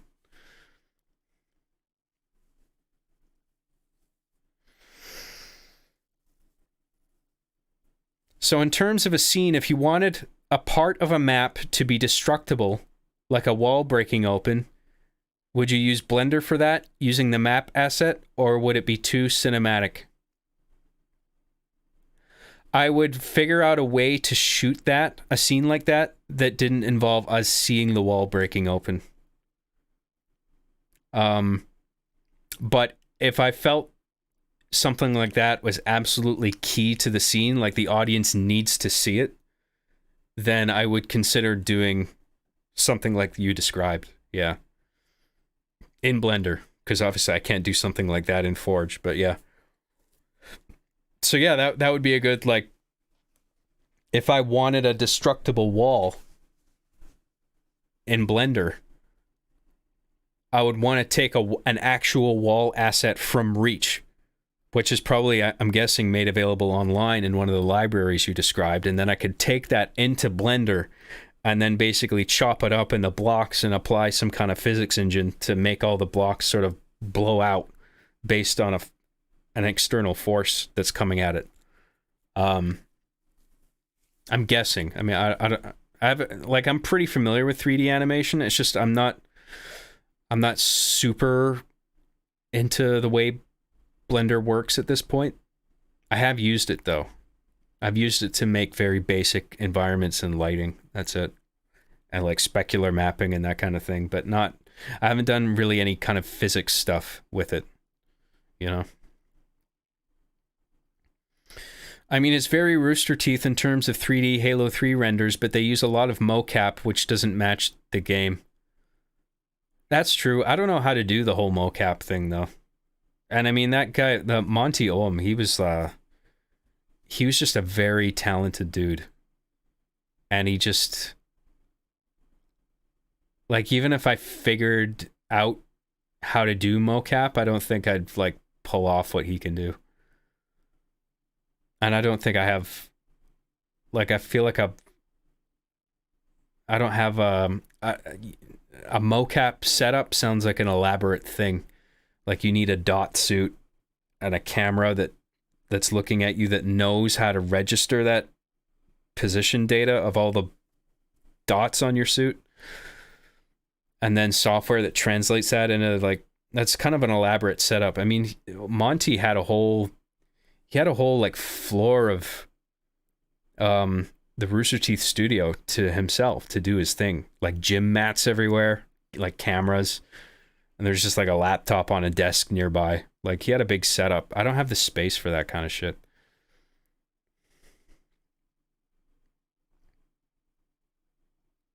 You need a GIMP suit for mocap. Yeah, something like that. Having a room tone recording is absolutely clutch. I used to edit audiobooks on the side, and all of our editing was purely just pasting room tone to fix mistakes, remove noises, etc. Yeah. I mean, you can absolutely, like, if room tone or, like, I mean, I know what you mean about using room tone to fill dead air in audiobooks, especially where it's just one consistent audio track. But what I'm doing, I would be cutting up the voice work, right? So there'd be huge gaps in between people talking. So the idea is to eliminate room tone from those, right? So if there's a part of the total recording in an audition that I get that is just recording the natural ambient noise in the room, I can use that and snip a sample from it and then use that to neutralize, do a noise reduction pass, like I was saying, to neutralize that entire wavelength from the entire recording. And so then I'm just left with the voices alone, and then I chop that up. So I don't need for there to be, I'm not going to be pasting room tone like in your situation. It's a different thing. I know what you mean, though.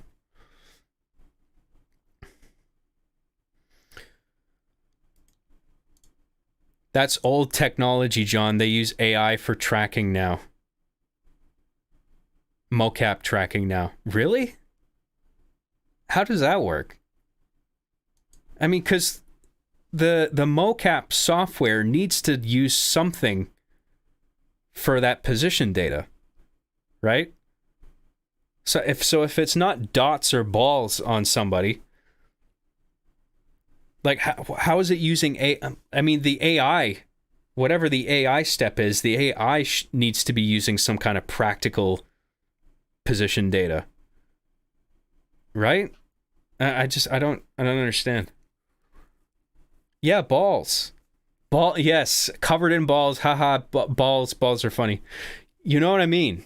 The fucking giant white balls that a camera will very easily pick up and say, like, okay, here's the wrist, here's the elbow joint, here's the shoulder.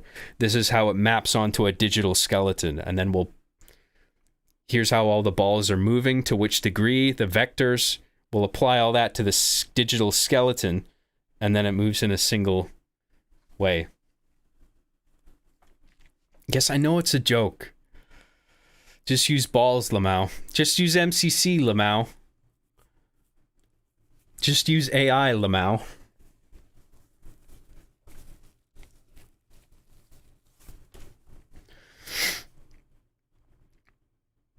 Why haven't you ever ate McDonald's in your streams yet? I'm trying to be healthy, dude. I just eat stew and frozen fruit and oatmeal.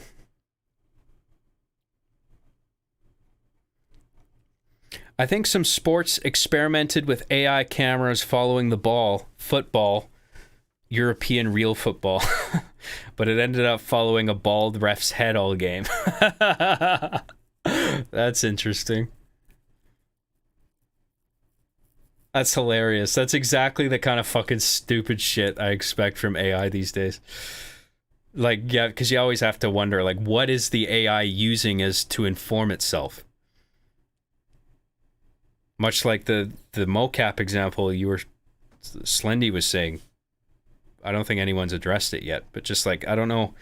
I don't understand how AI alone can generate a skeleton walking routine if there's no actual person walking wearing a suit, because where does it get that information from? I mean, I guess if you just pull a sort of a rig or like animation off the web of a generic walk cycle, it's got to be something, right? I don't know. Have you heard of 11 Labs AI, voice synthesis models? Is that where you can have a 30-second sample of anyone talking and just plug it into one of these systems, and then it generates, you can make it say anything basically, and it'll sound like that person. I'm aware of that, if that's what that is.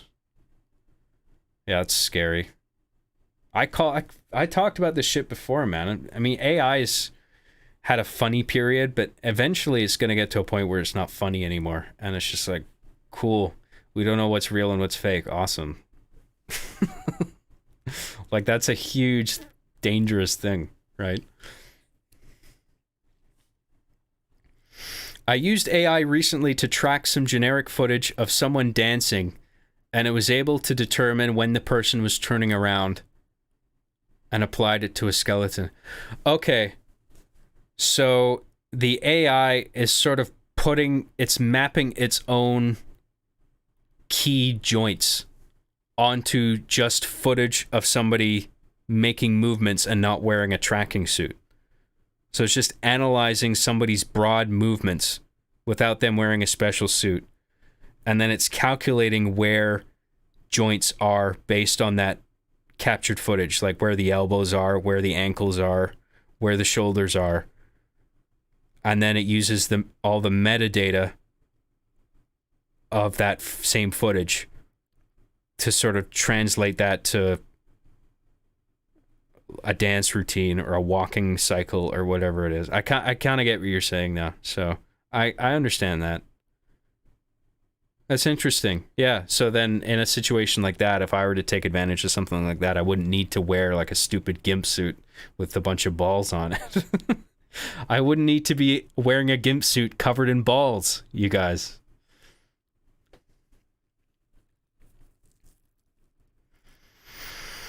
Yes, but they updated it to where you can do your own voiceover, drop it in, and it gives you their voice with your inflection and performance. Wow. Yeah, that voice AI is scary, man. Yes, and it can also be used for multiple people. Oh, wow. So you can record, I assume what you mean there is you can record two people in one shot, and the AI is going to know how to separate one person from the other and generate two separate skeletons with two separate animation sets. That's interesting. Yeah. Fuck, man. Yeah, I don't know if I need to do anything that elaborate for my stupid little Machinima project. But I mean, I'm well before that stage. I mean, I got to get the writing finished, the outline finalized. I want to get a rough draft of all the dialogue finalized. I got to polish my first episode and then do the auditions and then build all the sets in Reach and then build all the characters, act it all out, get all the footage, throw it in, throw the voices in, edit it all, rough cut, fine cut, picture lock, and then I'll look at what's missing. And then I'll be like, okay, I need a Blender shot. I need a VFX shot here. I'll probably use Blender. I need to build a thing. So I'll get a plate shot. I'll probably already have the plate shot because I already know what I want in advance, like during production. I'll grab the plate shot then probably. And if not, I'll just go back and do reshoots where, well, not necessarily reshoots, but just grab any plate shots that I'm missing for Blender assets to be later superimposed. And then, so that VFX will be like the last thing. One of the last things. I mean, music might come after that because I want to achieve absolute picture lock typically before I put in like ambience and music. So, yeah. I see AI as a tool more than a takeover in my process. It's just some new bells and whistles. Yeah, I mean, I kind of get both sides of it. You know, I do think it has the potential to be dangerous, but I can see how it's being overblown in some regards as well. You know, people think AI is smarter than it actually is, but it actually, at this point, isn't that smart. It just knows how to sound smart because it is sourcing all this pre-existing material, and then it just throws just enough syntax in between it all to sound that it's actually thinking and processing this stuff on the fly.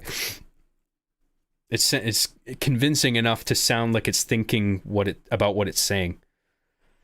I see that side of it too, so I don't exactly know what to think. I think we should be cautious with AI overall going forward. AI voices kind of remove the fun of knowing fans got to voice characters like Adam in season 8. I really appreciated seeing that, but I can imagine going through all of the auditions was a lot. Yeah, it was, but I mean, I was happy to do it. because I kind of liked that exploratory process of it, of finding the right voice. I mean, yeah, it was a lot to get through. It got a little grating after a while just because of the volume of auditions. But it's always kind of fresh to like hear, like, here's this person trying it. Like, oh, okay, that's interesting, right? It's not a total drag. And I would still favor using real voices over AI generated ones. Because I just like the idea of real human beings contributing to an artistic project like this, if you want to call it an art form. Some people don't, but it's fine. I like what I'm doing. I think it's cool.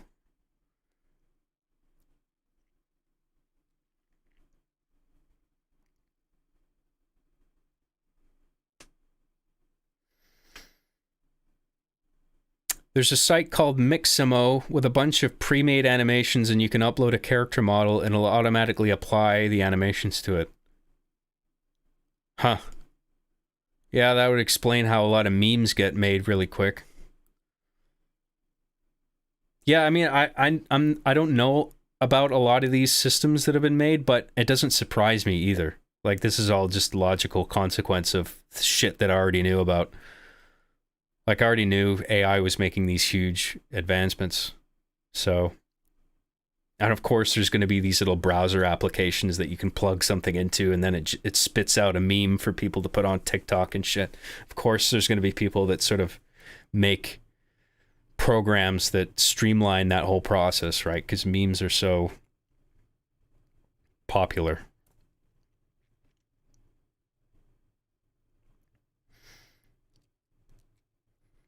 AI is like any other world-changing technology. It's extremely useful, extremely dangerous, and inevitable. Yeah, it's like fire, right? I mean, you just got to be, you can use it to do great things, but you got to be careful.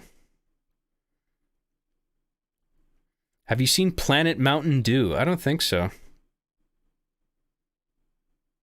Planet Mountain Dew. Is that a Machinima thing? An AI sort of thing? Slendy for £5 says, I love watching your streams. Try not to feel too bummed out on certain content not doing too well. I will always tune in. I look forward to future stuff. Thank you very much. I'm trying not to think about that, the view figures. I wish I was getting more views, but every time I sit and think about it, it's like I'm already making the show that I want, and I think it's funny. So if people don't want to watch it, or if people unsubscribe, because I see my subscribers ticking down as well every time I post something, and it's just like, man. But then it's just like, well, maybe it's a good thing, you know? If people don't like the stuff that I'm putting out, then yeah, they shouldn't be subscribed to me. Then yeah, go ahead. Subscribe to someone else. I don't know. But yeah, I know my dedicated audience really appreciates what I put out. And, you know, I've gotten some criticism too for stuff I put out recently. And one of the pieces of criticism I got was worried about offending me. And I was just like, there's no need, man. Like, what you said was perfectly valid, and I will definitely keep it in mind. So, people shouldn't be worried about criticizing me. Like, if they don't like something I put out, I'm totally open to, I mean, it kind of sucks because I just don't like disappointing people. But like, if people don't like something I put out, but they can make a case as to why they didn't like it and articulate themselves, I want to hear it. That's valuable. I can use that. But if you're just going to like call me names and say it sucks and then that's it, it's just, I can't take that seriously. It doesn't even, that shit doesn't even bother me because it's so unfounded. It's like, what is this based on? What can I do with it? Nothing. So this is just you venting probably because you had a bad day. That's all this is. So it doesn't, that shit doesn't bother me. What bothers me is when it's like accurate, but also needlessly cruel or backhanded, where it's just like, you're just trying to get a jab in here as well for some reason. Cause I mean, what did I do? I made a video that you don't like. I'm not trying to offend you. So it's just when I detect some unwarranted hostility, that bugs me. But if it's sort of based on some reason, but then that gets used to sort of attack me. I don't like that shit.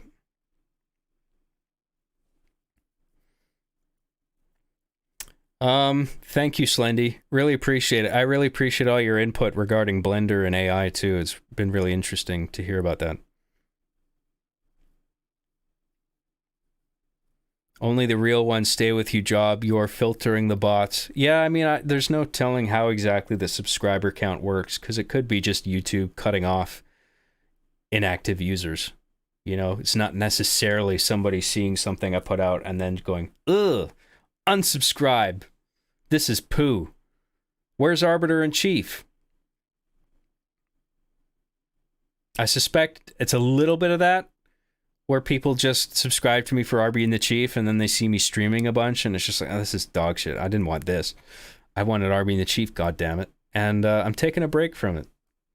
And it's not like I'm not working on other shit. I'm working on Hard Justice now. It's a different huge project. It's very hard to do all of these things at once, you know, and stay sane and get enough done in each individual project when you spread yourself out so thin. You are not alone in the views aspect. It's the website's algorithm, dude. If content isn't obnoxious or controversial, the algorithm is unforgiving. What's important is you're happy with the end product.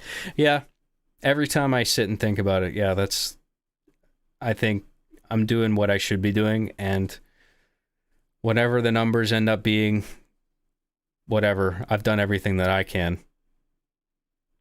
Because if I just start chasing views, then the content's really going to be dog shit at that point. Love seeing your face pop up on YouTube. My stupid, unshaven face. Thank you very much. I just think I'm in no position to criticize you. I'm the novice. You're the expert. You know more than me. I wouldn't go that far, Daisy. I've seen your Machinima projects are genuinely impressive.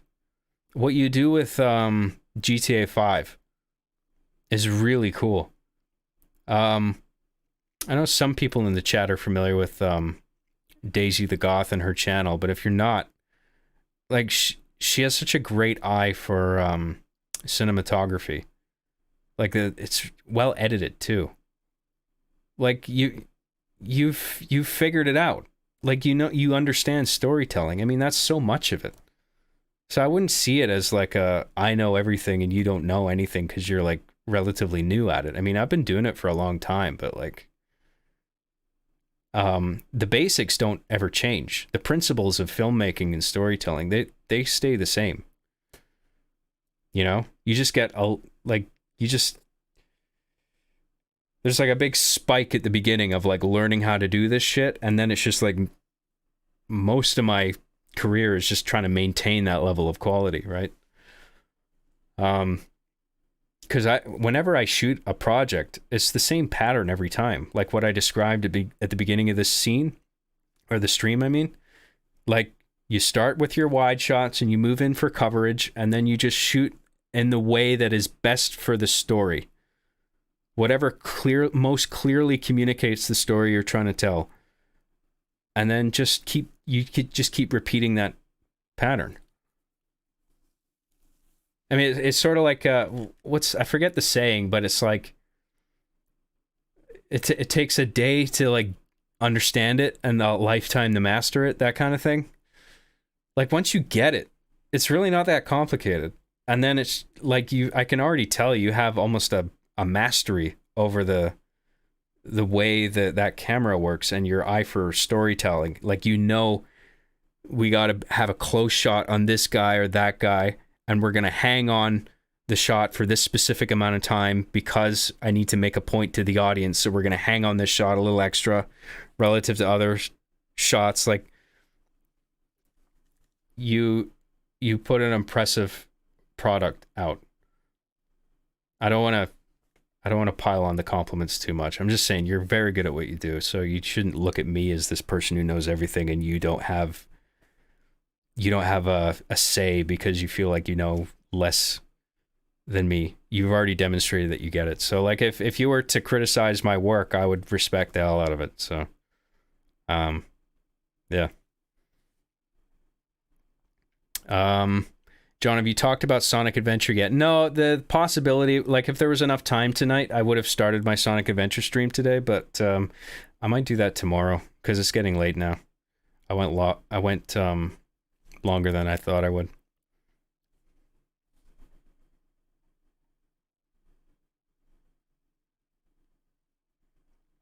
Slendy for £10 says the subscriber loss has been a thing since 5 years ago. You upload a video and an unexplained loss in subs occurs. Some could be deliberate on YouTube's part. What's your onion on the Twitch drama lately? Oh my god. Oh my god. The Twitch thing. I mean, it's just so fucking stupid. The Twitch thing. So if you're not aware, you're probably all aware that recently Twitch, in their terms of service, allowed artistic nudity in whatever people stream or upload. I mean, it's just a streaming website. I don't think it hosts. I mean, I guess it does host previously recorded broadcasts, but it's a streaming platform. But they allowed artistic nudity. And it's just like, you have been running a streaming platform for how many years now? You should probably know a thing or two about human nature, human behavior at this point, broadly speaking, because you have observed and managed so many people streaming from their bedrooms and sharing intimate thoughts and knowledge and, you know, shouting and doing all this thought stuff like hot tubs, like chicks nude in tubs, or, you know, bra and panties or whatever. And just like, I mean, I don't know if it was during the allowance for artistic nudity or before, but like you had these women recently who were just like, you know, no top, no bra, bottom of the frame is like right above their nipples here, and they just sort of like shake their boobs around like this. And that might have been just like while the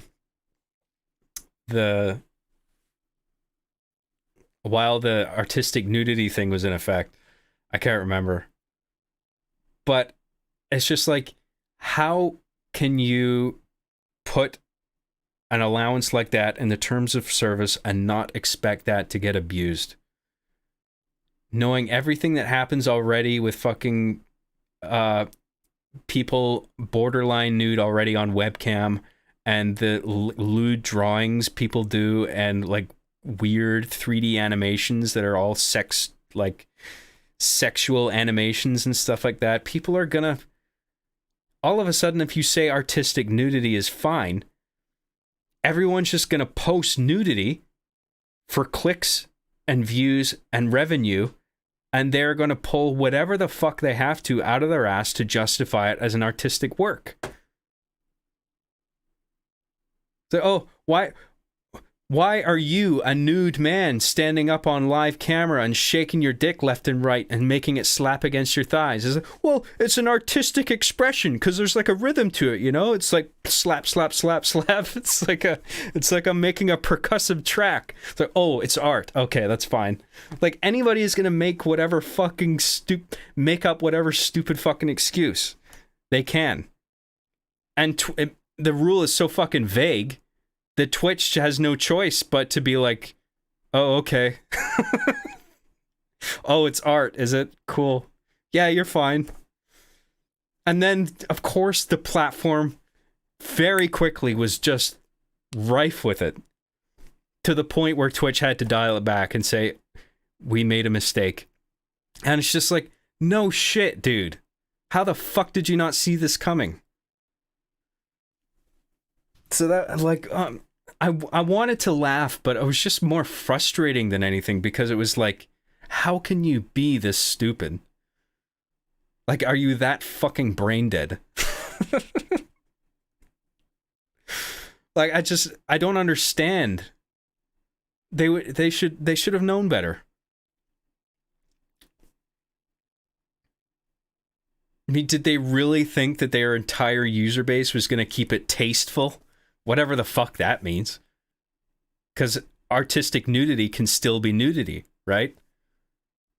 So if you're just, you can call it an artistic work, and you're just standing there with full frontal tits and bush, you know, and just say, well, this is a work of art, you know, because there's been films made where it's just you know, I remember seeing a short film in college where it was literally just a slow zoom in a room, and it was a slow zoom on a photograph for like 20 minutes.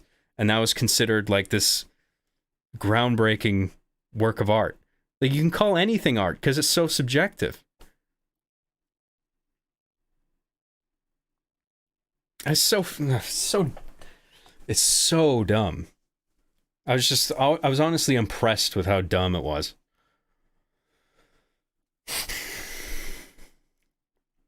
Pull whatever they have to out of their ass, Lamal, literally. Yeah, I mean, fuck. What's off limits exactly at that point? People shoving dildos up their ass and shit? Oh, it's part of the art.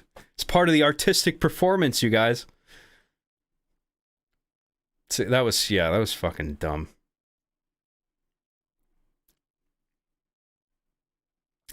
Not gonna lie, you look like a piece of art right now, John. I'm just wearing my clothes.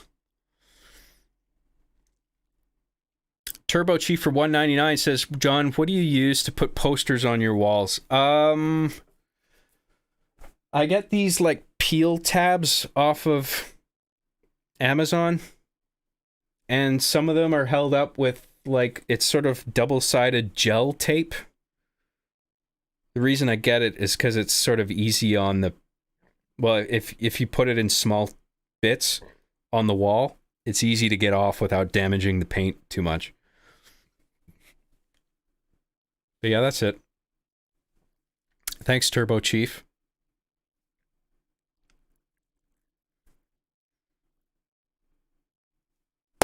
Okay. I think I'm done, you guys. I've done all the super chats. We're sort of at the end of the chat here. That's, I think, running out of steam. So, and so am I, frankly. I'm tired and I got a pee so fucking bad right now. So, I'm gonna end the stream here. We've been going for almost 4.5 hours. I think that's a pretty good. If you leave now, it means you hate us. It's inevitable. Every time I end the stream, I hate you every time. That's how it works. Thank you, everybody, for tuning in. I hope that was a fun stream. I hope you learned something. I hope it wasn't too boring. I really appreciate all the super chats. I hope I didn't sound like an asshole describing a bunch of the shit regarding the game, because it's just something I care a lot about. And I want people to understand what I'm doing and where I'm coming from. I think I just get frustrated sometimes because it feels like people think I'm just making this half-hearted, I'm not thinking out my reasons for doing things. Like, as if I didn't consider that Infinite has good graphics, you know what I mean? Yeah, it's the newest Halo. I guess it does have good graphics. I'll just use Infinite then. Like, of course I would have considered that, you know? Yeah. I just wanted to make it, I may have been a little bit aggressive, but I'm just trying to make it clear about why I do what I do, and I use the methods and the game that I do. It's not just because I'm stubborn. A lot of factors that go into it. So, thanks, everybody. Super chats, donations, I really appreciate it all. It's very nice of you. And I think I might stream tomorrow. We'll see. And I'll do Sonic Adventure. I'm going to stream Sonic Adventure gameplay. I hope you guys are on board for that. So, thank you all again, and I will see you next